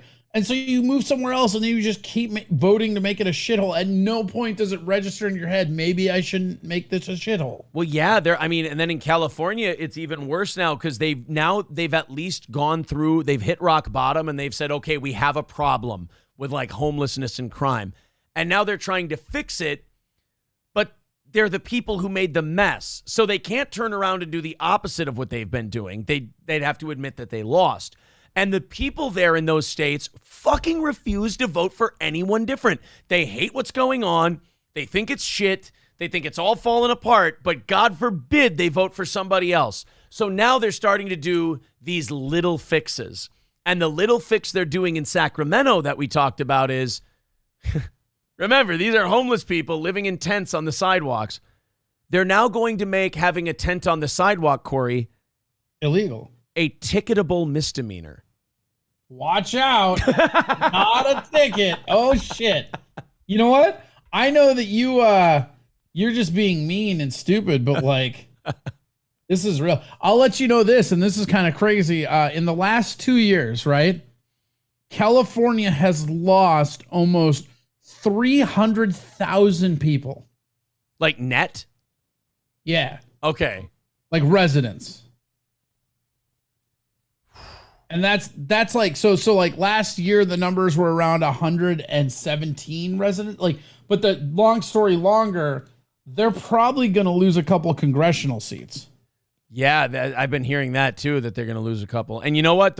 Whatever red congressional districts they might have, they might be getting, like, if they redistrict them, there's a chance they get bigger. Those red districts. I don't know. But I do know that making that sleeping in a tent thing a misdemeanor, that's really going to fix everything. Because you know what homeless heroin addicts do? Pay all their tickets and show up for all their court dates. Yeah. Going to help a ton. Tucker Carlson is apparently there's rumors that he's worried about Alex Jones's texts now being in the hands of the January 6th committee. I saw that. Like, I didn't realize him and Trump text a bunch. Him and Alex Jones. Tucker and Alex Jones. Or Jones. Tucker Carlson reportedly petrified that his daily texts with Alex Jones will be made public and that the leak could be highly embarrassing. I don't really see Tucker Those two are banging, bro. Yeah. Hey, Tucker, you want to see what's this word on my dick? Is that from you? I need to know. Well, Alex, I told you, after I'm done with my show, we can go down to your house for some sexual fly fishing. Fox News. Yeah, have you been working on those calves, you fucking sissy? Like he's just belittling Well, it's him. weird. It's easy to skip leg day when I'm blasting your butthole full of cum. Whoa, you wouldn't think that you would put that in a text message. That's kind of forward. Fox News host Tucker. I want to get monkeypox with you, Alex. Jesus. Hey, man, they could be reading this. Not a chance. Your lawyers would have to voluntarily send it to the prosecutors. How about you use your InfoWar butthole and Illuminati this dick? Fox News host Tucker Carlson texts with conspiracy theorist Alex Jones on a regular basis, according to the Daily Beast newsletter Confider. Oh, well, that's all you need to know then. Last week. Never mind. Okay, next topic. Story closed. By the way, I've heard that in your state that $45 million judgment is not going to stand because you guys have like a limit. You guys have like a dollar limit you can put on that shit. Have a limit. They have a limit. They have a dollar limit that's based on the percentage of the offense for all defamation suits here. It's fucking, everything I learned about Texas just makes me laugh. It's fucking hilarious. Like they, at every corner, are set up for fuck the man. Yeah. So I think the most he's going to end up paying is like $9 million, which he has. So I think here's another fun thing in Texas, right? So my tabs are going to expire in August, so I have to get new plates, right? The DMV is all backed up. So as long as I have my appointment set, which is like 2 months in the future, they will do nothing about my expired tabs. Really? Because they don't even have tabs here. They don't have state taxes. Oh, so what do you put anything on your driver's license? They've got like a registration thing that you have to like pass, like an emissions thing almost, and it's a little sticker that goes on your window, but your actual license plate has no sticker on it of any kind. Oh, like the thing in Wayne's World where he takes his car in and they do the inspection? Like that kind of deal? Yep. Oh, okay. John Smokin says Alex Jones' text got Trump raided by the FBI. That's an interesting thought, but what I'd heard is that they've been planning this for a while. They've been planning this since the first impeachment. And the other weird thing with Trump that nobody's talking about is that one committee voted to force the IRS to disclose his tax information, which is so fucked up from an authoritarian standpoint. They just can't leave well enough alone. Like the country was kind of moving on from him. They'd been finding other people. He still had his hardcore group of supporters, but DeSantis was kind of gaining on him. Not anymore, man. This is going to galvanize them. I'm telling you this. If they do not produce a conviction out of that, like this will put Trump in the White House. Or a conviction or just something that makes him ineligible to run for federal. They better freeze him. They would need to have a conviction for that. That's what I'm saying. Like if they get the thing to stop him from running, that's all they want. There's a goofy rule that says even if you're not charged, if you get caught with confidential government documents or something, you're not allowed to run for federal office. Like, it's just some weird loophole. And that's what they're going for with this. And you know what? Honestly, I'm sure they're going to find something. I'm sure they're going to find like a letter he wasn't supposed to keep or some ticky-tack thing that I'm sure every president has had, and it'll end up fucking him over. But then it's going to look like you basically had a preemptive coup, so it's going to make you look even worse. I think they really backed themselves into a corner here. I think they either paved the way for DeSantis to run unopposed, or they just made Trump stronger for 2024. Either way. Yeah, I mean, there's no situation in which this is good for them. No. Because even if Trump gets locked up forever, let's say, not going to happen, but let's say Trump, they find the smoking bullet, they finally prove everything they've been saying, they put him away forever, right? Yeah. DeSantis just frog stomps the shit out of you. Right. The only thing that can stop DeSantis at this point is a primary with Trump. And honestly, if you're the Dems, it might be nice to just put Trump in you have a better chance of beating Trump than you do DeSantis. They don't think that way, though. They are just petrified. They operate completely on fear. You've seen how much money they're dropping into like pumping conservatives, right? Like, have you seen this shit that's been going on? Oh, you mean like promoting like Liz Cheney and shit? Not just Liz Cheney, but there's a bunch of them, and I don't have the list on me. I can find it, but it's irrelevant. It doesn't matter. Like, the whole thing is the DNC has been spending money on ad campaigns being like, this person is too conservative. And in all these places they've been doing that, they've lost. Right, because a lot of the people in those states want conservative people. Right. They're basically just advertising these because the whole strategy is that these people will be harder to beat or easier to beat in the election. So they basically help these hardline Trump Republicans win their primaries. Yeah. And honestly, the Mar-a-Lago thing is probably going to help any of those Trump people. Dude, if the Mar-a-Lago thing, man, I'm telling you, if they swung and missed on this, there will be hell to pay. It's always weird to me watching these people in power be shitty and scummy and everything else, and then watching it going, dude, I'm not even on your side, but I know that if I were you, I would be executing this way better than you are. Like, you're even shitty at your evil plan. Like, if you and I were in the DFL, we could have done this better. Yeah. Like, we're like, wait, you want to what now? We want to raid Mar-a-Lago. And you just slap that person in the face. You're like, no. Just slap that Batman meme that has him slapping Robin. Yeah, exactly. Like Christopher Wray from the FBI is Robin and you're Batman. You're like, you're not fucking raiding Mar-a-Lago and making him a goddamn martyr. And cut the shit out with that January 6th stuff. Nobody fucking cares and we just look like assholes. Now, please, can we do something to fix the economy? I mean, it's fucking ridiculous. I have an idea on fixing the economy. All right, Joe, go ahead. How about we print $800 billion? You know what? I'm fucking out of here. I'm leaving. I can't. You guys don't stand with Ukraine. That's the problem.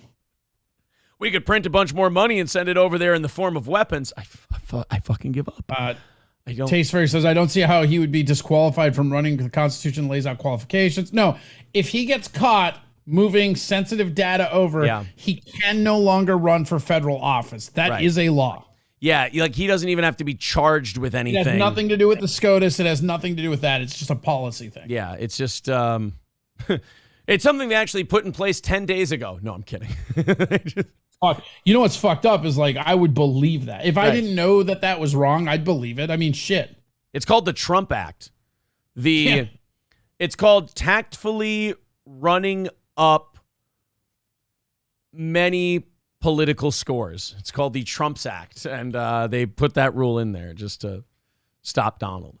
I wanted to go over this story today out of North Carolina. I know it's kind of... He can't run as VP either.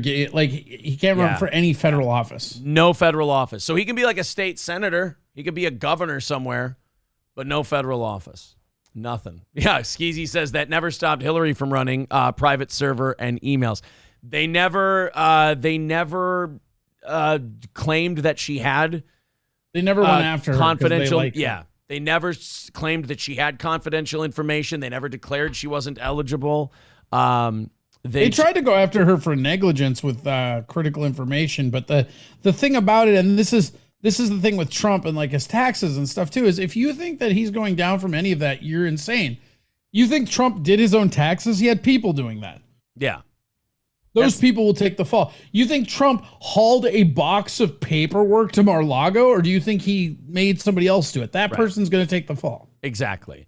What if people write in Trump when they vote? If you write in someone who's ineligible to hold federal office, it just won't count.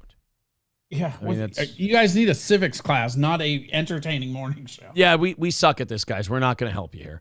Let's talk about this cop from North Carolina. You know, I sometimes get a little annoyed at the thin blue line types because they think when the shit hits we talked about this during COVID a lot, that when the shit hits the fan, the cops are not going to help.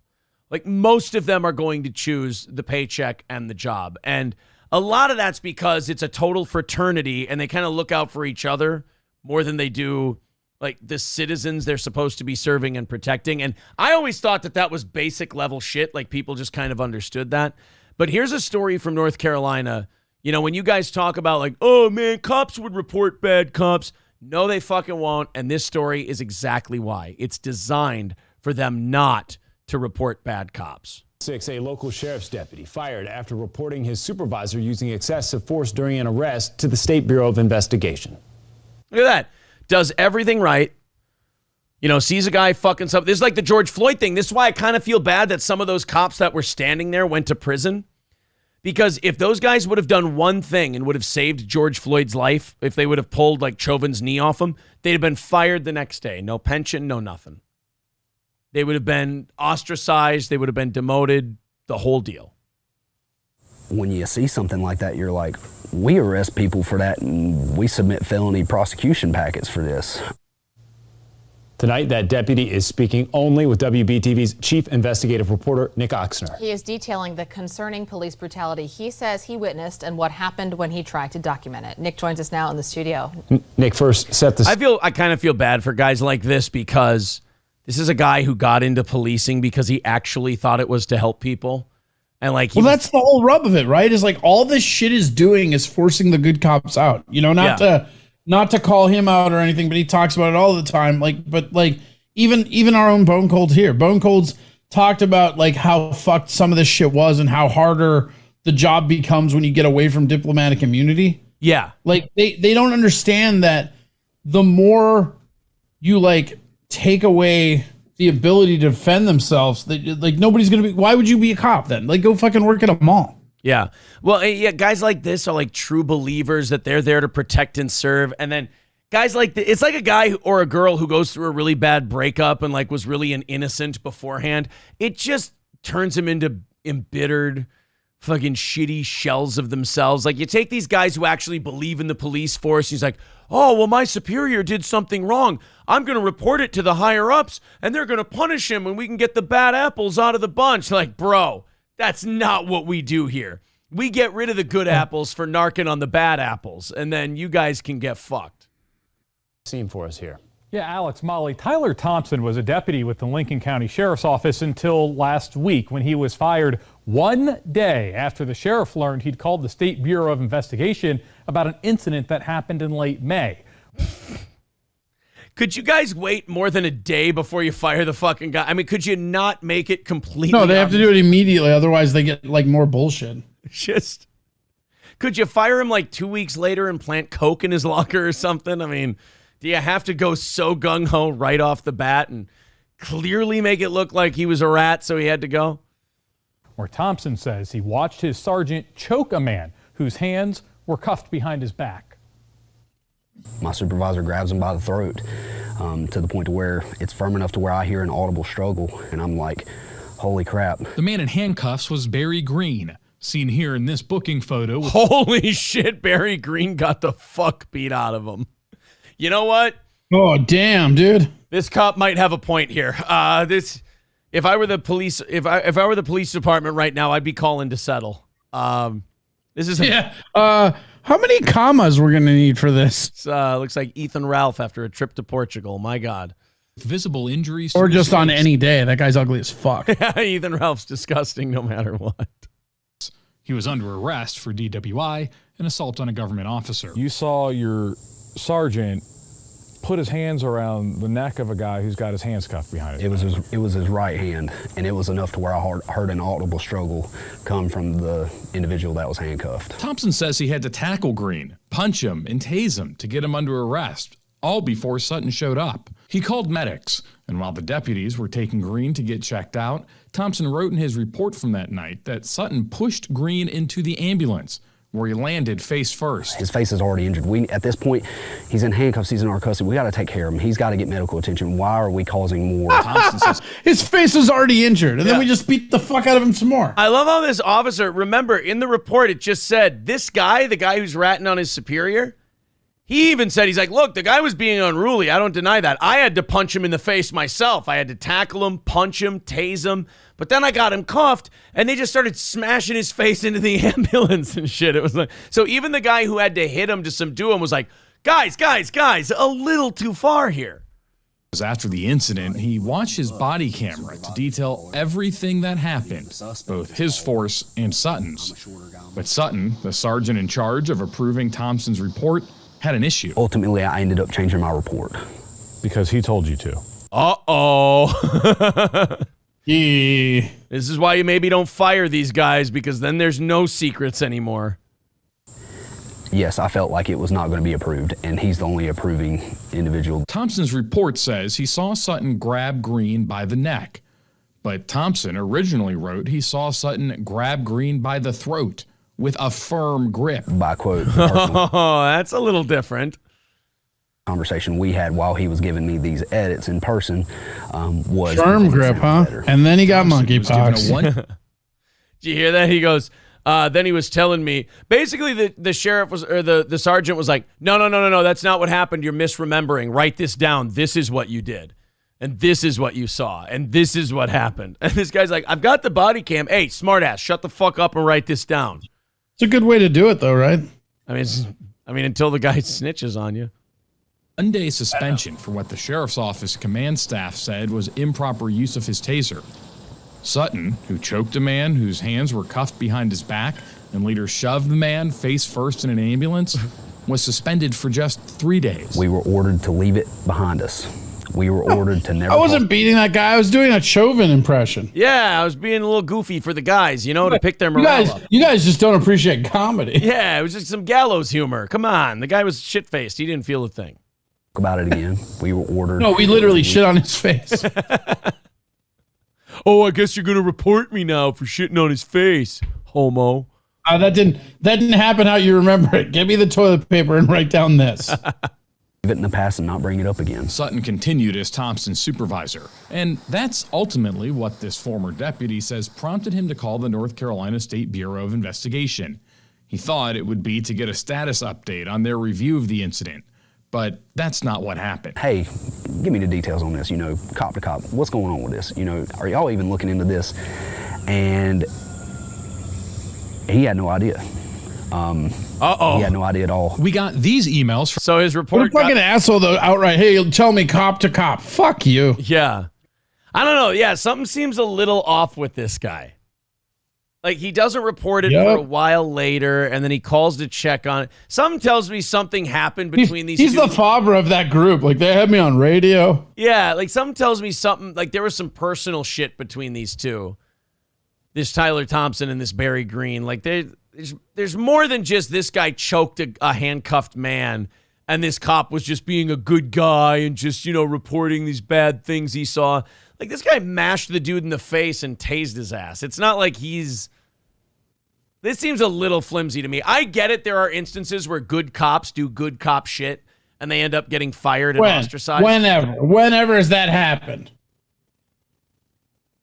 Uvalde? Wait. Yeah, I suppose you're right. From the SBI, showing Thompson talked with an agent, who then relayed the complaint to Lincoln County District Attorney Mike Miller. But the SBI can't investigate without Miller's permission, and Miller hasn't given it. Instead, he called the sheriff to let him know Thompson had filed a report. Oh, that's kind of dirty. So that's real fucking dirty. The guy in charge of investigating the police gave a heads up to the sheriff and goes, hey, you got a rat in your crew. Wow. Well, That'll make sure no other cops report any instances of abuse or aggression. Well, that's all we're here for, right? Yeah. Call the State Bureau of Investigation after you learn no one else has. Yes. And your supervisors at the Lincoln County Sheriff's Office find out about this. Yes. And then you end up fired. Within 24 hours, I was fired. Damn. Ooh. You gotta hold off on it just a little bit there, guys. Yeah. Could you maybe make it like I said, 3 days and plant something on them, you know? Yeah, Mark Furman style. Yeah. It's not a coincidence. It's not. In an email, Miller, the DA, said he was, quote, doing his best to look into this allegation, but did not. I was doing my best to look into the allegation. I just accidentally dialed the sheriff's number and ratted this deputy out to him. Whoops, I'm a rat. While I was doing my absolute best to look into this completely unbiased, I called my buddy, the sheriff, and told him, hey, you got some rat fuck in your crew.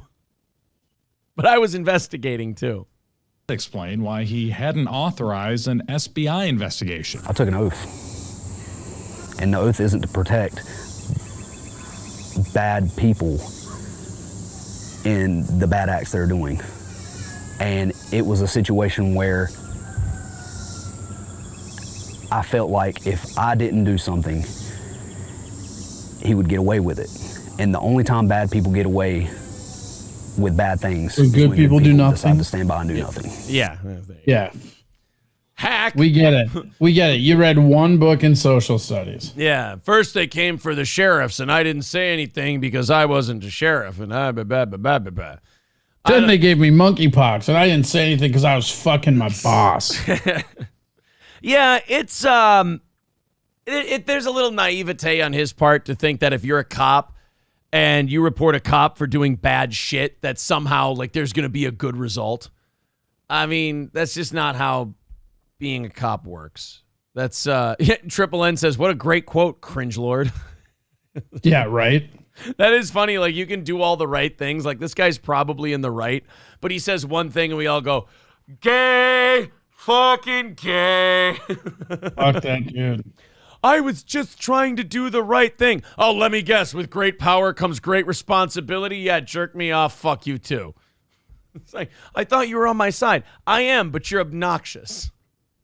I thought we liked Spider-Man. Yeah. You're too much of a white bread baby face. It's annoying me. Get a little dirt on you, kid. Jesus. Let's go to Florida before we open the 8 o'clock hour stories for overtime today. Thank you guys very much. You knocked out our goal early today. We got a new VIP. We appreciate that. Shit, it's already 10? Yeah, I know. It's 10 o'clock already. Doesn't it feel? It feels like we just started. I know. Like I said, you hit that goal early and you're just like everything flies by.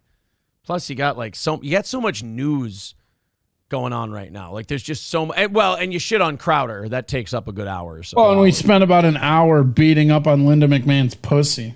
Linda McMahon's pussy and Crowder today. Yeah, so basically we just beat up pussies all day. Crowder, Linda McMahon's vagina. Fair enough. Some new listener who, by the way, loves the show now. Saying in the chat earlier, he's like, yeah, I've been here a while. I like your show. You guys are pretty good. I'll subscribe. Thank you very much. Oh, guys, time has flown by so much today that I forgot to tell you.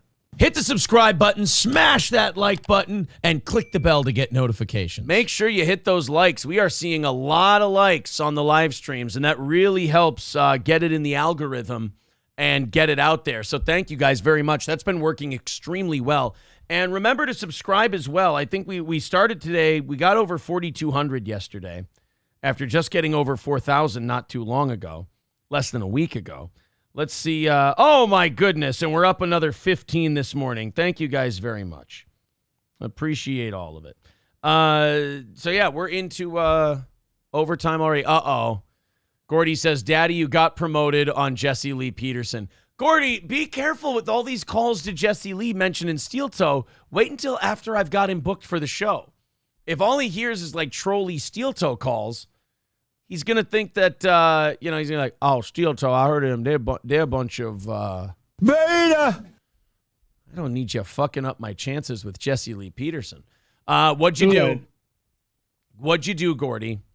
Gordy's been in DSP's chat giving him $1.99 super chats and saying, Phil loves the Steel Toe Morning Show, 7 to 9 p.m. Monday through Wednesday and 6 to 10 a.m. Monday through Friday. Gordy's just been in there causing problems. Gordy, what'd you do? You have my attention now. Before we go on to our next set of stories here, what'd you do on Jesse Lee Peterson today? Hulkamasha Baby says, another shit call where we can't find out what was talked about. Yeah, Gordy, you've been slipping a little bit lately. I got to admit, your JLP stuff has not been your best. So what do you got for us? Don't leave us hanging, you little fuck. You tell me exactly what's going on. JLP would love a Sigma male like Aaron. That Sigma male thing is just not leaving, is it? SC Motorsports says Buzzy promoted you. Oh, did Buzzy call into JLP and say, I got a good friend. He likes eating ass just like I do. His name's Aaron. Buzzy promoted you. Really? So Buzzy called into Jesse Lee Peterson. The old ass-eating buzzard, you know? Yeah. Does anyone have a little timestamp? Like the company got fired for saying some racist shit. Webpage. Percent of the doing. No, but because you're trying. You know what's nice is if I'm looking for a Buzzy phone call, it'll be really easy because nobody talks like Buzzard Bob. He says there is the clip. What? Where is the clip? What's the clip? I don't see a clip anywhere. But Gordy. Where are we looking at? I guess we're not. I mean, I can dig around. I'd love to hear Buzzy on Jesse Lee Peterson's show mentioning the program, but he says, after this call, I have been putting you. Okay. Figure all these things out. So it's after this call. And you can't figure them out on your own because everything that your intellect tell you will be wrong. Because the intellect is of the devil, and everything it tell you will be wrong. That's why you have to be still and let the light do the work on your behalf. Fucking right, Jesse. You tell them about the light and the dark and the shit. This is a topic for another discussion. Snakes said, yeah. Oh my God, we believe in you. You're the man to you. That's why. So you can overcome yourself, which is not you. Is this the guy that had Smollett on and then just powdered just questions the entire time? Jesse Lee Peterson? Yeah. No, I believe he fucks up people like that. He's a guy, he did an interview with Hassan Piker. You aware of Hassan Piker, Cenk Uyghur's nephew? Yes. He had him on his show and interviewed him, and it was the most wild, uncomfortable shit in a funny way ever. Because he's asking this Zoomer fucking liberal questions like, do you think Muslim is a bad religion? He's like, do you think single fathers in the black community is fathers not taking care of their kids in the black community is a serious problem? And making the Zoomer millennial or the Zoomer liberal. Oh, that's what it is. Yeah. Because he went after that guy for saying that it was he did a lot of the family. Yeah, was the cause of. So I remember him. Yeah, that's what I remember. White versus black. Are you on the speakerphone or something? Come identify. Where's Buzzy? With Come on. Our source. Well, I got another thing. I don't agree with it. Go ahead. Being a group thinker is not going to stop that. And guys, this is not. I don't know what the fuck you guys are talking about, but I don't see a Buzzy call on here. Before. Oh, now they're saying it was before that call. Well, which one is it? Is it right after that call or is it right before? You didn't agree on. You didn't bother you. Don't. How you? Walking on water. All amazing books. And what's causing you to cry right now? I hope this is Buzzy. Body pain. Body back in a moment. That just sounds like one of those old church healers. Yeah. What's caused your pain right now? Hey, heal him, Jesus. Oh, I think this might be our boy. How are you? All is well, Ben John. So am I pronouncing your name correctly? Perfect, Ben John. Yes. No, that's not. Guys, I'm going to give up on this. Is that not Buzzy? You're telling me that's not Buzzy? Guys, if I don't find this in the next couple of minutes, you're really bogging the fucking shit out of the show. Responsibility. And they will fight your battle for you.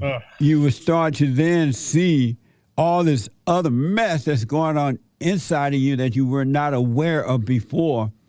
The imagination. Gordy says after the Swede, He's damn it. being born again. Just so after this guy. And you're trying to figure all these things out. You know why I actually... There's nothing I would love more. I know. Oh, there. All right. Not you. That sounds kind of like him almost. You can't intellectually figure this out, folks. The intellect is of the Maybe devil. don't say Look how intellectual evil if you can't say the intellectual people are. Bob is the first time call out. Oh, Buzzard Bob. Here we go. Let's listen to Buzzy. What's Buzzy got for us? Utah. Bob, welcome to the show. You're on the air. Yes, sir. This is Bob. They call me Buzzard Bob. I'm an over-the-road truck driver. Yes. How you doing? All is well. Thanks for calling. All right. Listen, I absolutely love your show. There's nothing I would love more. I know good radio. I really do know good entertainment. I'm on Twitch myself, but I would God love damn it, Buzzy. Did you really sneak in a fucking plug for your Twitch on Jesse Lee Peterson's show? God damn it, Buzzy. To have you on the Steel Toe Morning Show. Bob, give that to God damn it, Nick, you guys. So he said Steel Toe Morning Show and then hung up on him. Yeah, a lot of old school radio guys, they don't like having other shit plugged on their show. Like, they don't appreciate. And now, if I email him and my email has Steel Toe Morning Show in it, if he sees that and he goes, oh, Steel Toe Morning Show, those they must be having their listeners fuck with me. No, it's not it at all. They're saying that's not Buzzy, that's Gordy. Oh, Buzzy says that's not me, that's an imposter. Oh, wow. You know what? If that was Gordy, I have to say, Corey, that's a pretty good Buzzard Bob impression. Yeah, that was, got me at first. That got me the whole time. Hold on, let's go against the sound clip, shall we? I'm just the old ass eating buzzard, you know? That was pretty good. That was pretty good. Some people are saying that didn't sound like Buzzy. All right, fine. Fuck me then. Yeah, April, why don't you send the email today before Gordy fucks up the entire thing for us? Just no offense, Gordy. Very funny. I like the bit. I appreciate the attempt. But April, why don't you send that email out before Gordy really nails us to the wall with old Jesse Lee. All right, let's change things up. That really sucked all our momentum away as we were talking about how quick the show was going. Let's go to Florida. Yeah. Hey, you know what? I'm just glad that happened to finally make it feel like time is passing on this show. Yeah, now it feels like it's about 10:30 and we should be going home, and now we got 19 minutes left. Let's go to this story. Somebody return some donations so we're out of overtime. Here we go. Just 14, whoever's out with him, he does have a lot of charges in his history of battling and resisting without him. Looks like they're all en route. No one's on scene. Fuck, this isn't the story I got. God damn it, I hate this shit. I hate it when I grab a link the night before and the fucking link changes. There was a whole news story about this guy in Florida who was running through the streets naked, armed with a machete, and tried to jack a guy for his clothes at a gas station. Shortly before 10 a.m., deputies arrived to an area near the Volusia County Fairgrounds after a surveyor worker in the area said the suspect, later identified as 34-year-old Brandon Wright, was picking palmetto berries in the woods and suddenly approached him with a large machete and demanded his clothes, wallet, and phone. What a fucking fever dream of a robbery. You're sitting there doing surveyor work and you come across this naked dude picking berries and then he just turns around with a machete. Give me all your fucking clothes right now. You're like, are you serious? Like, I don't, because you're naked and picking berries, I don't really see you as the confrontational type, but, well, fuck me anyway. Go back that Jesse Lee Peterson thing. Yeah. That dude that called in's voice sounded a lot like the guy that said the N-word on our airwaves. Well, no, Gordy, I like the Gordy character. He's fun in the chat and shit, but that could be I Sneeze then. Maybe I Sneeze is Gordy. I don't think it's I Snitch. That could be him.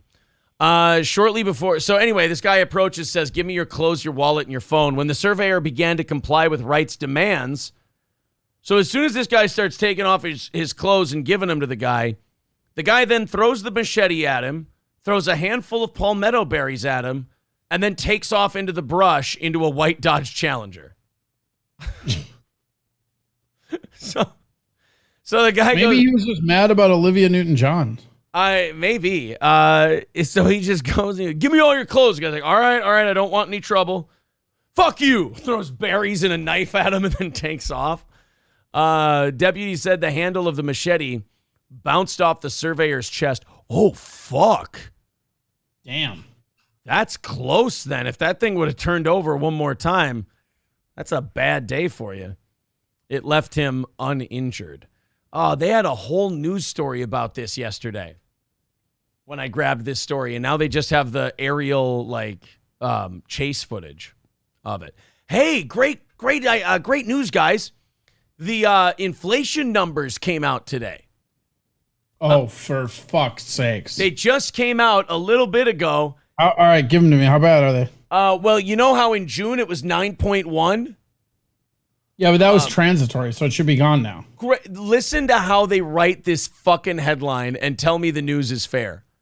U.S. inflation slowed to 8.5% through July. Oh, thank God for that slowdown. Oh, thank God. I mean, so wait a minute. You're saying inflation slowed down? Yeah, indeed it did. What do you mean it slowed down? Only 8.5% increase in prices. So the slowdown is the third biggest increase ever. So that's really shitty though. Yeah, but it's down. Yeah, I'm still paying 8.5% more for my shit than I was at this time last year. Yeah, but that's good, right? No, that's really, really bad. This is a slower pace than the 9.1% increase in June. Hey, congratulations, everybody. The inflation increase today is it's half a point lower than the record high increase we saw last month. Core inflation, which does not include volatile food and fuel prices, rose 0.3% from last month. Oh, okay. So when you take out food and fuel, everything else actually went up another. Fuck. So wow. Just fucking wow. So they put food and fuel there to lower it down. Oh my God. Basically all it was, dude, was the gas prices went down a little bit this month. So because they've been flooding and working on that specifically. Right. So 0.6% drop in inflation was basically the gas prices. So now they're cheering that as a victory. Yeah, Triple N says it perfectly. So they doctor their own numbers and then they cheer their own doctoring? Right, yeah. That's about right. Or, yeah, the gas prices got jacked up to record highs, so it just went from super fucking high to just crazy high, and they went, hey, guys, that's a W. There you go. Oh, man. And you know what? Depending on this is where politics is gross and a disease, is that if you're on a particular side, you will cheer this too, because it doesn't matter if your life is getting better. It just matters that the team you cheer for looks better. That's psychotic to me. Yeah, Triple N says, you're getting raped, but it's only a 4-inch dick. Oh, if it's only 4 inches. Yeah, I mean, I'd rather not get a dick in my asshole, but I guess if I bet have boogers are bigger than that. The sharp drop in gas prices not only lowered July's headline inflation rate, but also appeared to reduce people's concerns about future inflation. Well, those people are fucking stupid.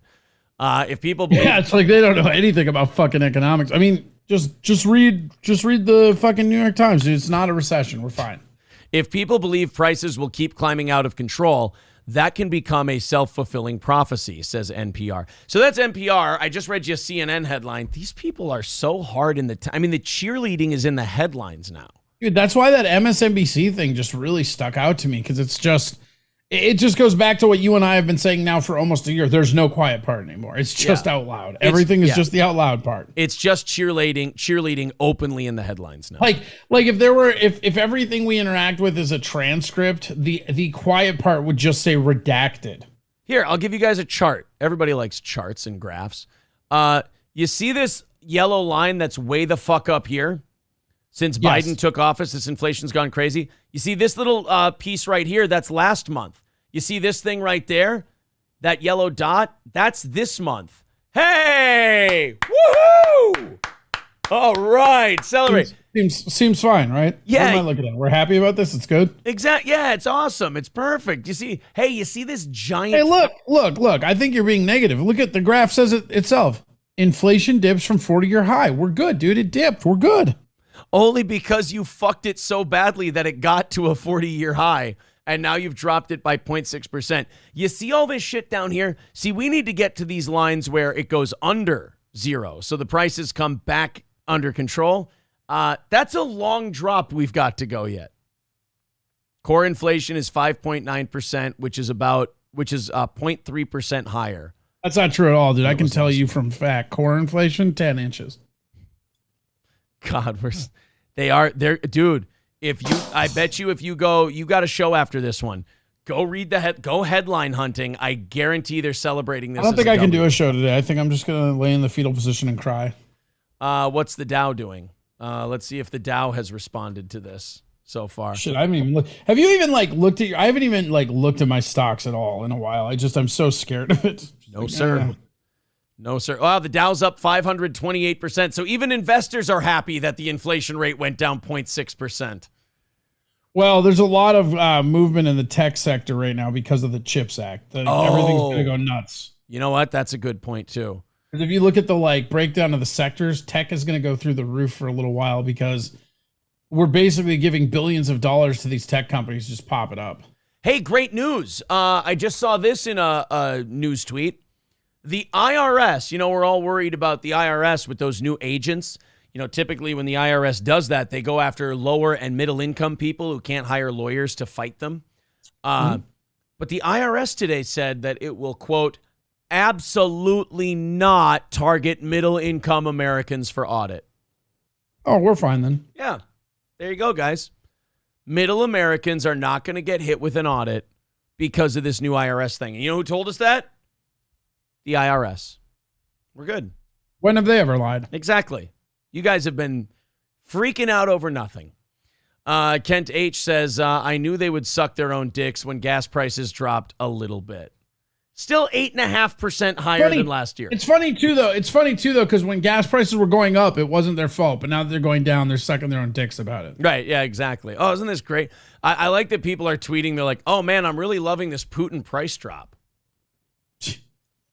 Putin price drop. That's great. I mean, if it's the Putin price hike, it's got to be. I mean, thank you, Vladimir Putin, because apparently he impacts the economy. I'll say, hey, I stand with Russia if they keep dropping my gas prices. Gordy says, I know how mommy feels now. Nothing I ever do is good enough. Fuck me, right? Ryan G., who hates it when we rip on one particular side, says, the cognitive dissonance when Aaron says when you are on a certain side, you're only going to look at this through your ideological view, as he presents a story implying that Democrats are the party of inflation. I guess those $4 trillion in Trump stimulus is irrelevant. Corey, how many times have we obnoxiously said that, yes, Trump is one of the big reasons for this inflation because of all of the stimulus money we've been passing out? I mean, this episode, none. But in total, a lot. All the fucking time. I'm sorry, Ryan. I mean, here's the thing. You've heard me say this before. I think it's hilarious, super big Republicans that are Trump backers, when that dude was the most liberal president we've had in a while. What do you want? Yeah. Gave out the most subsidies since what? Bush? Oh, wait, another fucking conservative giving out socialism. Running up that debt like crazy and causing massive inflation. Stocks. Yeah, Ryan G., you keep doing this thing where you keep self-owning yourself and you keep thinking you're catching us on something. This is what people do, man. Yeah. They go, oh, the cognitive dissonance of this and that. It's like, no, we're making fun of both sides, you idiots. Yeah. That's not the cognitive dissonance is you trying to apply some weird back and forth between the parties that just doesn't exist. I am a huge libertarian, and I hate the Libertarian Party. I hate everybody. Libertarian. Ryan. Doesn't matter. Ryan, liberate yourself, buddy. And look, I laugh every time we get to do this to you, but I want you to liberate yourself. Admit you're probably a little more center or left than you are right, and it hurts your feelings a little bit when we bash on the left side of things, and you never really give us any credit when we bash on the right side of things. Just admit that, and then you can move on and keep enjoying the show because you are a huge fan of ours. You know what I've been realizing lately that's really interesting? Is that people project all their political bullshit onto you? Yeah, well, that all the time. That's been happening my whole life. Ever since I washed my hands of the two-party. If you're arguing anything with a Democrat, they'll call you a Republican. If you're arguing anything with a Republican, they'll call you a Democrat. But what's really interesting about the makeup of America right now in this moment in time, you have the left who are being super fascist. And everybody's like, no, this is equality, democracy. And then on the right, you have everybody that's like super anti like socialism, but their people are getting out the stimulus. You know, I shared a meme a while ago that said most Americans wouldn't know what socialism was, even if it directly deposited their social security check into their FDIC insured bank account. I saw that one. I remember that. No, that was pretty good. And it's just what it is now. It's crazy to me. Because again, you have basically the Republicans, by endorsing Trump, you're endorsing a guy that issued a bunch of socialism, was super bad on gun control. And if you're on the left, you're basically looking the other way while a fascist regime takes power while witch hunting a guy for being a fascist. That's what our country's doing right now. Yeah. Ryan G says, story after story with right-wing Fox News talking points. You guys are so nonpartisan. Yeah, we actually are. We're pretty much one of the few shows out there that just kind of makes fun of everybody. We showed an MSNBC clip today, dude. What are you fucking talking about? And Ryan, no offense, but there is like truth to, like, you can't just be phony. I can't just sit here and go, we made a joke about a Democrat, now we have to make a joke about a Republican. You have to go where the comedy is, and usually the people in charge are where the comedy is. You should probably change your profile picture to a blue dot, too, while we're at it. Yeah, probably, Ryan. You're kind of embarrassing yourself.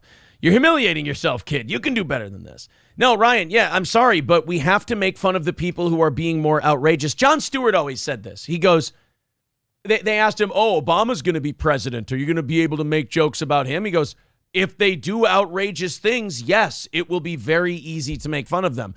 I'm sorry, Ryan, but you can't sit here and tell me that the nightmare that Joe Biden is presiding over right now is not funnier than like the minority Republicans that are in the Senate sitting on their ass doing absolutely nothing and waiting for these guys to fuck up so they can go in there and fuck up things on their own.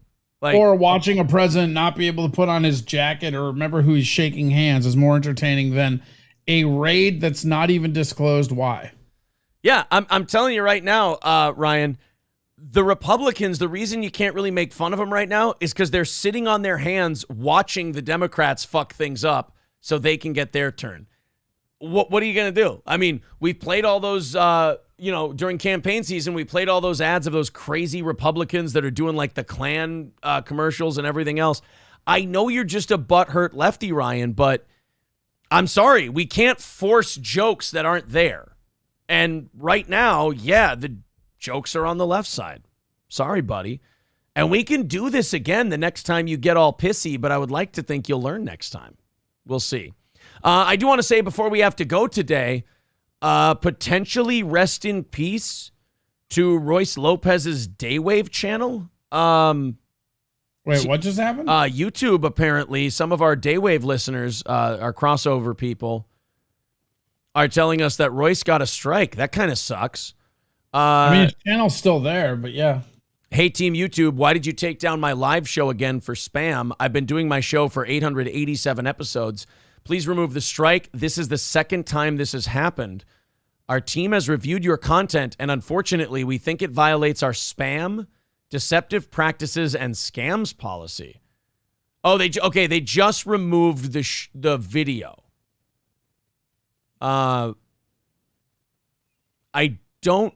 You can appeal, and we will take another look if you think we've made a mistake.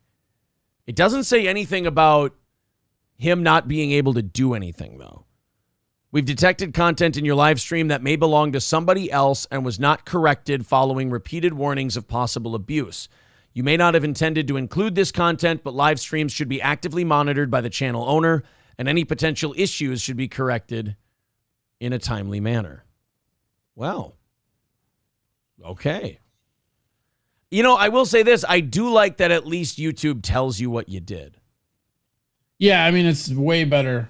Whoa, his Twitter account's suspended, huh? No. Yeah, Mersh's that's Mersh. Twitter account suspended. Yeah. Not Royce. Why is Mersh suspended? Mersh has had multiple accounts suspended. He's on. Well, I don't want to be this, but he had his original Mersh account that got suspended. Then allegedly his producer set up an account. I want to play the game because I don't want to rat the guy out. His producer set up an account, and then Twitter mistakenly thought that was him, so they took that one out. Now there's a Nightwave radio fan account that's associated. Oh, okay. Yeah, so you have to. It's all the bullshit you have to pull when, all that stuff is going on with the getting banned from YouTube and stuff. Yeah, Adam Goldman was the name of the producer that had the Twitter account. Heroic Recap says, basically delete your live streams after they air.